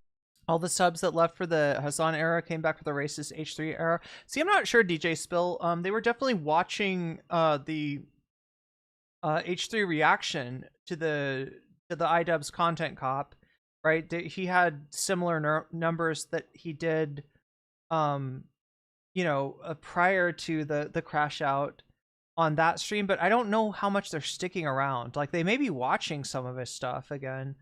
But it doesn't seem like they've necessarily resubbed yet. I could be wrong. Ethan said something really bad about Frogan lately. He said they volunteered to be in the same room with her. Like, what? What's that supposed to mean? What's that supposed to mean? What's he implying there? I can show you my egg, sweet and egg, yolky splendor. Give me some more lyrics, Donald. So, zero self-awareness. I need more Donald Duck lyrics. A whole new mammal on the land. That's awesome. Oh no, chat, I'll get sued for doing Disney if I get too close to the right melody. Unless I sing it really badly, Disney will come for me. Let's go Taylor. Ethan, don't poke the bear, yeah. Well, he hasn't attacked Taylor yet, so, you know. He obviously disagrees with her, but he's not, you know, he hasn't launched any ad hominems, any missives in her direction. Taylor's awesome, says Joel. Taylor has definitely gone after some very bad people. Like, it has been a little bit kind of courageous in doing it. Like, right, going up against Andreessen is not like that. The one thing that I really respect, right? You know, and I've seen the good and the bad from Taylor Lorenz, but the one thing that I gotta say I really respect is that she fucking hates Mark Andreessen. She hates Andreessen, and I'm so here for that. Taylor's social analysis is amazing. In the mammal, the mighty mammal, a Mowgli sleeps tonight. Oh, a Jungle Book reference. Rogan makes girly content like 80%. Okay, so you're right. Okay. So that's, I guess that's what Taylor is saying, is that the main thrust of Rogan's content is not political. Rogan doesn't cover politics unless she gets attacked. Okay, I guess I haven't watched enough. I mean, the times that I've happened to see some of her content, it's been political, but maybe that's, from what I'm getting, not the mainstay. She's a Muslim, so just her existence is political, according to Ethan. Yeah, she doesn't get a chance to be not apolitical. You know, unlike Hasan, she can't put on the MAGA hat and just make herself apolitical. Not really, to be honest. I don't think Lamau, every time I watch her, not doing political stuff. Yeah, pop culture. That makes sense. H3 does X, then acts offended when X is being a variable. When somebody says H3 doing X is H3 is doing X is bad. Disney, come for us. I know, right? She has done some good work and informative stuff, peeps. Yeah, I mean, I got complicated feelings about Taylor Lorenz, but she's definitely attacked some really bad people, which I appreciate. I don't want to get into it right now. There's a whole ass history. But she got my respect for going after Andreessen. So everything Frogan does would normally be right up the alley of H3 community. She was playing Dress to Impress today. She does reality TV reacts. They should love her if they weren't so racist. What's bad? I'm not saying anything's bad about Taylor. We're not going to get into it, chat. Look, there's bad things about me, I'm sure, right?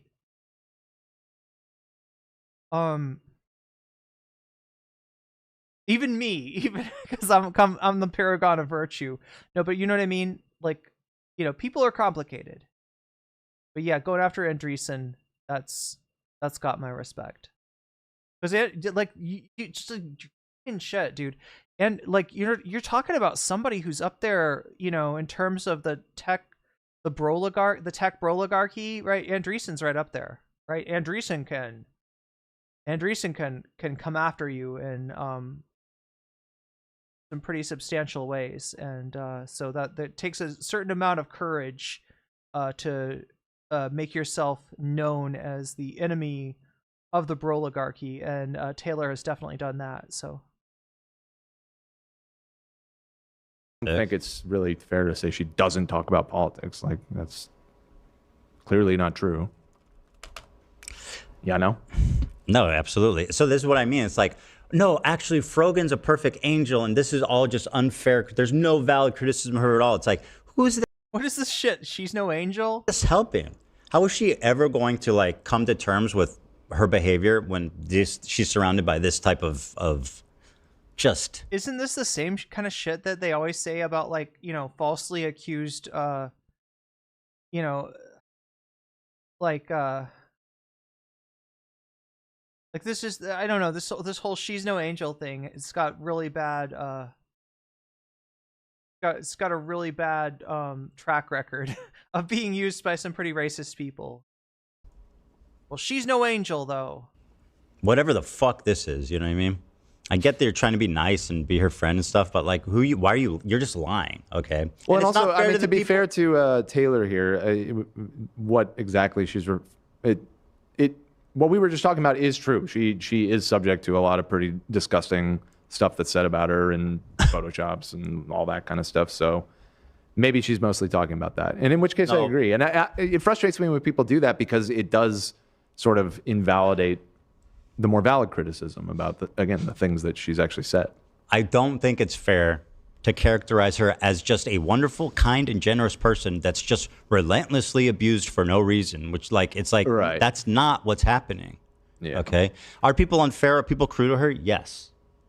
People make fun of her appearance and her hijabi and all that stuff? Yes, that's fucked up. Look, just to settle your, you know, just to settle your Jackson says, I subscribe to Taylor on YouTube, but I don't want to support her if she's problematic. Look, the only thing I can think of with her is that she's not always been the best judge of character, right? Beyond that, I haven't really looked into it enough to, and you know, I'm not here to, you know, be the moral arbiter on all content creators. But yeah, the issues that I've seen with Taylor have to do with the, you know, her judgment of character of other people more than with her. But again, this is a long time ago, and I like to be like, you know, I was thinking something. This kind of might be true. Tell me what you think. This whole arc, the falling out with Hasan, the breakup of Leftovers, the content cop, my response, Bad Empanada sent, I don't know if it was Bad Empanada, someone sending us skulls in the mail. I think if it wasn't for Frogan, she's like Hasan. I mean, good point. Yeah, you know, I'm sure I've been a bad judge of character before. Yeah, you know, like that's complaining about me unfollowing her, none of this might have ever happened. I just mean that there's a lot of baggage, right? If you really want to understand Taylor Lorenz's career, you're going to be doing a lot of research. And I've heard people, you know, the people have a variety of opinions. I haven't done the research myself well enough to feel comfortable about like making a judgment. And also, it's not really my place to say. But yeah, that being said, you know, any enemy of Andreessen's has got my respect on a certain level. It'd be a completely total timeline. Fucking Dearborn, she dude. might be the better. This is she might be the catalyst for everything. We have to go back. There's one too many people I hear from Dearborn, and everything went to shit. That's yeah. He keeps on saying that she's wearing a hijabi when like a hijabi is a person who wears a hijab. He just doesn't understand, right? He just is lacking, I guess, the cultural competence there.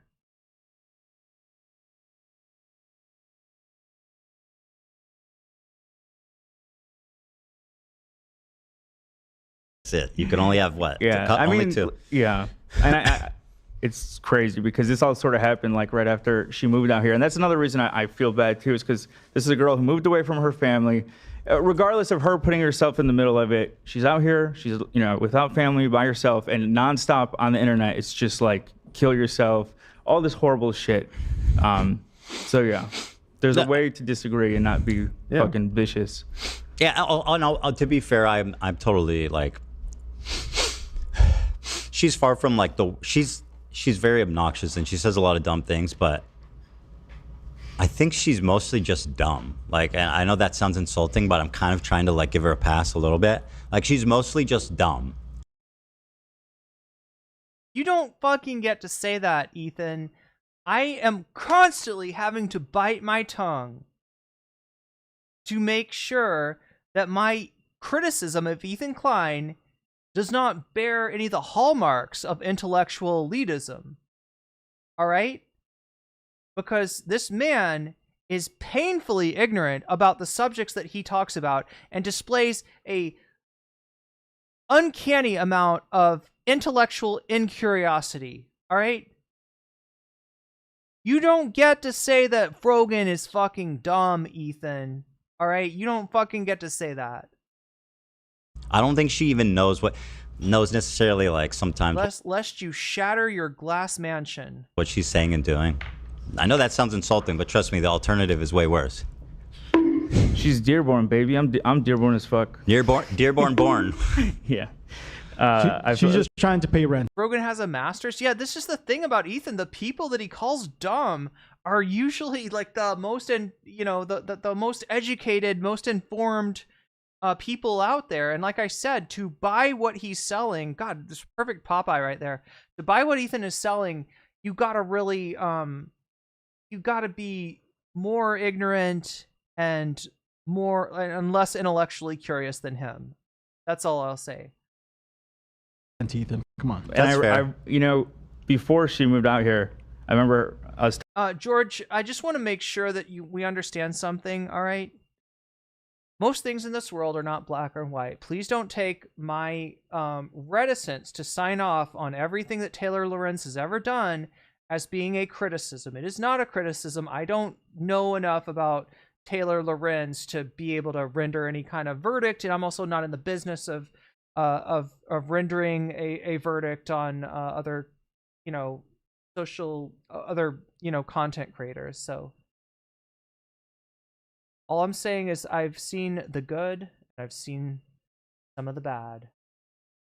But yeah, this is like, Ethan Klein. I mean, lucky for him, he didn't turn that into like a, F Taylor Lorenz, right? Because that is one person that you do not want to have. You do not want to be on the bad side of, right? That's like, yeah. Talking, and she was. Taylor Lorenz is a complicated historical figure, much like myself.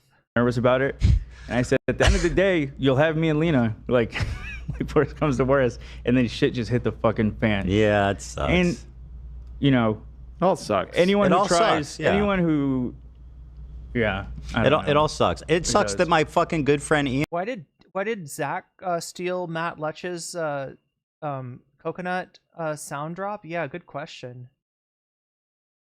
Maybe he's falling off. I don't know. Maybe Zach is falling off as a sound dropper. I know this is insulting, but yeah, but please don't ever like take my, right, if I don't render like 100% positive on somebody, that's not me being negative about them. If I don't render 100% negative about somebody, that's not me being positive about them. We don't know what we don't know, and I have not made it a habit to study like the career of Taylor Lorenz. I'm just aware of the history. There's quite a history when it comes to Taylor Lorenz, and Of 8 years, suddenly you were moved by Noah Samson being like, I remember when you used to sue people for good reasons and not frivolously. That's so touching. And Matt Leave being like, I think you're best when you're just silly and not talking about serious stuff. Oh my God, I'm so touched. Oh, and by the way, Hasan's not even going to appear in it. I was waiting for one of them to just say, I liked you when you were fat. That would have been honestly better. That would have been funnier and more honest. I think out of all of them, he's like, I did like you when you're. The Matt Lieb one, like, I get that it's like a backhand. He's basically saying like, stay out of this discussion or whatever. But or fucking educate yourself, right? That's the biggest criticism. That's what Hasan was giving you before.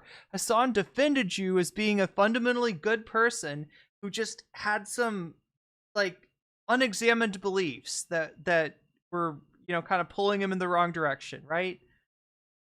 That's not this fucking huge insult that I mean, I like you best when you're talking about funny, goofy things too. It was, At least, you know what I mean? I thought you were gonna say I hold on. liked you best in when the you were context of fucking. No, I get it, but I'm just saying, like that one actually had like a. No, that is one. It's something I could be like, absolutely a fucking backhanded compliment. Of course it is. I get it. Yeah, but I also do I like when I'm funny and silly too? Yes. Yes, of course. I'd like the opportunity to just be funny and silly for once. I was getting ready to go back to that, and then my good friend Ian dropped a content cop that forced all this shit to come back up again.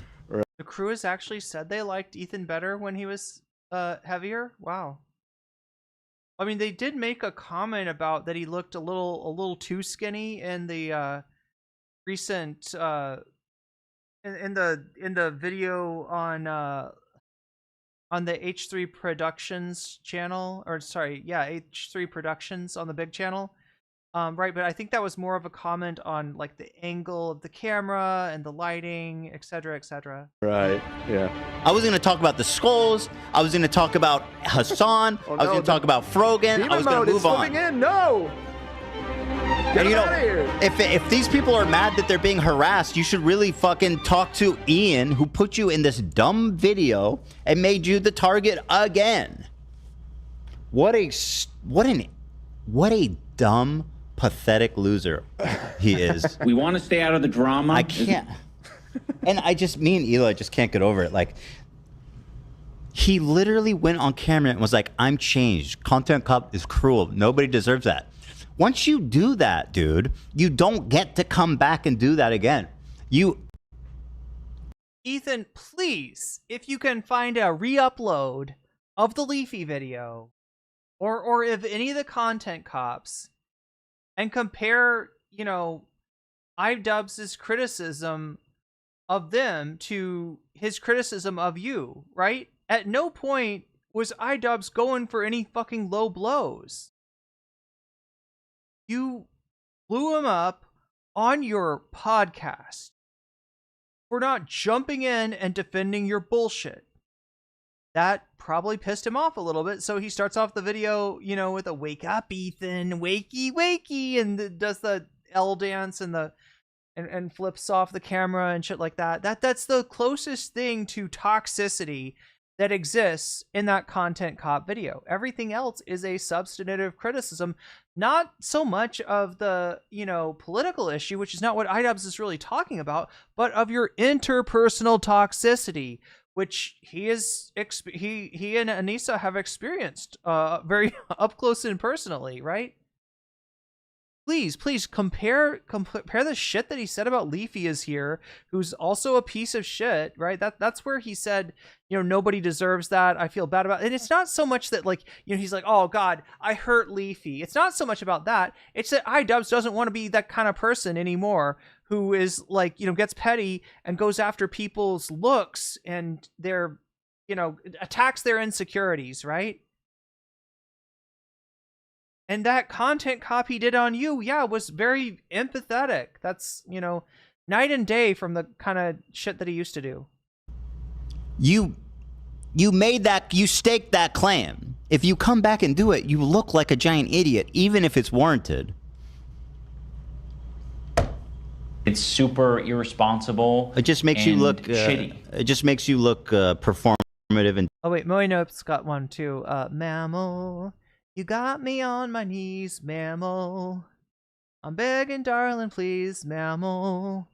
Darling, won't you ease my worried mind? Is that Eric Clapton? Anybody ever see the Come Town of Eric Clapton? I almost want to put that on, except I feel like there's like a little touch of homophobia in there. It's weird how Nick Mullen, you know, somebody's British, so here comes the gay jokes. Disingenuous from the start, this whole thing. He needs a good fucking ass whooping is what he needs. What is that, dude? Oh my God. What is the closest thing to toxicity you see in there? If this had been the Leafius here, Rice Gum, Keemstar era iDubbbz content cop, then it would have been, you know, a comment on, he would have been making fun of your tics, Ethan, frankly, right? He would have, yeah, gone really fucking low. And like, this is the best you've got? Is he needs an ass whooping? What's that? It in the cut. I love how he fucks around. He's like, yeah, we're gonna burn this bridge, and then he's surprised that iDubbbz is like, he needs an ass whooping. Wait, did we watch this? Sean the Black didn't know there's an option to decline. Did I watch this? Yeah, we watched it on Friday. Yeah, that's what I thought. That one was great. Couchfucker Mike calls his friends trained monkeys. By the way, couches. By the way, Ethan, you just defamed him. What did I say? He does not fuck couches. Oh, my bad. I didn't say couch puncher. That's JD Vance. I said. Oh, you like? Sorry. You said fuck. No. You. What is that? AB kicking into the toilet?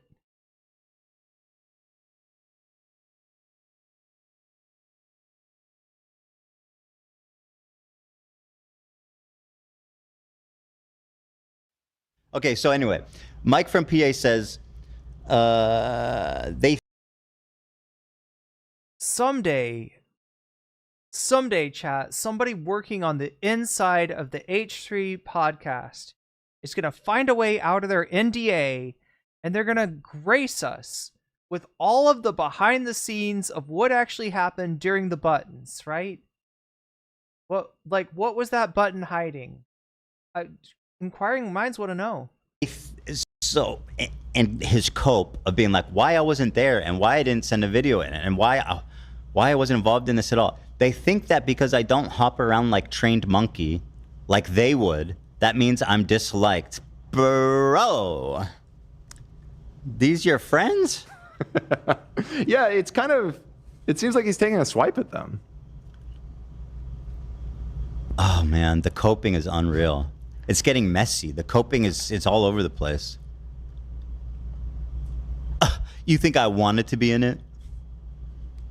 I have not jumped in years. Please, yeah. You think I'm capable of a vertical movement at all? That's my boy.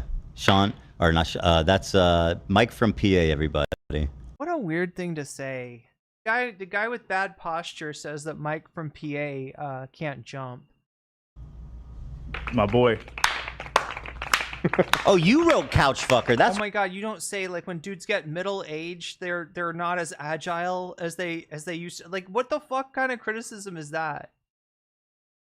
Well, I said it. Somebody wrote couch fucker in the doc. Oh, who did that? Who wrote couch fucker? You set me up. You Ron Burgundied me. So I've learned this working for you for so long. When you send something to add to the doc, to leave the title the same as the original Reddit post, because you're able to understand what it is easier that way. Is that that's the post said that? Oh, so the Reddit post called him a couch fucker. He's not a couch fucker. He He's might not a be. couch I don't know. fucker. I mean, I don't He have evidence punches to the contrary. couches. He punches them. Yeah, he punches them really good, really hard. Denims is back in response to my video. Let's see. She's got some really great. I can't. Oh, she's responding to the podcast. I love how she does this. She covers her mouth like, I'm so shocked, you guys. This is so genuine reaction. This is just, I can't do it. I'm to be away. Did you tell him to say he's hotter than me? Was that your line? I think it probably was. I'm pretty sure Dan is laughing because he thinks it's funny, but he's trying to pretend like he's laughing because he thinks it's stupid. No, Denim. Let me just stop you right there. This is one of the most unbelievably cringe things I've ever seen in my life. No. You're lying. No. I'm not lying. You know, like. I'm not lying. Also, that's not a good diss, saying that I'm hotter than you. Like, what are you talking about? It's stupid. Because it's not true? Is that what you're saying? It's also, it's definitely untrue. Frankly. Wake up, Ethan. This is no longer a dream. This is Denims who, once again, aligning himself with Denims. Look how he gets all excited. Oh, I'm finally the subject of the conversation. Here we go. Finally, somebody's talking and thinking about me. I'm all ears. Here you go, girlie. Eric Clapton is cringe? Wait a minute, you're awakening memories within me.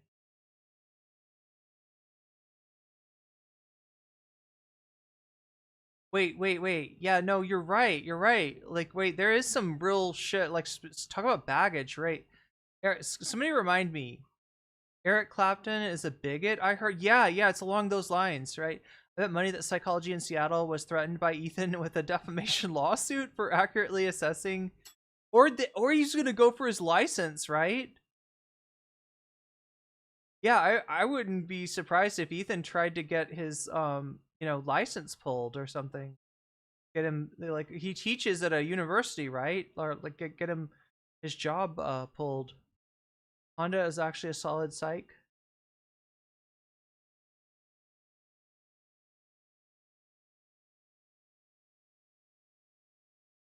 Now Come Down. Oh, Come Town is some pretty problematic stuff.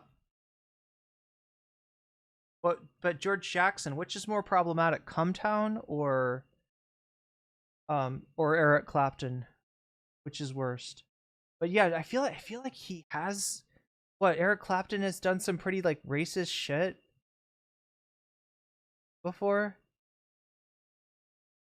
Not remembering exactly.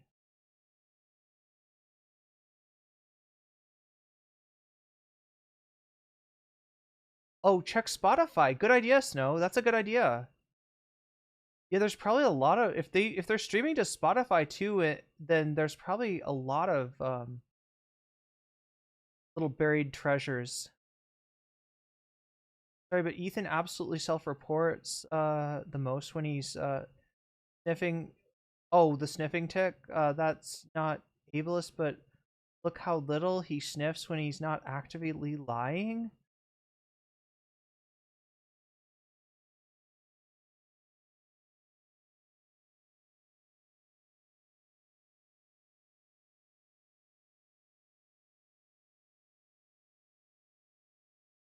He lost both of his boxing matches. He should be. Oh, he did creator class before.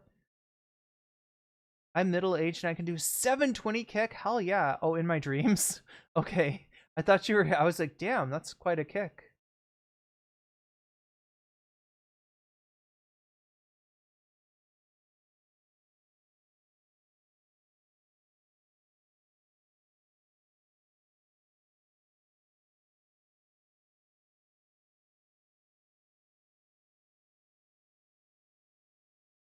Have I seen Tyler's video on the button? That sounds like a bonus topic. I don't know if we're gonna hit the bonus goal today or not. Clapton is an actual keep Britain white type guy. Damn. Wait, so is he like a Tommy Robinson guy?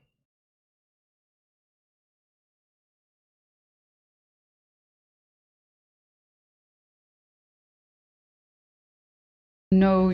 Who literally calls my wife a baby killer. I've literally never called your wife a baby killer.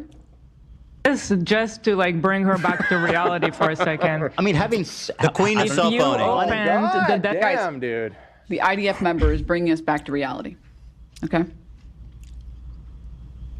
The IDF member is bravely taking a break from killing unarmed children to bring us back to reality.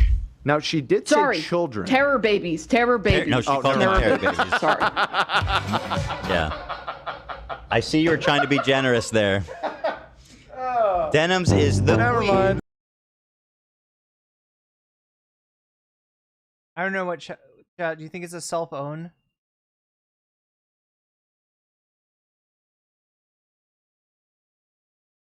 Yeah, I don't know. I'll take a look and see what that button video is about. Getting sleepy. Good night, Moe Noip. Have a good sleep. React Inception going on. What do you think, chat? Is that a cell phone?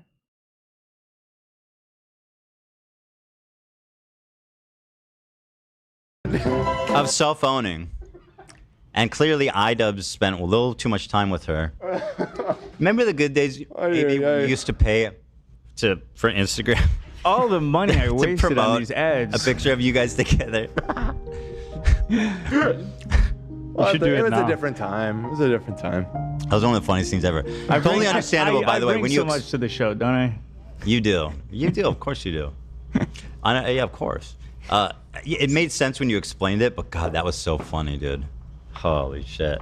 Just a picture of you and Ian, sponsored post. Yeah, it's Can we find that? Yeah. It would have been a cell phone of Denims. Well, she did say that she didn't say that. She didn't call Hila. I mean, she like literally didn't call Hila a baby killer, but she did acknowledge Hila's participation with a facilitating a organization that does actively and purposely shoot children in the head. Clapton isn't as far gone as Tommy Robinson, but he has a racist weirdness about blacks. Is that how racist Brits pronounce that?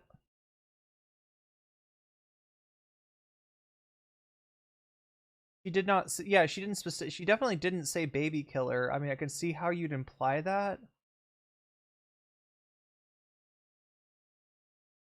And it is, to be fair, pretty hard to remember what you said as a streamer when you're on like for 6 hours a day, or I don't know how long Denim streams, but we're coming up on what is it, 5 hours here. For being so chill, sometimes Denim says some mindless shit. I don't know if she's a Yeeve the Rick super chatted $7.24. Is Ethan's only well-behaved dog? Wait, what is Ethan's only well-behaved dog? Oh, AB. Oh my god. Damn. Shots fired. Shots fired, and thank you for the super chat.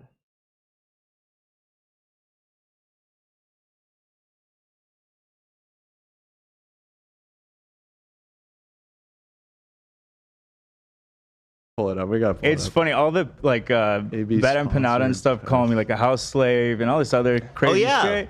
Yeah. I'm like, you think that bothers me? Do you know the embarrassment I have done to myself? Do you know this shit? Have you seen the Reddit post saying that I sponsored a fucking post with iDubbbz? What are they talking about? Okay, I get it. Like they're talking about what sponsored posts on Instagram for the Creator Clash. But yeah, I forgot. Bad Empanada graciously called you a house slave because you work for this show. Yep. Normal stuff here, guys. Good faith conversations all around. Why am I getting sponsored? AB posts. Sponsored. That is so goddamn funny, bro. When I put what was it? It was like you got some free credits or something? It was, like, yeah, might as well. and I mean, that's understandable. Free credits, try it out. 1, and 2, I never thought in a million years it would fucking show it. And the whole night, iDubbbz took me backstage. I'm sitting behind Sean O'Malley, all these. It was like a Make-A-Wish night. And I'm trying to play it cool and not trying to be a fanboy, and like I'm not taking too many photos. I don't want him to think I'm using him or anything for the experience. And then this happens. Man, oh man. He was the nicest one about the whole thing. Do you think this is a fair statement to make? That without Frogan complaining about me silently unfollowing her, that none of this may have happened? Like, think about it. I don't think that that's true. Really? Isn't there a chance? I think you still would have made the content nuke about Hasan because ultimately it was the discussion about Hezbollah and Hamas and stuff that got you fired up about Hasan specifically. Yeah, it's true. It was kind of unavoidable, the conflict, the brewing conflict. Actually, I'm inclined to agree with Ethan here. I mean, he's changing his mind. But I think that it was absolutely petty interpersonal shit that caused Ethan to crash out. As much as he wants to say that he's taking a principled stand and he wants his kids to be proud of him,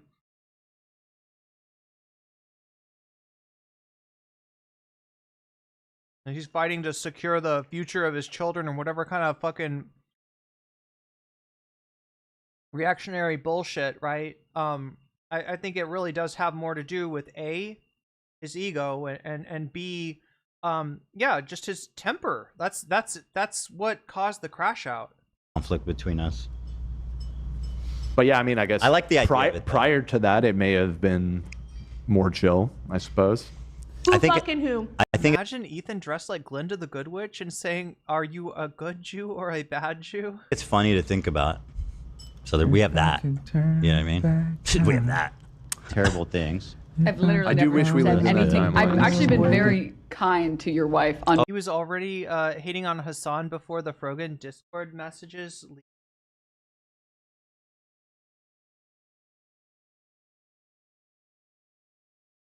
Like, where was that happening, Snow? Was he hating on Hasan on the show, or? Yeah, I guess there was like some sniping at Hasan before the full-on crash out started. Your opponent makes a rhetorical comment, ignore the original context on its own. The rhetorical statement sounds rather silly. You waffle endlessly on how intellectually dishonest you're. Always the woman's fault, right, Ethan? Ethan is principal threatening to spank. Yo! Clam Jammer. Thank you. Wait, no. Hey. Person. Whoever just donated a sub on Twitch, it shows it to me in little letters and I couldn't completely read your name. But thank you for the jellyfish.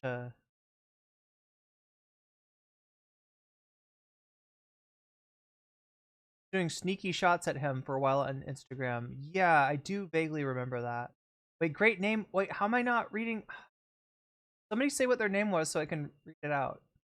I want to give credit where credit is due. But either way, thank you for the gifted sub. Oh, really? Many occasions, and said that if she was down to denounce the IDF's horrible actions, people would flock to her and love her, and they would not hold her accountable for anything that she did when she was in the IDF. But okay, that's it. That was the best you can come up with. Irene, this is a nightmare. Wake up. It's not a nightmare. I mean, it is. All right, here we go. Here we go.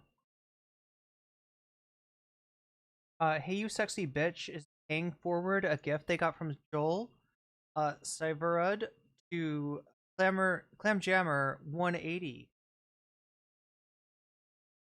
Well, either way, Clam Jammer 1980, you just got jellyfished, and that's a good thing. Thank you, hey, you sexy bitch.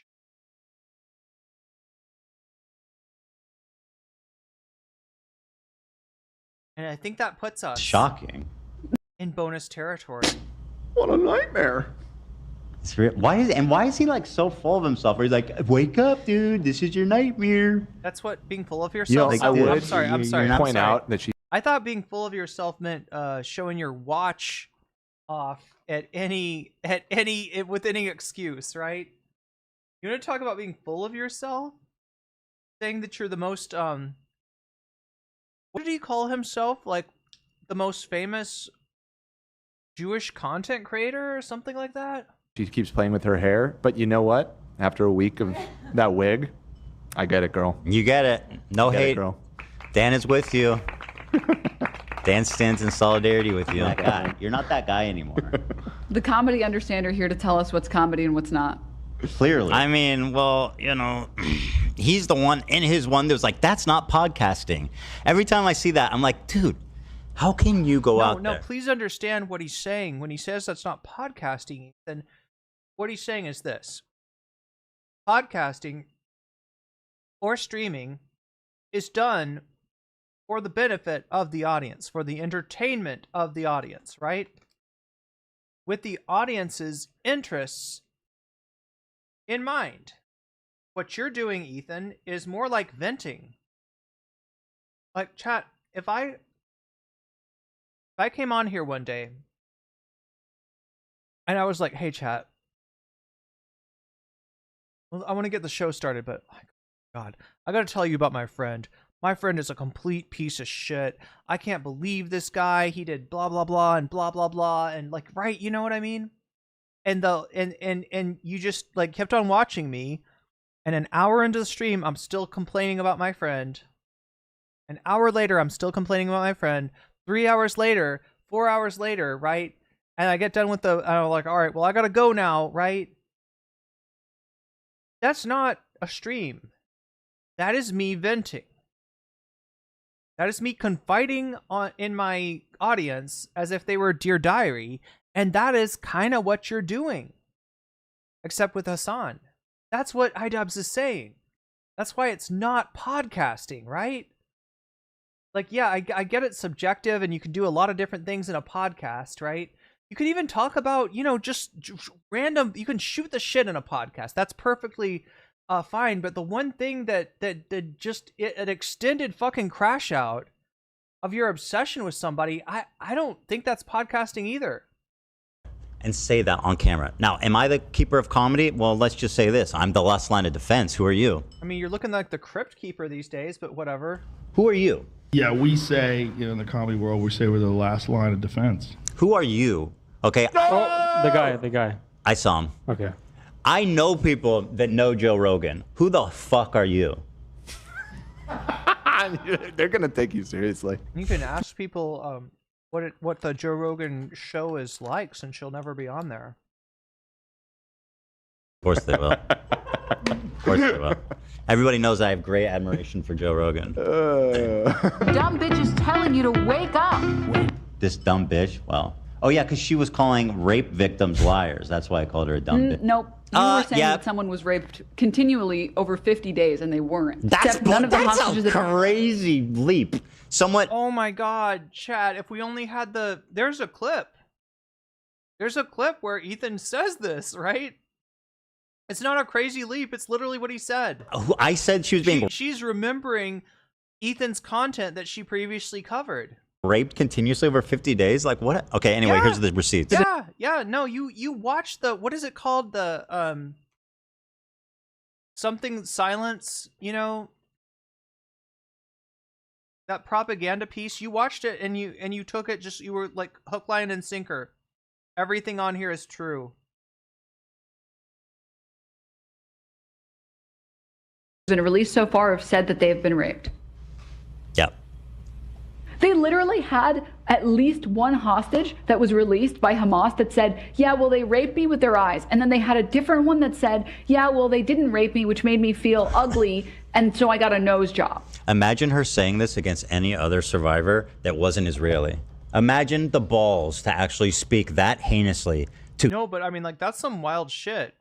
Like, she's not like making attacks against rape victims. She is recounting things that were said by I don't know if it's people from that documentary or somewhere else, but to dehumanize someone that unforgivably if they weren't Israeli. Of course they would never, and they would be called out too for it. So it was a form of rape. Like, see, here's the thing. You say that you're an ally to Palestine. You say that you're pro-Palestine. And yet you just said that you think that the worst dehumanization is done to Israelis? Ethan, you've been to Israel. You know. You've seen firsthand how Palestinians are dehumanized in Israel. Like, the fact that you could fucking say that with a straight face just proves what an unreliable narrator you are. I feel like I'm in the Twilight Zone. The Twilight? The hostages. I seriously thought she said the toilet zone. But you are in the toilet zone, Denim, so you're watching Ethan Klein. Welcome to the toilet zone. Ethan needs to stop making content and seek professional help already. He's doing this to distract from his scandals, but he's also unhinged and neglecting his kids' safety. Quite possibly, yeah.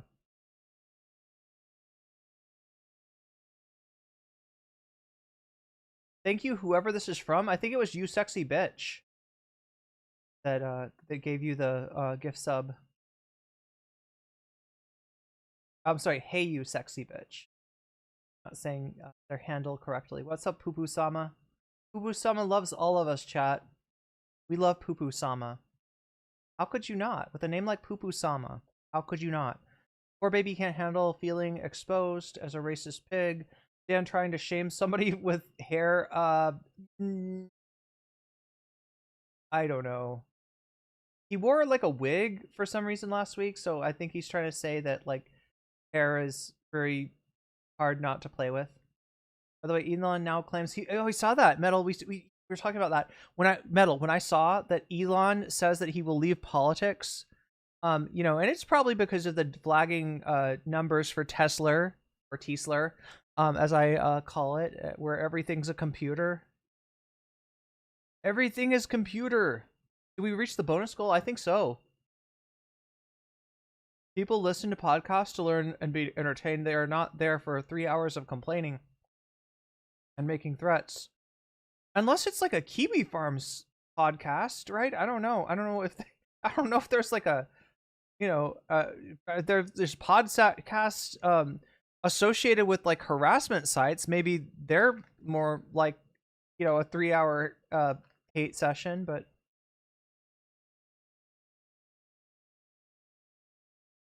I know people who know Joe Rogan. Yeah, that's quite a claim. I don't know. Is he trying to be self-effacing there? Maybe. Literally did say that, right? That's what I'm saying. There are clips of this. What screams before silence? Thank you. I always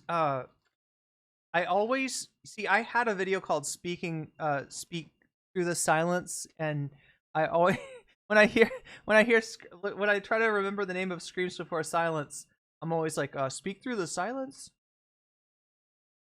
But no, that was my video.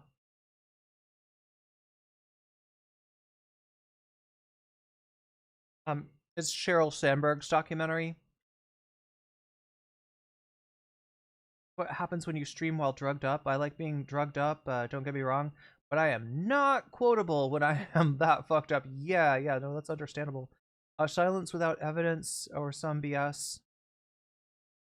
That's the dude who laughed at QT Cinderella, right? One survivor, Ethan, the rest were not. Yeah. The claimed eyewitnesses were telling the truth.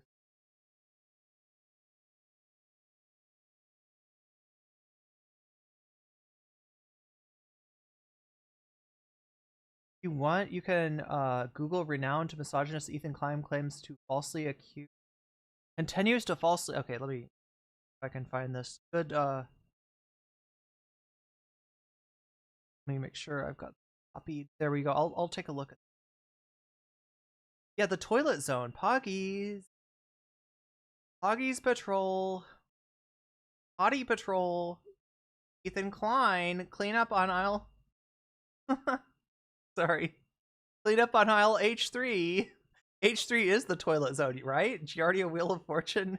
Toilet zone was Kenny Loggins' worst B-side. I went to the toilet zone. Ba-dum.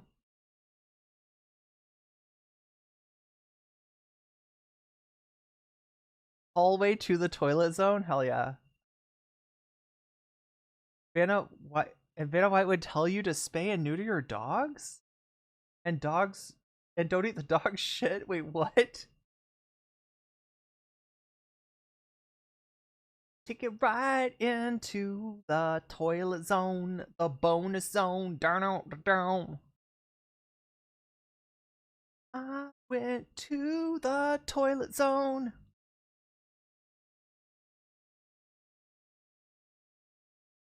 Ethan is like a bug that just keeps on bugging. I mean, let's like try, especially on Twitch. I would caution you not to compare people to insects. That's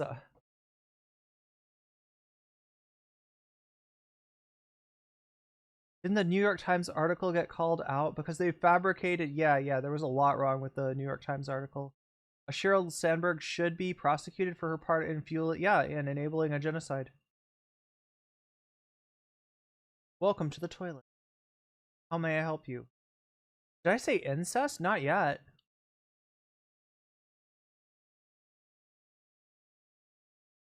Alright, so how much more of this toilet zone do we have before we can get to the bonus zone? Is that public statement? You can go look at them. Yeah, I wish you would. The sexual assault I experienced should never happen to any human being under any circumstances. No one should ever be sexually violated, and there are no justifying circumstances for these crimes. My favorite one that didn't make this cut is I am looking at this. This is the thing about Ethan Klein. He'll go with something like, here's Denham's disagreeing with a survivor. And he'll never go and look at, he'll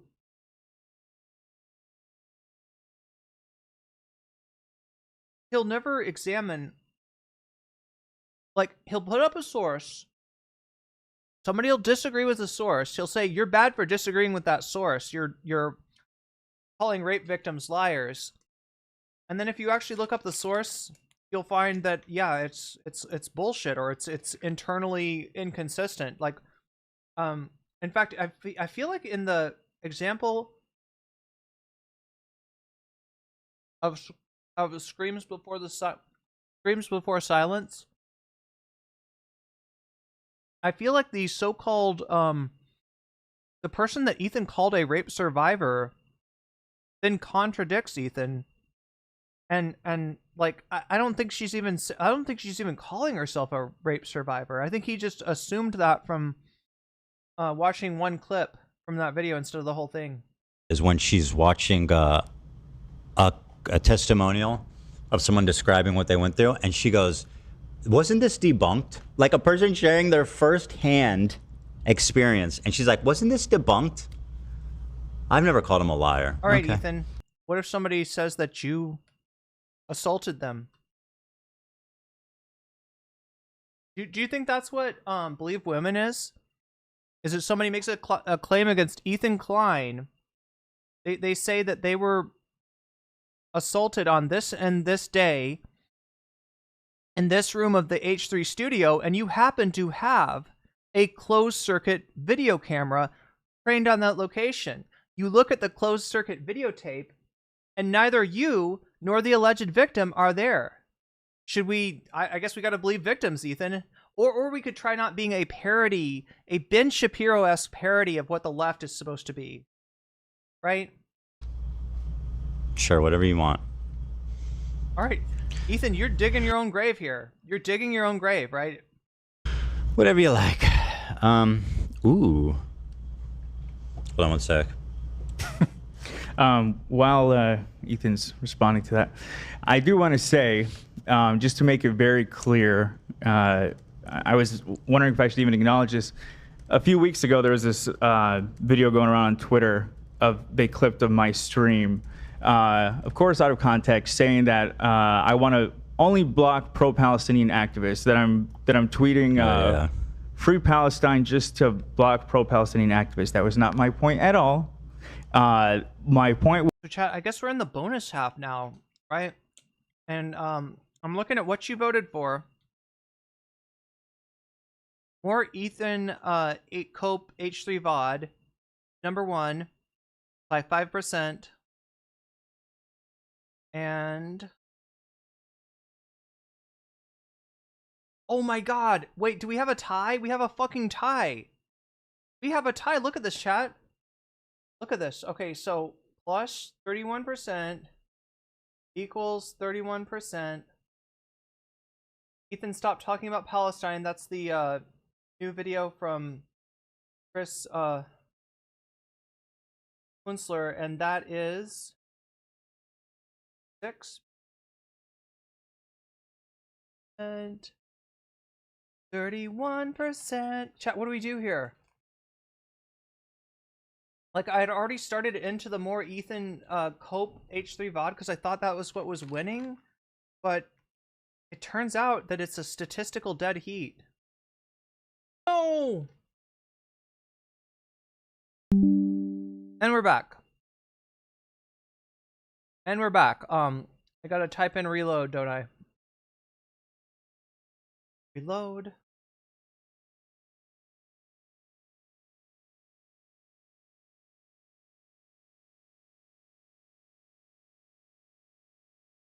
Sorry about that.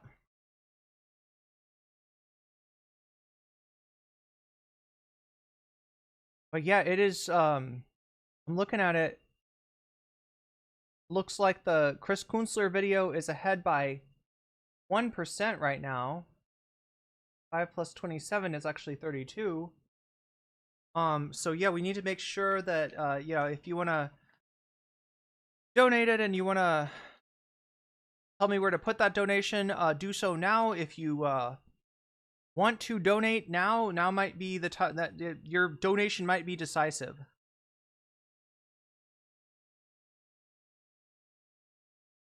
But for now, let's just see what AB is trying to say. Anyways, I'll give it a little longer.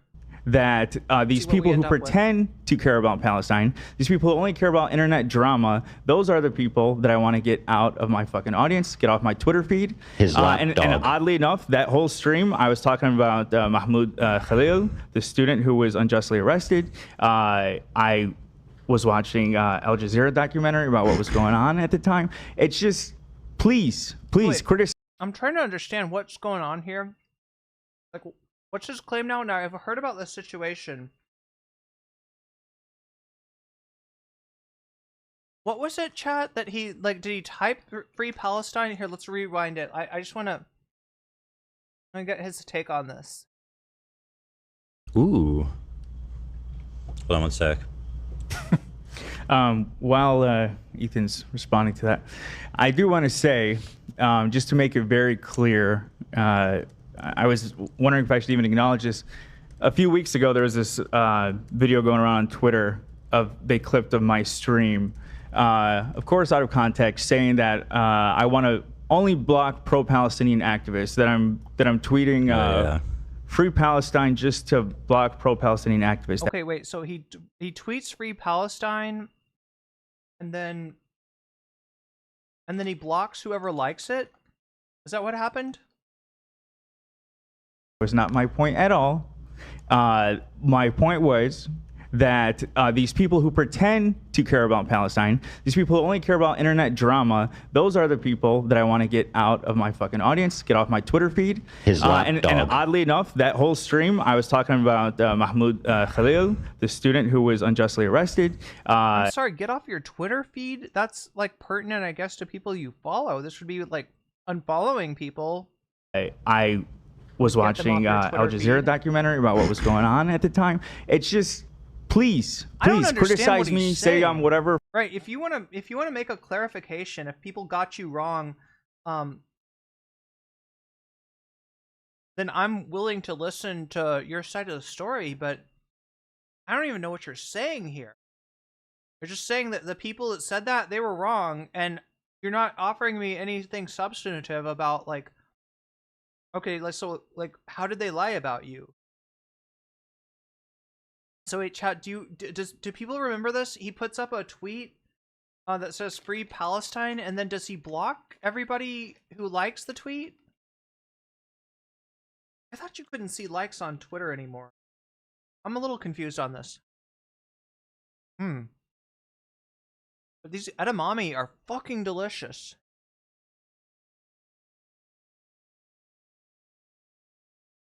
Play something so you can Google clips about AB admitting to tweeting. Well, he's claiming that the clips were out of context. I don't know how to. Here, let's take a look. Now I got Danger Zone in my head, chat. I got the danger. Went to the toilet zone. H3 content toilet zone. H3 podcast toilet zone. All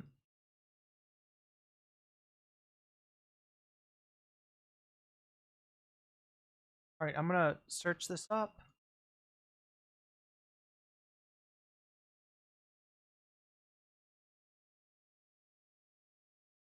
Wait, am I supposed to Google this, or am I supposed to can I look this up on YouTube? God damn, chat. Edamame is so good. Edamame with rock salt? He blocked people that commented on... Oh, okay. So he's not blocking everybody who likes it.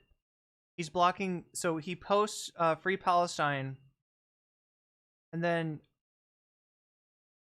anybody that replies to that by saying, how can you say Free Palestine when you work for Ethan Klein, that's who he's blocking?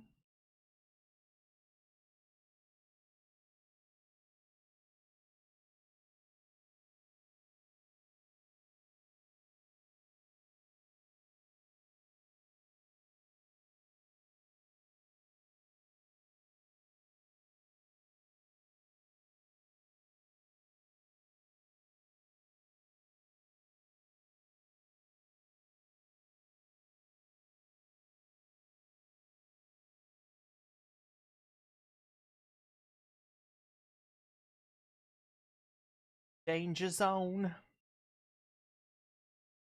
Oh fuck! It's not even working here. No! God damn it! Fuck! Fuck! Fuck! Fuck! Fuck!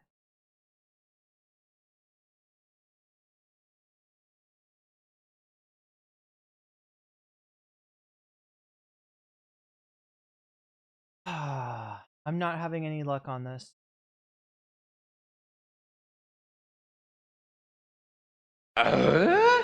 Thomas J. super chatted $5.77.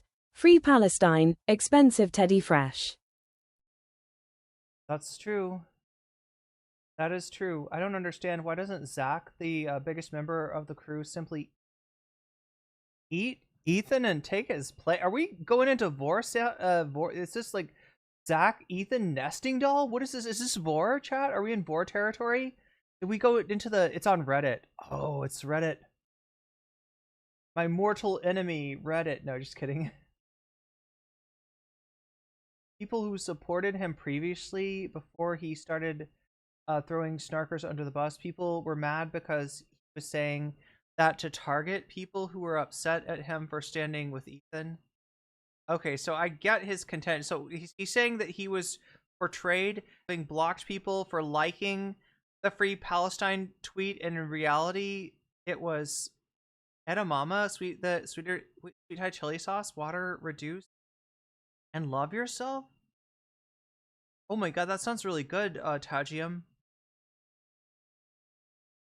Sounds really good. Oh my god, what's going on? What's going on? Are we... Stream is getting all weird.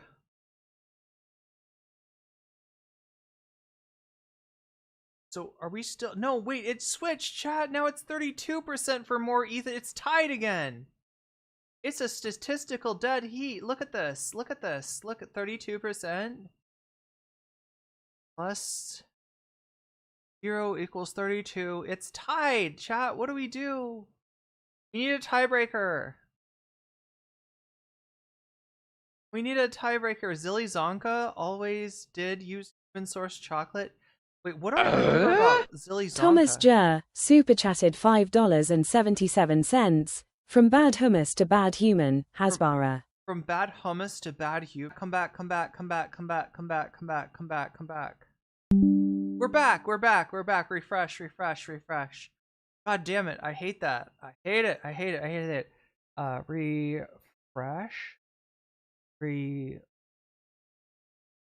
Zonka is the persona of Zach. Oh, that's where the Zilly Zonka thing came. That's... I thought I remembered that.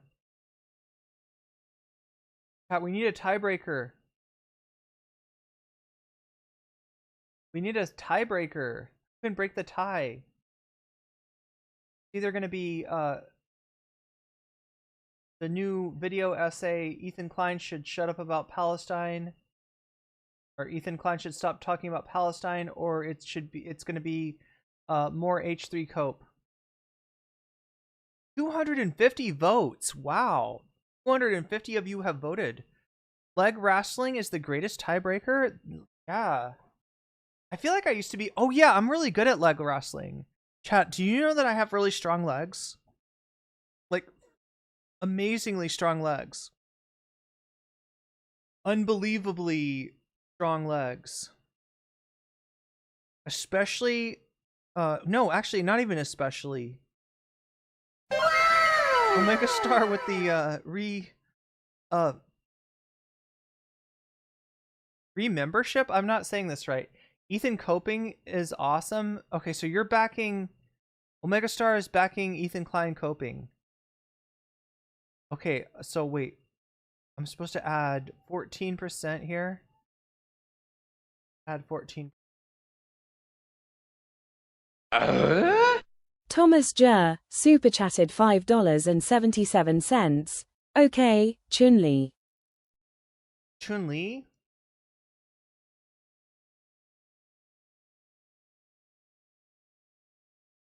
$14 plus 7, 21. Okay, so 21. And we got 3 extra % for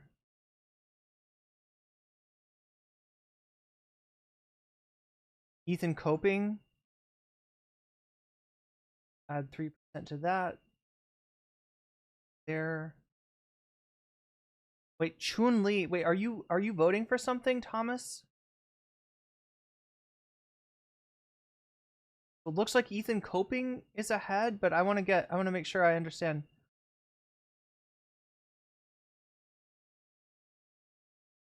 Was that a vote for Chris?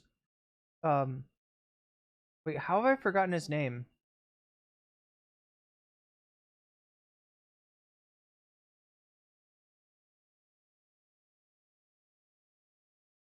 Oh, Chun-Li's got some legs. Oh, I'm Chun-Li. I get it. I'm Chun-Li because I got the legs. I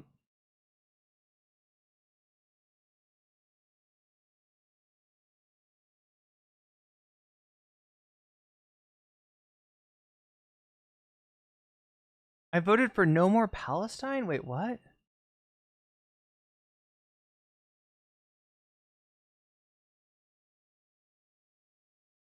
Voting for leg wrestling, I see.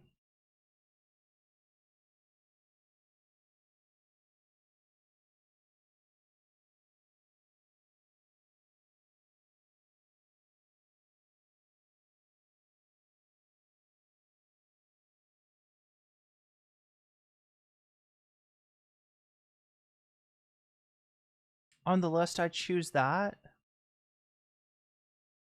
Oh, Ethan not talking about... I gotcha. Okay, so that puts it over the top, I guess. Yeah, I see what you're saying. Ethan, stop talking about Palestine. I got it. Okay. That's like... 15 added to this. 20 equals 47. And it looks like it puts... Yeah, the Chris... is it Kunstler? I feel like I've forgotten dude's name already. She just got legs and she knows how to use them. She knows how to wrestle with them. And of course I didn't leave this open. That would have been smart. Ethan Klein.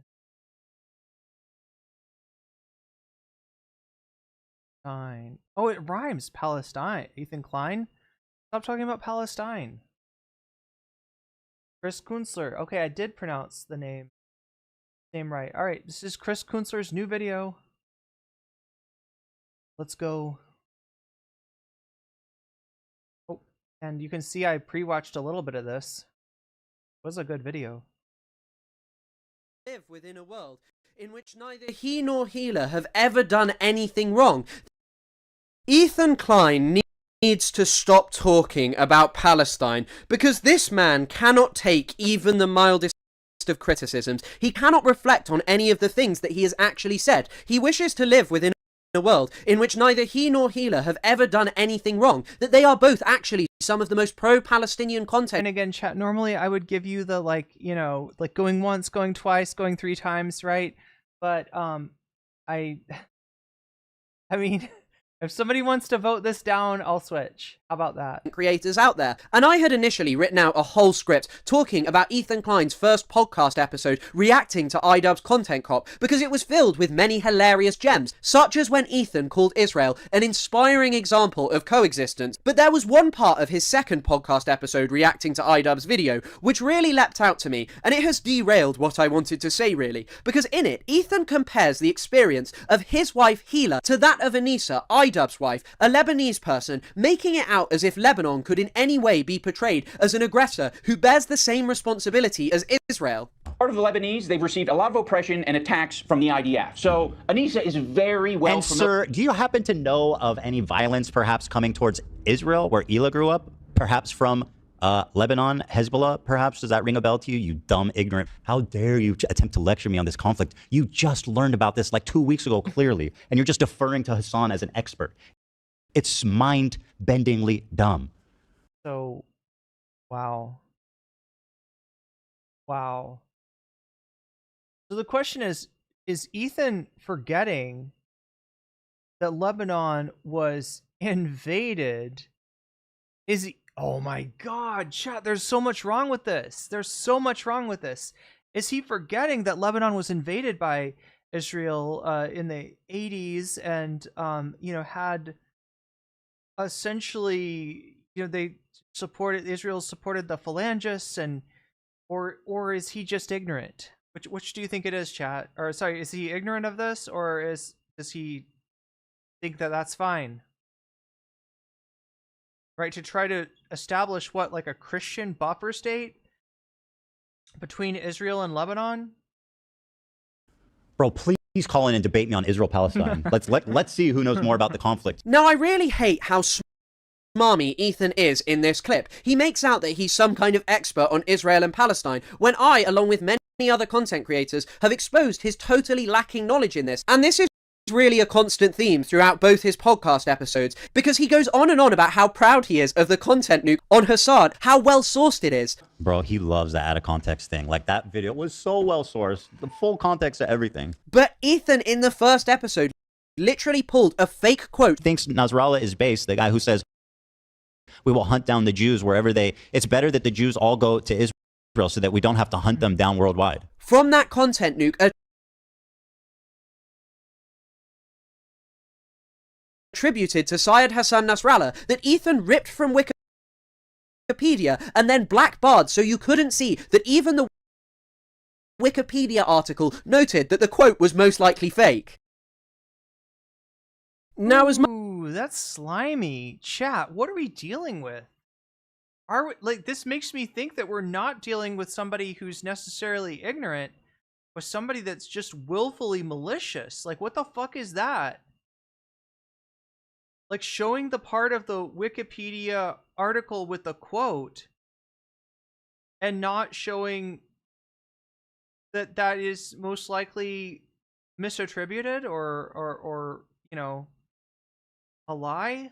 As much as Ethan loves to talk about Middle Eastern Jewish people and how they came to Israel, what I will say is Israel is undeniably a foreign implant in the Middle East. I mean, one of their key founders, Theodor Herzl, literally said of Zionism, "We should there form a portion of a rampart of Europe against Asia, an outpost of civilization as opposed to barbarism." And this is exactly what the Zionists saw themselves as doing. They practiced colonization in another people's land, and they saw themselves as redeeming it, doing away with the years that it had been in the hands of the useless and evil Palestinians. But ever since its inception, Israel has spent its time trying to alter the politics of the Middle East. And here, Ethan, I will note a difference between you and I, and also people who support you, because unlike you, I don't really draw that much from Wikipedia, unless I just want a quick source and I know that I have others to back it up, that is. So I will quote to you from 1940. Yeah, I only go to Wikipedia for a quick snack.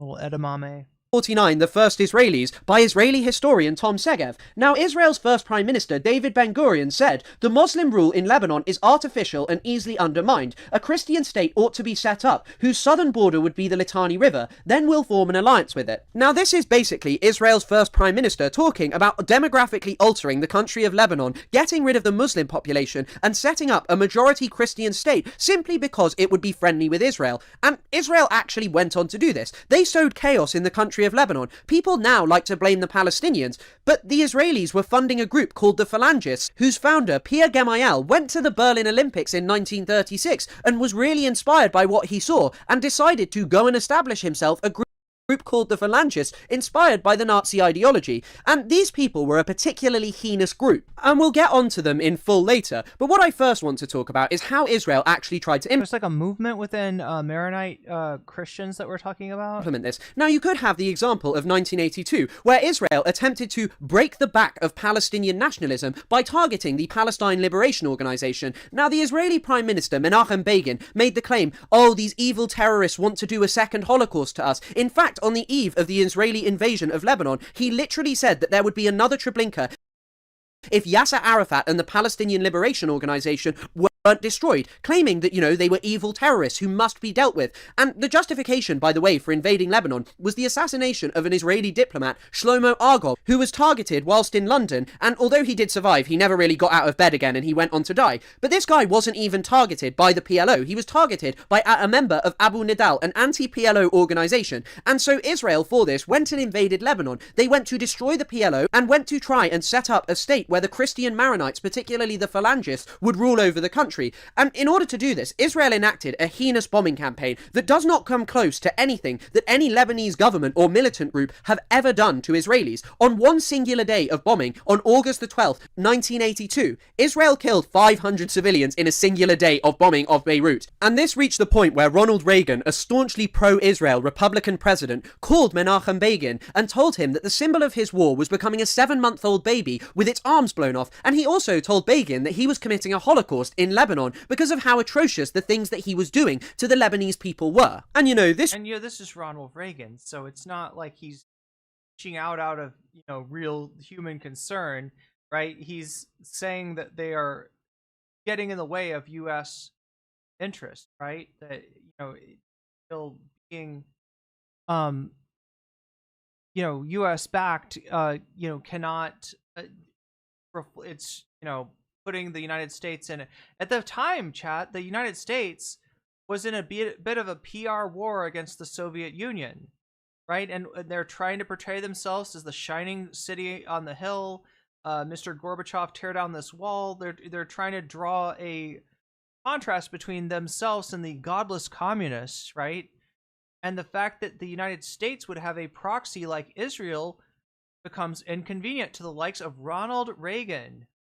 This was all really horrifying, but eventually, as Sarah Palin would say, the great Ronald Reagan. Israel managed to get the PLO out of the country, but this wasn't good enough for Israel. Israel's leadership was very obsessed with the idea that some of the Palestinian Liberation Organization fighters remained within Lebanon, which really wasn't true. I mean, there are other accounts from senior Israeli officials that say the exact opposite, that there were maybe a few people left, but it wasn't major. But for Ariel Sharon, Israel's Minister of Defense, well, this just wasn't acceptable, and he told Morris Draper, an American diplomat, when he told him that he didn't want to see people being killed by the Lebanese in camps, we will kill them.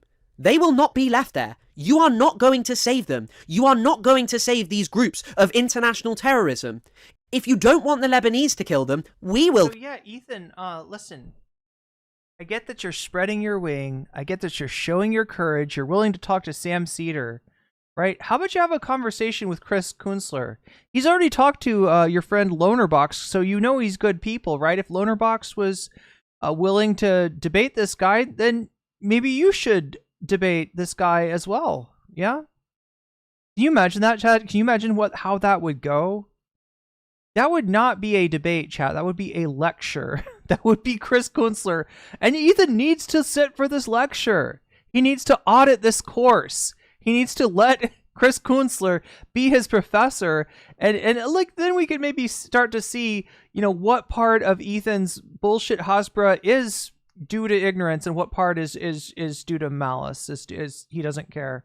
He's just gonna spread Hasbra regardless.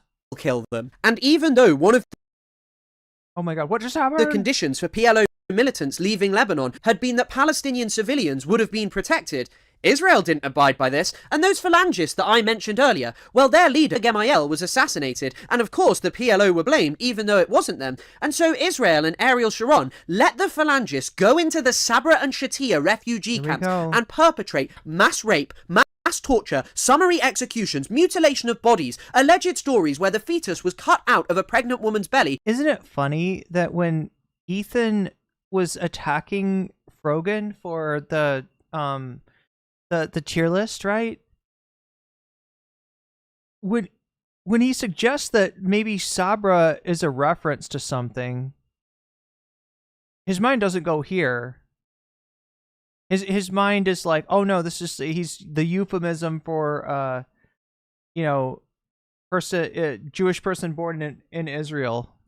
and left on the floor. People stabbed, babies stabbed. I mean, I think one of the people on the panel made a joke about that too. Like, right? Like, how do you know it's not a reference to that? Scale of it was far bigger than October the 7th. Perhaps up to 3,000 or 3,500 people were killed inside these camps. And you may be saying, well, Israel didn't do it, that's okay. Well, they fired flares in the air so the phalangists could do it. They knew what the phalangists were doing. They were the ones who had trained the phalangists, armed them. They controlled the area, let them go in. In fact, a Norwegian who was in the area at the time said that the IOF had full view of a bulldozer digging a mass grave. And in fact, this wasn't even the first time that the phalangists had been allowed to do this. In Tel al-Zata, 1,500 Palestinian and Lebanese civilians were massacred. And often people like to claim that, you know, Israel's gone down this dark path. Maybe they highlight how the Likud party in particular has turned Israel into this horrible place. But the Labour Party... So do you see, chat, like, you know, people that say what Chris is talking about here will, you know, identify themselves as being, you know, on the, you know, being allies of the Palestinian people, right? They'll say, yeah, we hate the Netanyahu regime, right? The Likudniks have really led Israel on a dark path. But when you look at what was happening in Israel before Likud took over, I mean, you find a ton of stuff like this. You find a whole history of this stuff. You find bad faith negotiations with poison pills, and then blaming Yasser Arafat for not signing an accord that he could have never signed and retained the trust of the Palestinian people. They put him in an impossible spot, and when he says, I don't agree to it, they're like, oh, looks like Arafat blew up the negotiations. No, motherfucker, you blew up the negotiations because you didn't want those negotiations to be successful. There was no partner in peace on the Israeli side of things, and hence the fact that no agreement was made. Party in Israel in the 1970s had no problem with the Tel al-Zata massacre. In fact, this is what Likud members were saying to members of the Labour Party in the 1980s in the wake of Sabra and Shatila. Ariel Sharon would go on to say, we did not criticise you for supporting the Christians. I am talking about a moral aspect. You kept on supporting the Christians even after the Tel al-Zata massacre. The information about the massacre and its cruelty was in everyone's possession. Sharon told member of the Knesset Yitzhak Rabin, we had already known what they had done with the weapons we supplied. Shakespeare, when the IDF invaded Lebanon, the PLO had to defend the synagogues of Beirut from the IDF because they wanted during the bombing. Are you talking about Shakespeare or the invasion portion? And the forces we helped them build. However, we did not criticize you. And this is how both political parties in Israel dealt with massacres of Palestinian and Lebanese civilians that eclipse anything on the scale of October the 7th. Leahy, and you know, inside Israel proper, there was actually a very big reaction to what had happened in Sabra and Shatila. There was a march with 400,000 people, a rather large percentage of the Israeli adult population. And as a result, Menachem Begin and Ariel Sharon stepped down from their position after the Israeli Kahan Commission found that they were only to come back years later. This is Rachel. Wait, let me find that chat. Rachel says Benny Gantz and Naftali Bennett would not be better, for fuck's sake. Both complicit in Sabra and Shatila, but the Israelis still went on to elect Ariel Sharon as their prime minister in 2002, and he oversaw more slaughter of Palestinians, more destruction of their lives and townships. And yet you sit here and you cannot understand why someone might say, well, actually, yeah, a Lebanese person has a much different experience to that of an Israeli. Israelis have sat pretty. Yes, they have experienced violence and civilians being killed, but nothing on the scale of what Israel has done to Lebanon. And Israel did this not in pursuit of terrorists, but to alter the politics of the region, to set up a state there that was sympathetic to them, that might normalize relations with them. And you sit there and act as if Lebanon are the aggressors. It is frankly disgusting. It is like how you cannot understand how the Do Not Worry podcast was not upset at all about Israelis fleeing a rocket attack and a siren. The reason that people from the region think like this is well documented in an article by Norman Finkelstein in the early 1990s about Palestinian reactions to Saddam Hussein firing scud Scud missiles at Israel. And when he asked them why did they whoop and cheer at the prospect of Israeli civilians being targeted, all of them said it wasn't really actually about civilians being killed. It was Israelis feeling like they did for once. Feeling like they did when their homes were bombed and destroyed. Experiencing the fear and terror of Israeli raids and oppression. For that one moment, Israelis had to experience what every single Lebanese person has experienced through bouts of mass slaughter. And even then... And for what it's worth, when this was brought up, Anthony reacted to this, and he did, reconsider what he had said in that VOD, and just said that he didn't feel like anybody should be, forced to scramble and run, right? So, from my understanding, he took that VOD down, right, out of a reconsideration of, but yeah, is the perspective understandable? Oh my God, yeah.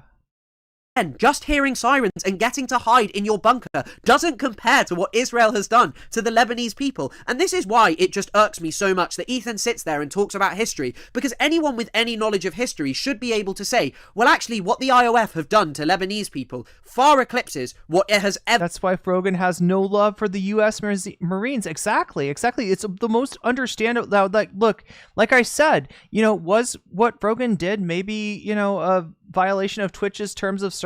Yeah, in the literal way that they're written, and that's due to the idiosyncrasy of Twitch getting their terms of service from the US's oh my God, what was it? It was based on like an American protected classes in the United States under United States law were where Twitch got its terms of service in terms of you're not allowed to attack somebody for being X. You're not allowed to attack somebody for being a certain race, being a certain gender, for being a certain sexual orientation, or for their veteran status. Was how it was written. And so yeah, does that make her in violation of the terms of service? Technically, but can you also understand why she would feel that way? Absolutely. Ever been done to Israeli civilians, and any politics must therefore centre the people of Lebanon, the people of Palestine, rather than the feelings of Israeli people. And Ethan, if you want to see the distinction that you make between us and them, which was the centre of my previous video, you are so quick to explain, well, Israelis have difficult choices to make, all these crazy things happen there, people want to defend their homeland, and oh, what was Israel supposed to do after October the 7th? But what were Lebanese people and Palestinians supposed to do after Sabra and Shatila? Or all those other mass bouts of slaughter? They never got revenge, they never got anything in return.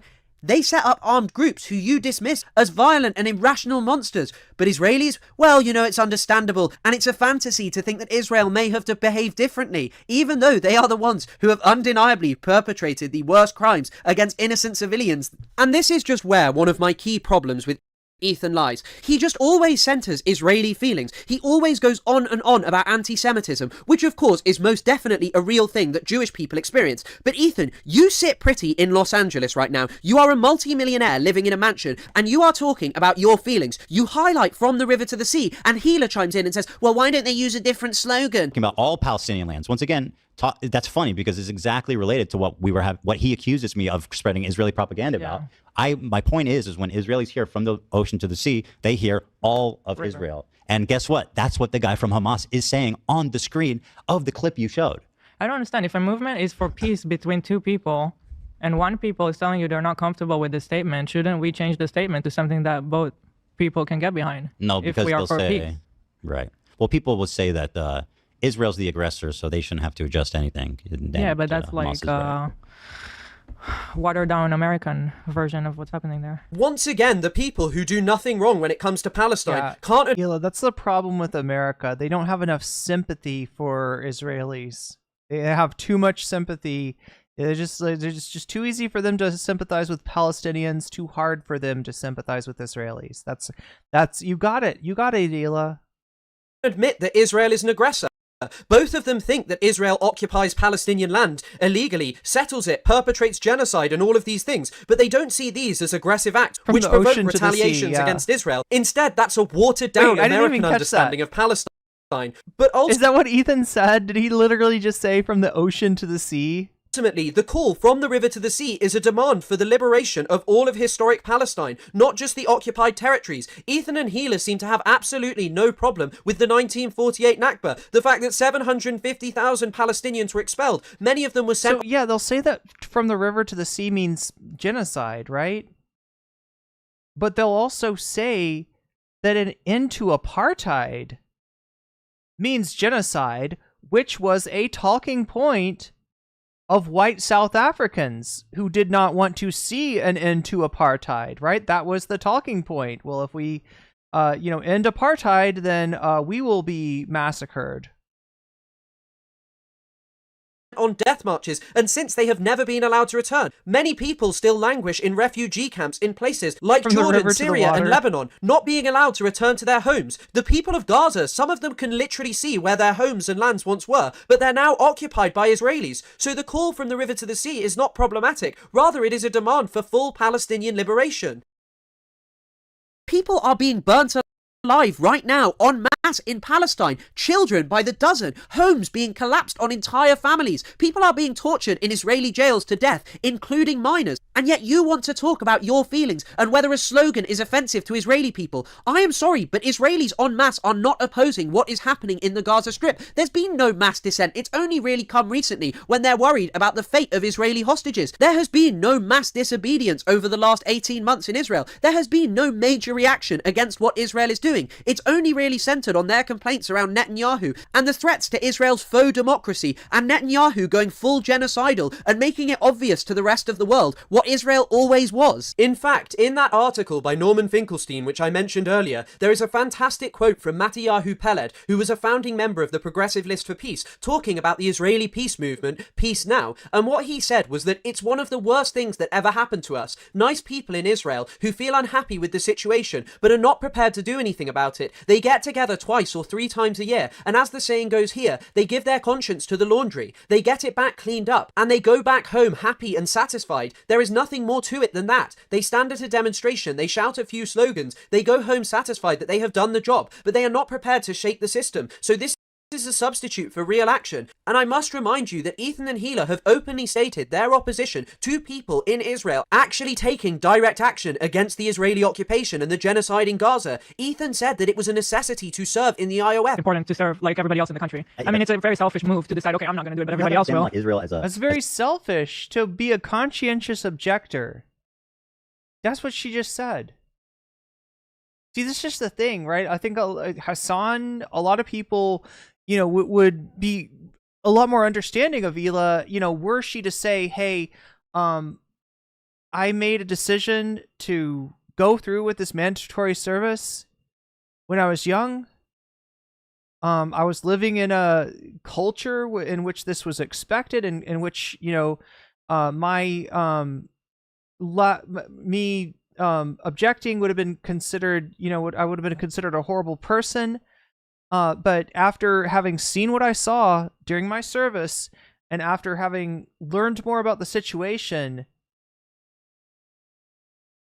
I was part of something horrible, right? I feel like a lot of people, and not everyone, but a lot of people would be understanding of that perspective. Hasan being the foremost in my mind, but yeah, that's not what you're getting from Hila. You're getting that you're getting Dulce et Decorum, not even Dulce et Decorum Est, right, Chad? Because that poem is about dying for your country.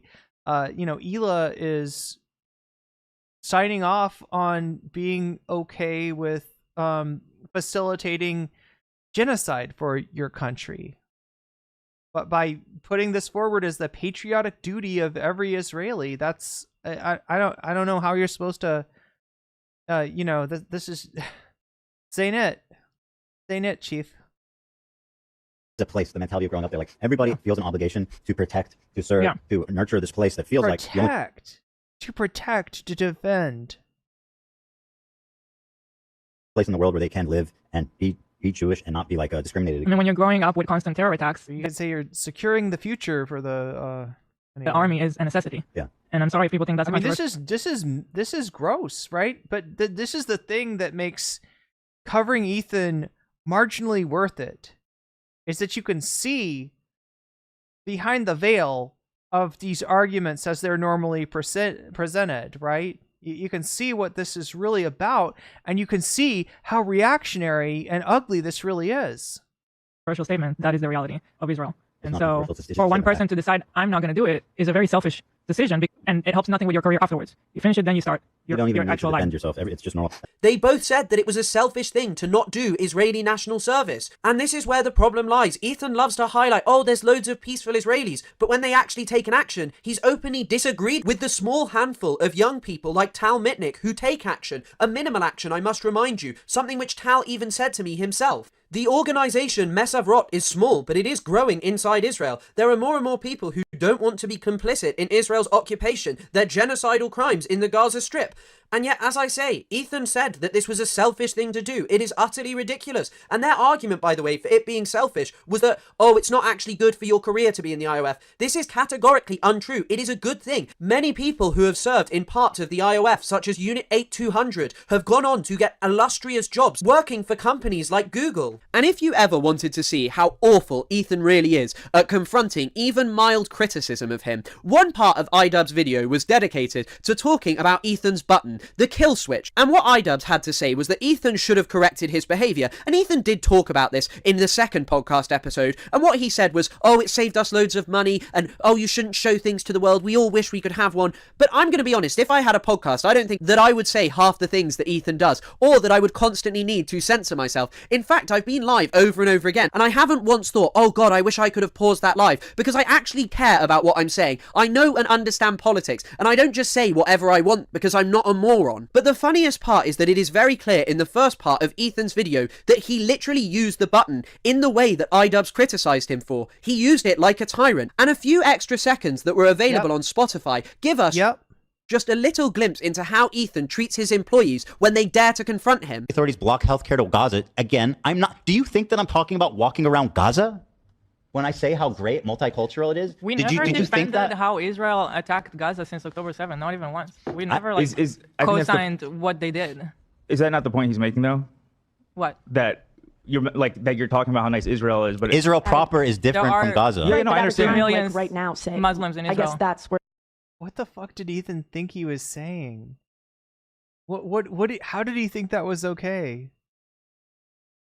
Right, no, I want to show you Israel proper. Let's just ignore Gaza for a moment. Pretend that's not happening. And I'll show you a beautiful multicultural world, a little place that I call Israel. Here we go, folks.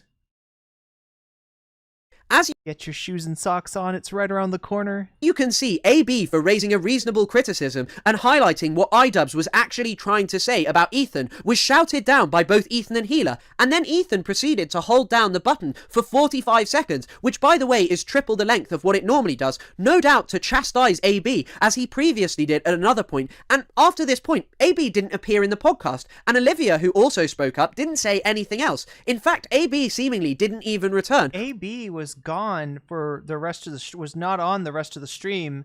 I don't think he was even there on Friday. He shows back up, I guess, on Monday? For the second podcast episode, perhaps he was expelled by Ethan for daring to criticize him over his terrible views. And I don't think you could ever ask for a better example of why Ethan will never watch a video by someone like me, because all of my criticism is well researched. Ethan has absolutely no response to it, because he is someone who doesn't actually know anything about Israel, Palestine, or politics. This is just a guy who speaks from having lived in Israel for a bit, whose wife literally served the Israeli occupation, which he claims he opposes. Ethan acts as if people target him on the basis of anti-Semitism, but Ethan, it is not because of anti-Semitism. It is because you are unwilling to confront that you have ever done anything wrong. I mean, he tries to dismiss the Yoav Gallant thing here. Gallant wanted to end the war. In the headlines at the time, he was in the headlines for opposing Netanyahu and wanting to end the war.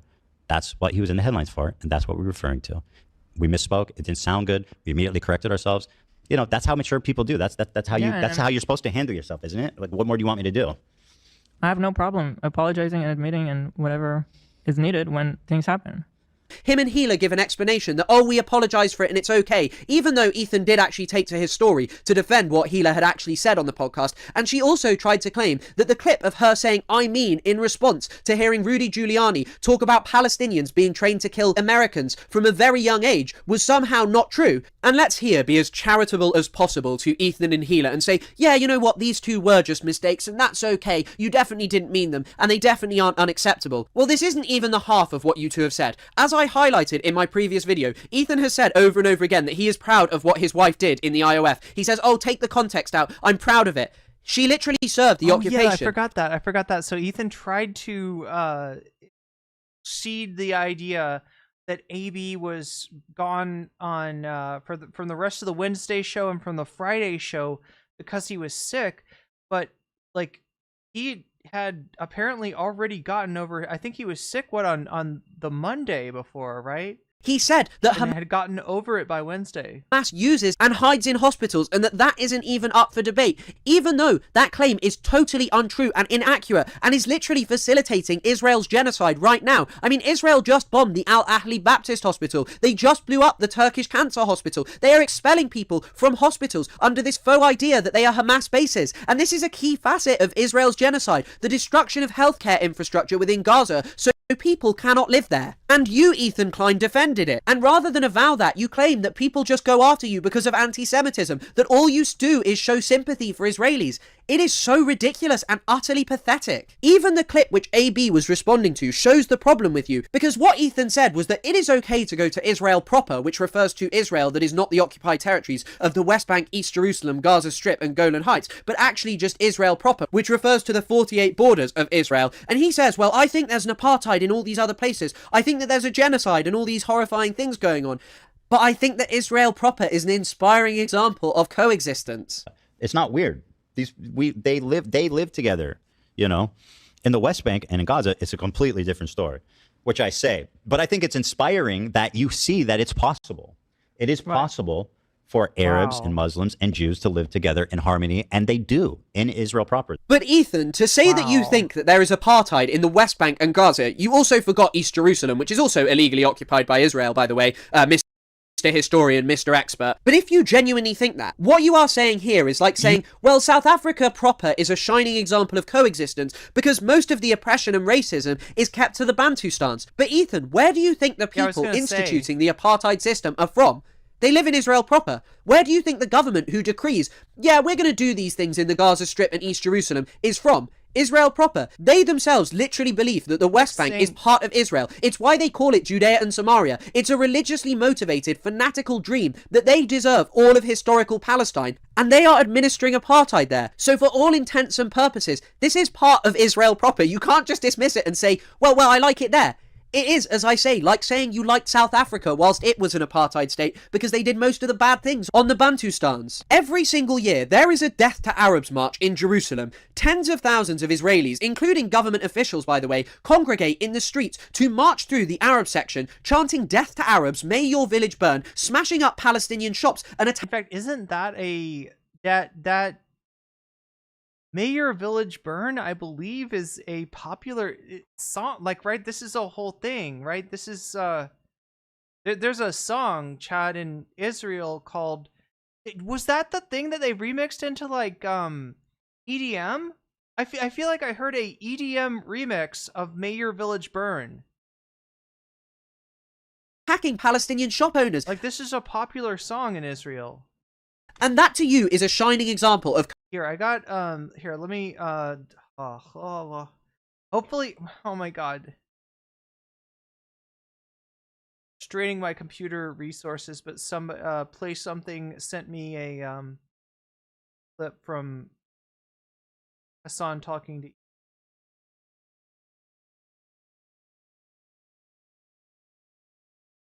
A fair duration of peace and goodwill talks. If you go back again to Arafat and Rabin, even though a lot of Palestinians were not happy with it, but if you can go back to 1948 and make more concessions, I don't know, man. I don't fucking know.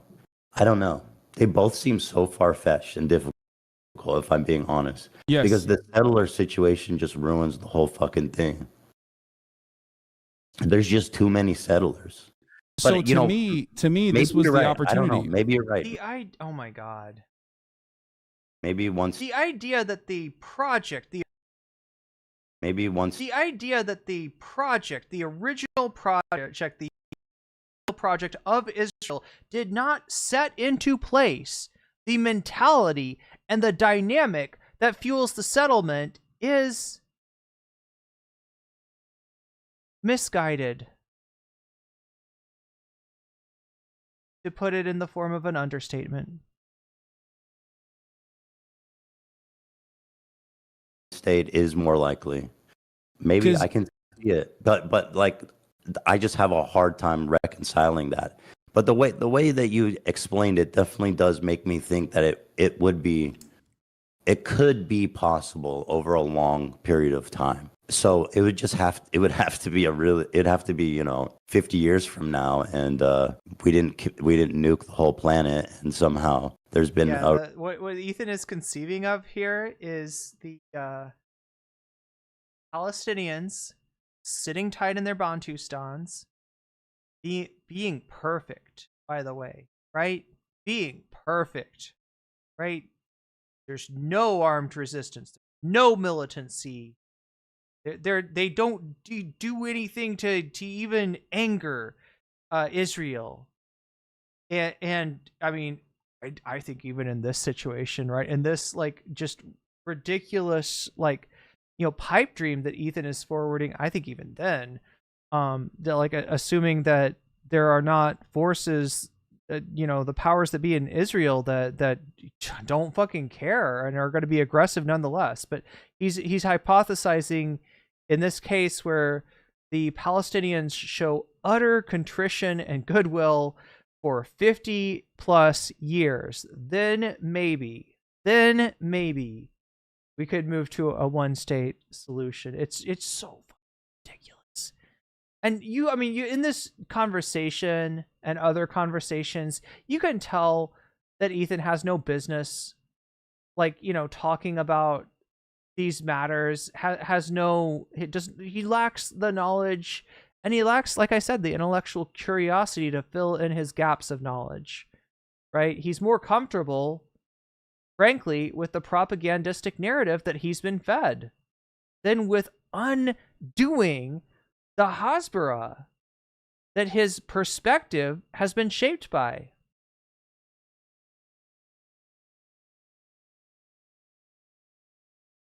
A period of relative peace and calming of tensions and stuff. Yeah. I can see it. I can see that. But that starts in good faith, and there's always going to be people who want to fuck that up. But even if the one state, there's still going to be these radical, fundamental settlers there that the Palestinians are going to want to fucking kill, rightfully, right? Or I mean, I don't killing people isn't right, but there's going to be fundamental Islamists. No, there's exactly, absolutely. Yeah. You're right about that.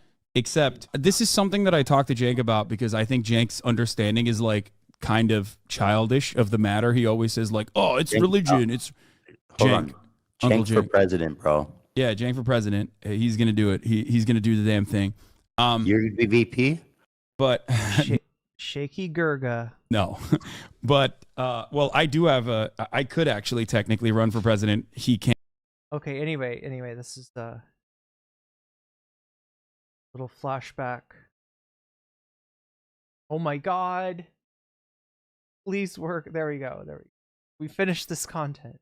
Coexistence where you want to take your kids. I am sorry, Ethan. The vast majority of Israelis support the genocide in the Gaza Strip. The vast majority of Israelis support Israel's plan to expel 2 million Palestinians. You cannot reconcile and pretend, yeah, all the bad things just happen in the West Bank and Gaza Strip. No, Ethan, this is what Israel proper looks like. Again, this is what I'm saying. They're acting like Israel proper, which there's 2 million Palestinians living there.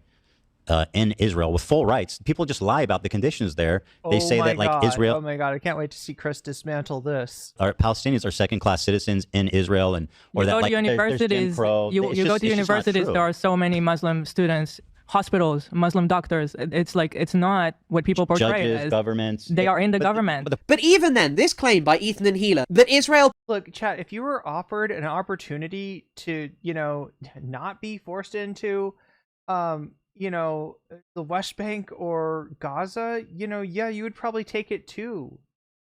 And you would be very disinclined to make any criticism of the system that you lived under, because, you know, compared to, you know, what other Palestinians are experiencing, yeah, that's a lot better. But it's not, you're not a fucking, you don't have equal rights. Your citizenship doesn't have equal value, right? Israel is what Israel is, and it is an ethno-state. It is a state based on, you know, like a, you know, it is literally in the fucking, you know, proper is not some kind of apartheid state because, you know, they lived beside Arabs. There are Arabs in the government. It's so funny. And I really just want to talk about this Arabs in the government thing, because this is something Zionists always do. They always go, well, there's Arabs in the government, but they never actually know what these Arabs in government are saying. Because in 2018, Israel passed the nation state law. And this is one of the reasons that you could never call Israel a shining example of coexistence, an inspiring example of coexistence, as Ethan puts it, because this law said that settlement of Palestinian land was a national value, that only Jewish people were allowed to exercise self-determination, and also relegated Arabic to a language of special status but no longer an official language. And the reason that I bring up Arab members of the Israeli Knesset is because Ayman Odeh, the leader of the Arab opposition party, literally referred to this as a law which relegates Palestinians to being second-class citizens. So how dare you sit there and use this as some kind of example of, yeah, actually there's brilliant coexistence because they have politicians, when these people are literally criticizing it as a Jewish supremacist nation. You are so ridiculous.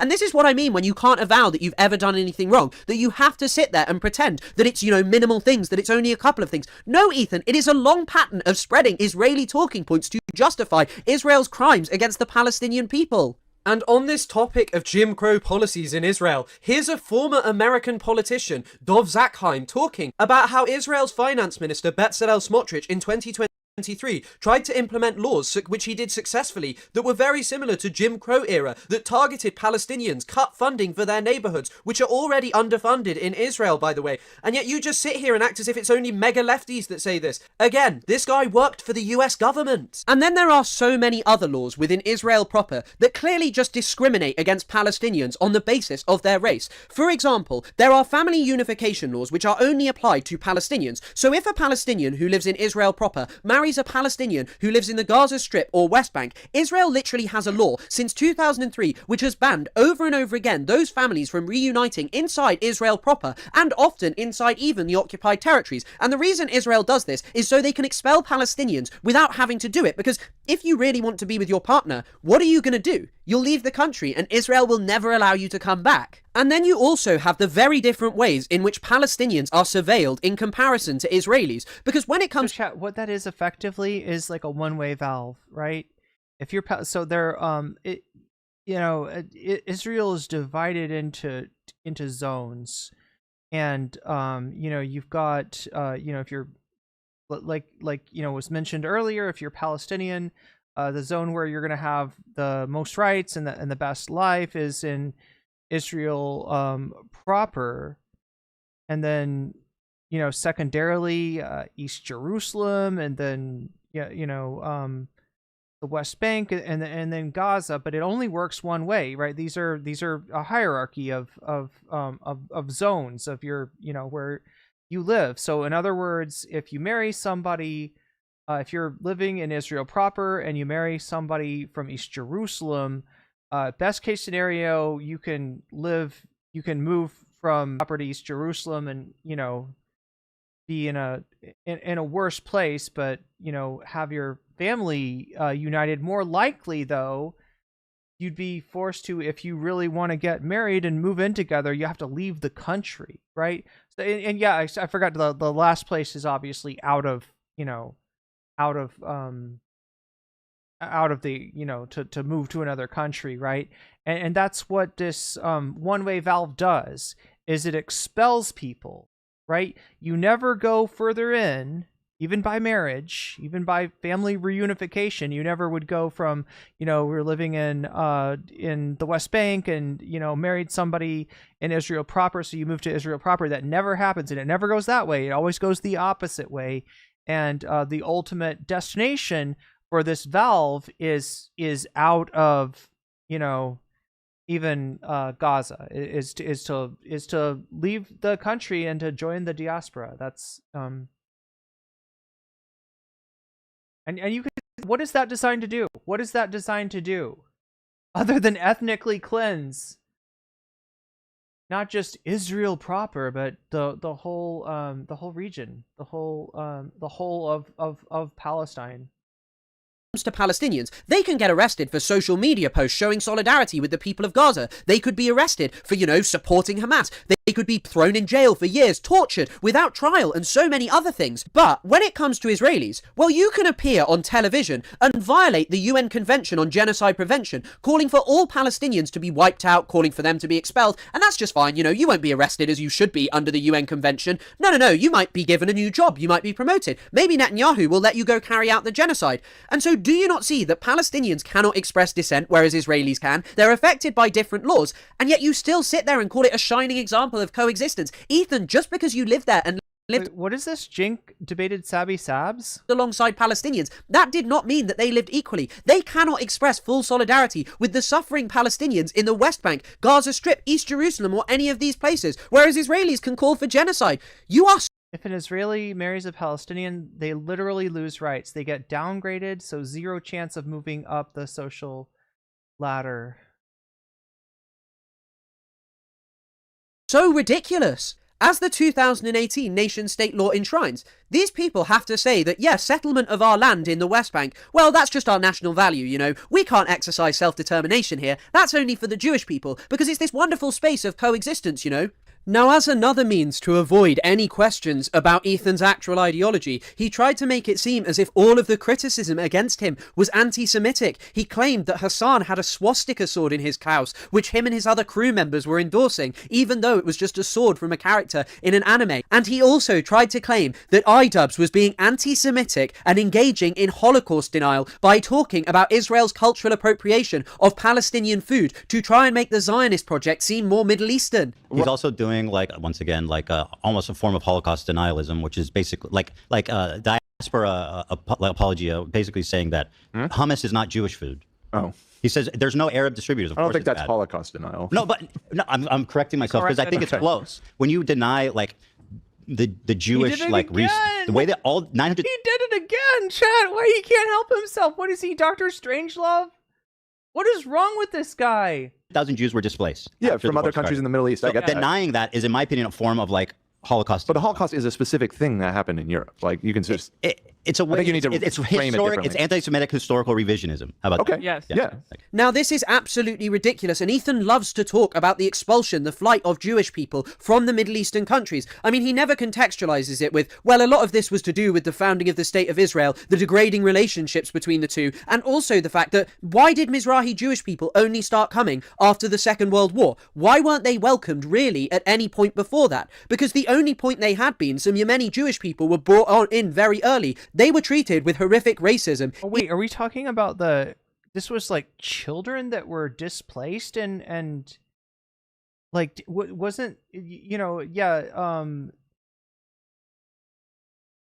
wait, this is a whole ass thing, right? What Chris is talking about here. Even with spiritualist left-wing Zionists like Ahad Ham, Asher Ginsburg, you can literally read what he thought about Yemeni Jewish people here. Or you could read this quote from David Ben-Gurion, Israel's first... Yeah, far from Ethan's claim that Arab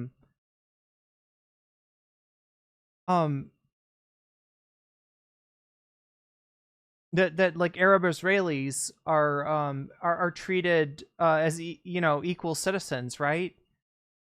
It doesn't even seem like Mizrahi Jews are getting a lot of equality in this situation. And yeah, this is what Ethan and Hila will sort of use to I don't know, what you would even call it, but it's a way of laundering, it's a way of laundering Israeli talking points that sound a lot like white supremacist talking points, as being, well, no, but what about all the Mizrahi Jews? How dare you say that, right? Prime Minister in the 1960s when he said, "The Moroccan Jew took a lot from the Moroccan Arab. The culture of Morocco I would not like to have here, and I don't see what contribution present Persians have to make. We do not want Israelis to become Arabs. We are in duty bound to fight against the spirit of the Levant, which corrupts individuals and societies Jesus Christ, the spirit of the Levant? Preserve the authentic Jewish That's just fucking racist as shit. values as they crystallized in the diaspora." And this fits perfectly with what the Zionist project did. They only brought Mizrahi people over after the Holocaust because Europe was closed off to Jewish immigration. And when they welcomed them over, they treated them horribly. There are so many examples of this, like the Yemeni baby affair, where Yemeni children were stolen from Jewish Yeah, this is what I was talking about. parents, and then the parents were told that the children had died, even though they had not died, and they'd actually been given to Ashkenazi couples. And the people who fought against this has some very ugly historic analogs in the United States. This, like Uzi Meshul, and in Canada, a Yemeni rabbi was treated like an evil conspiracy theorist, even though he was proved right, and Israel apologized only a few years ago. And I'd also like to highlight this quote from a senior Israeli politician, which discusses Israel's motivation in evacuating Jewish people from the Arab countries. And it says that the need was not the need to rescue them, but the need to create a Hebrew majority in Eretz Yisrael. And there you have it. Ethan, you speak about this as if it was some uniform expulsion that came out of nowhere, that it is somehow akin to the Holocaust, that it is revision of Jewish history to talk about, yeah, Israel didn't actually want this culture and has only recently embraced it as a means to try and demonstrate that it is not a settler colonial nation, because people like you think that colonizers can only... Do you see like the cultural blinders with which Ethan is looking at this situation? That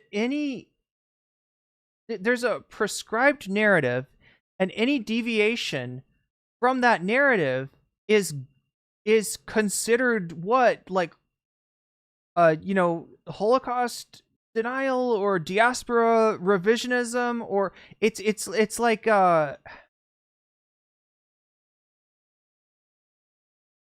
there's strong walls against deviating outside of the prescribed narrative.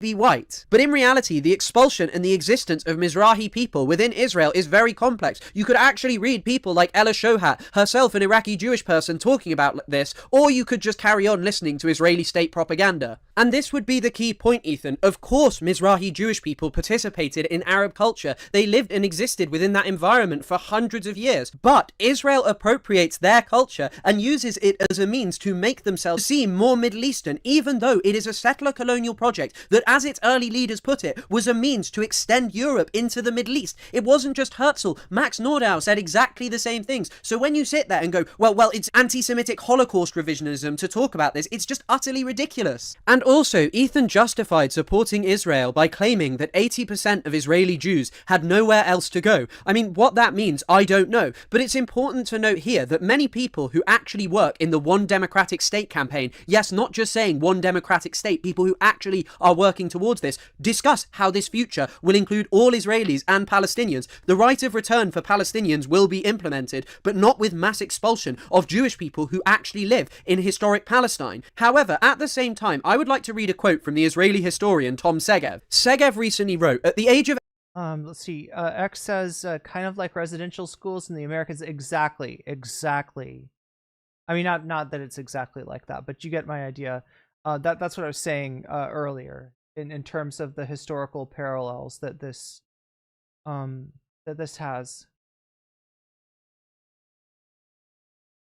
Of 80, I'm starting to think that maybe it wasn't right from the outset, the whole Zionist thing. Most Israelis are refugees or the offspring of refugees, not Zionists but refugees. So you'll say, well, that justifies Zionism because this was a land they were able to come to. But we need to remember that the majority of the Holocaust survivors did not come to live in Israel, and that the majority of Jews in the world are not coming to Israel. They can, but they don't want to live in this country. So Zionism is not such a great success story. It also doesn't provide security to Jews. It's safer for Jews to live outside Israel. And Ethan, you prove this in your video. You say that you've had to cancel your trip to Israel because you don't want your children to be exposed to potentially rocket sirens or something else happening inside Israel. A peace We put the deal or something to go into effect. Yeah, we put the visit off while the war. Because we want to come with the kids, and I don't want them to have to deal with sirens and yeah, seeing all that shit, and hearing all that shit, you know. But that's just not going to happen to them inside America. You and your children are incredibly safe. You are not going to be subjected to violence because although America is a settler colony, it doesn't have an open frontier of settlement right now. And as many of the most eminent historians who discuss the concept of the frontier have noted, any time frontiers expand, it provokes violence. And so as long as Israel keeps on expanding into Palestinian land, it is always going to be met with violence. It is never going to be this safe and wonderful project as you try and make out. It is a and then that violence will be an excuse, used as an excuse for further ethnic cleansing, right? Just like it was in the United States, just like Manifest Destiny. Complete and utter failure, and your desire to cling to the state of Israel and act as if it is wonderful, a beacon of coexistence, is frankly ridiculous. It is a state that was begun with the expulsion of 750,000 people, the instant removal, lightning quick, of 750,000 people. Israeli settlers literally moved into Palestinian homes. They took pots, pans, photo albums, everything that you could possibly imagine from people's homes. So Ethan, anyone who is genuinely committed to Palestinian liberation is of course against anti-Semitism. None of us support the extermination of Jewish people on the basis of their race. This is the whole basis of the rejection of Zionism. We reject the Zionist project because it is an ethno-supremacist project which has justified the extermination of hundreds of thousands of Palestinians and the expulsion and destruction of the lives of millions more. Israel now heads towards expelling 2 million Palestinians from the Gaza Strip. It is increasingly looking like it will probably end up doing something similar in the West Bank and East, and not to mention those that have already been killed. Jerusalem in the near future, and perhaps one day it will try and do it inside Israel proper as well. So why you cling to this state is beyond me. You cannot sit there and say, well, most Jews are Zionists and that makes it okay. The statistic that 90% of Jewish people are Zionists isn't even correct. But if it were, it wouldn't change anything. I'm sure that many white people supported apartheid. I'm sure that many white people didn't see a problem with colonialism. I mean, again, like I keep on drawing parallels between Ethan and Trump, right? This is like the MAGA argument that, you know, when they point to the tap the sign of like, you know, immigration is an 80-20 issue, right? Does that fucking make it right? But we do now. We have grown and we have changed. And I see Zionism for what it is. It was always a movement premised on the fact that the Palestinian people, who made up the vast majority of the inhabitants of that land, did not have a right because they were further from the proximity to Europeans. I mean, as I noted in a previous video, it's what Arthur Balfour said. He said that he didn't care what the 700,000 Palestinians wanted, even though they were the majority. What mattered to him was what Jewish people who did not live in that land wanted. And this is why I have to question to be fair, Balfour is a bit of an anti-Semite in his own right. In supporting Israel. There will always be Jewish people who exist there. Ethan tries to dismiss the idea, maybe a little bit more anti-Arab, that Israel is a state which says that it represents all Jewish people. He says, I don't think Israel have ever said that. Netanyahu categorically has said that at certain points. He said it whilst he was in Paris in 2015. He said that he was the representative of all Jewish people there. Israel refers to itself as a Jewish state. They talk about policies of Judaizing, where they move Jewish people into the land. Ooh. They say that Jewish settlement is a national value. They welcome every single Jewish... Again, historical parallels there to literal Nazi Germany. ...person from all across the world, even if they don't... Or if you prefer, you know, Russification and have links to the land of Palestine. For Ethan Klein, who is, you know, obsessed with anti-communism, maybe that would be the parallel to highlight. Yourself, Ethan, could go there and settle there, even though your ancestors didn't live there, because it is a state for Jewish people. So this idea that Israel somehow has never said that it is a Jewish state, when it uses the Star of David, a Jewish symbol, as its flag, as it has over and over again talked about how it has revitalized the Jewish people, is farcical. I mean, I don't even understand why you are doing this at this point, Ethan. Why are you saying these things? Ultimately, it is not the state of Israel which matters. States do not have innate rights to exist. They are creations of the human mind. There have always been Jewish people living in historic Palestine. However, this amount was small until the Zionist project came with the explicit goal of settling Palestinian land and establishing a settler colony there that would not include the Palestinian indigenous society. And Israel, throughout its entire history, has moved closer and closer to the erasure of Palestinian culture in that land. So Ethan, don't bother clinging to the state. Israel is not some wonderful guarantee that all Jewish people will be safe. There's actually a fantastic article by an Israeli called Boaz Evron, written in the 1980s, Nazis, where he talks about how this idea that it is the state which will protect Jewish people is farcical, because millions of other people were slaughtered during the Holocaust who had actual states. Polish people, people from Russia, the Soviet Union, people were slaughtered regardless of being protected by an army. What mattered to everyone was the goal of moving towards stamping out the kind of ideologies that led to Nazism, the kind of justifications for subjugating others. And unfortunately, this is all the Zionist project is. From its very inception, it has always been premised on the fact that the indigenous Palestinian society was not deserving of the land, and thus, in order to move forward, you must abandon Zionism. God damn, bars. Absolute bars.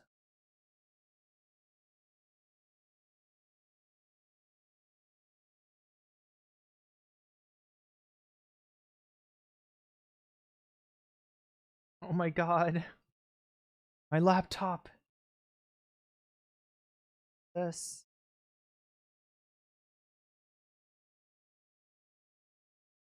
On.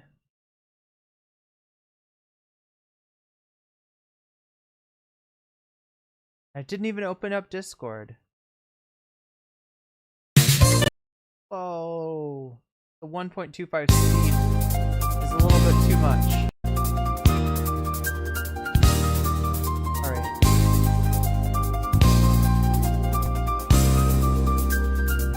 Much better.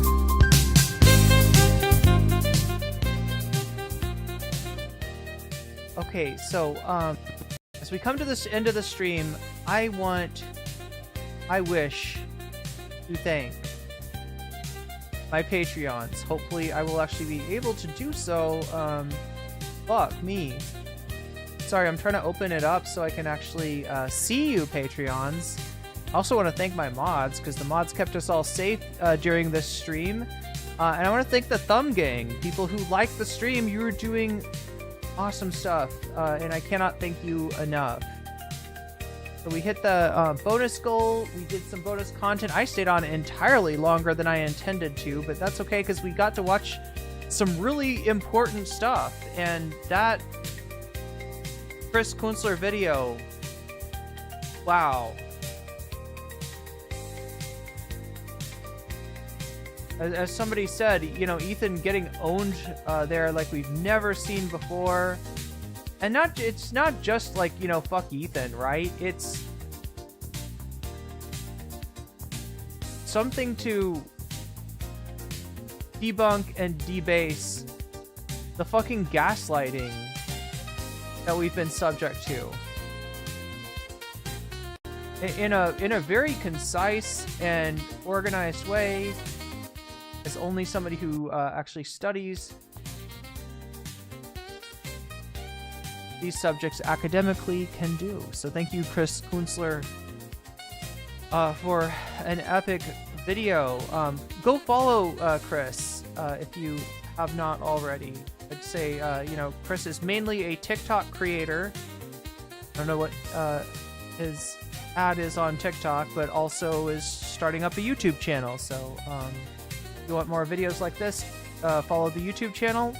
If you want to see what Chris is up to on TikToks and in live streams, go follow Chris on TikTok. I want to shout out really quickly my Patreons. Everybody on my Patreon gets access to my videos before they even come out, right? At every level of support, you get that access,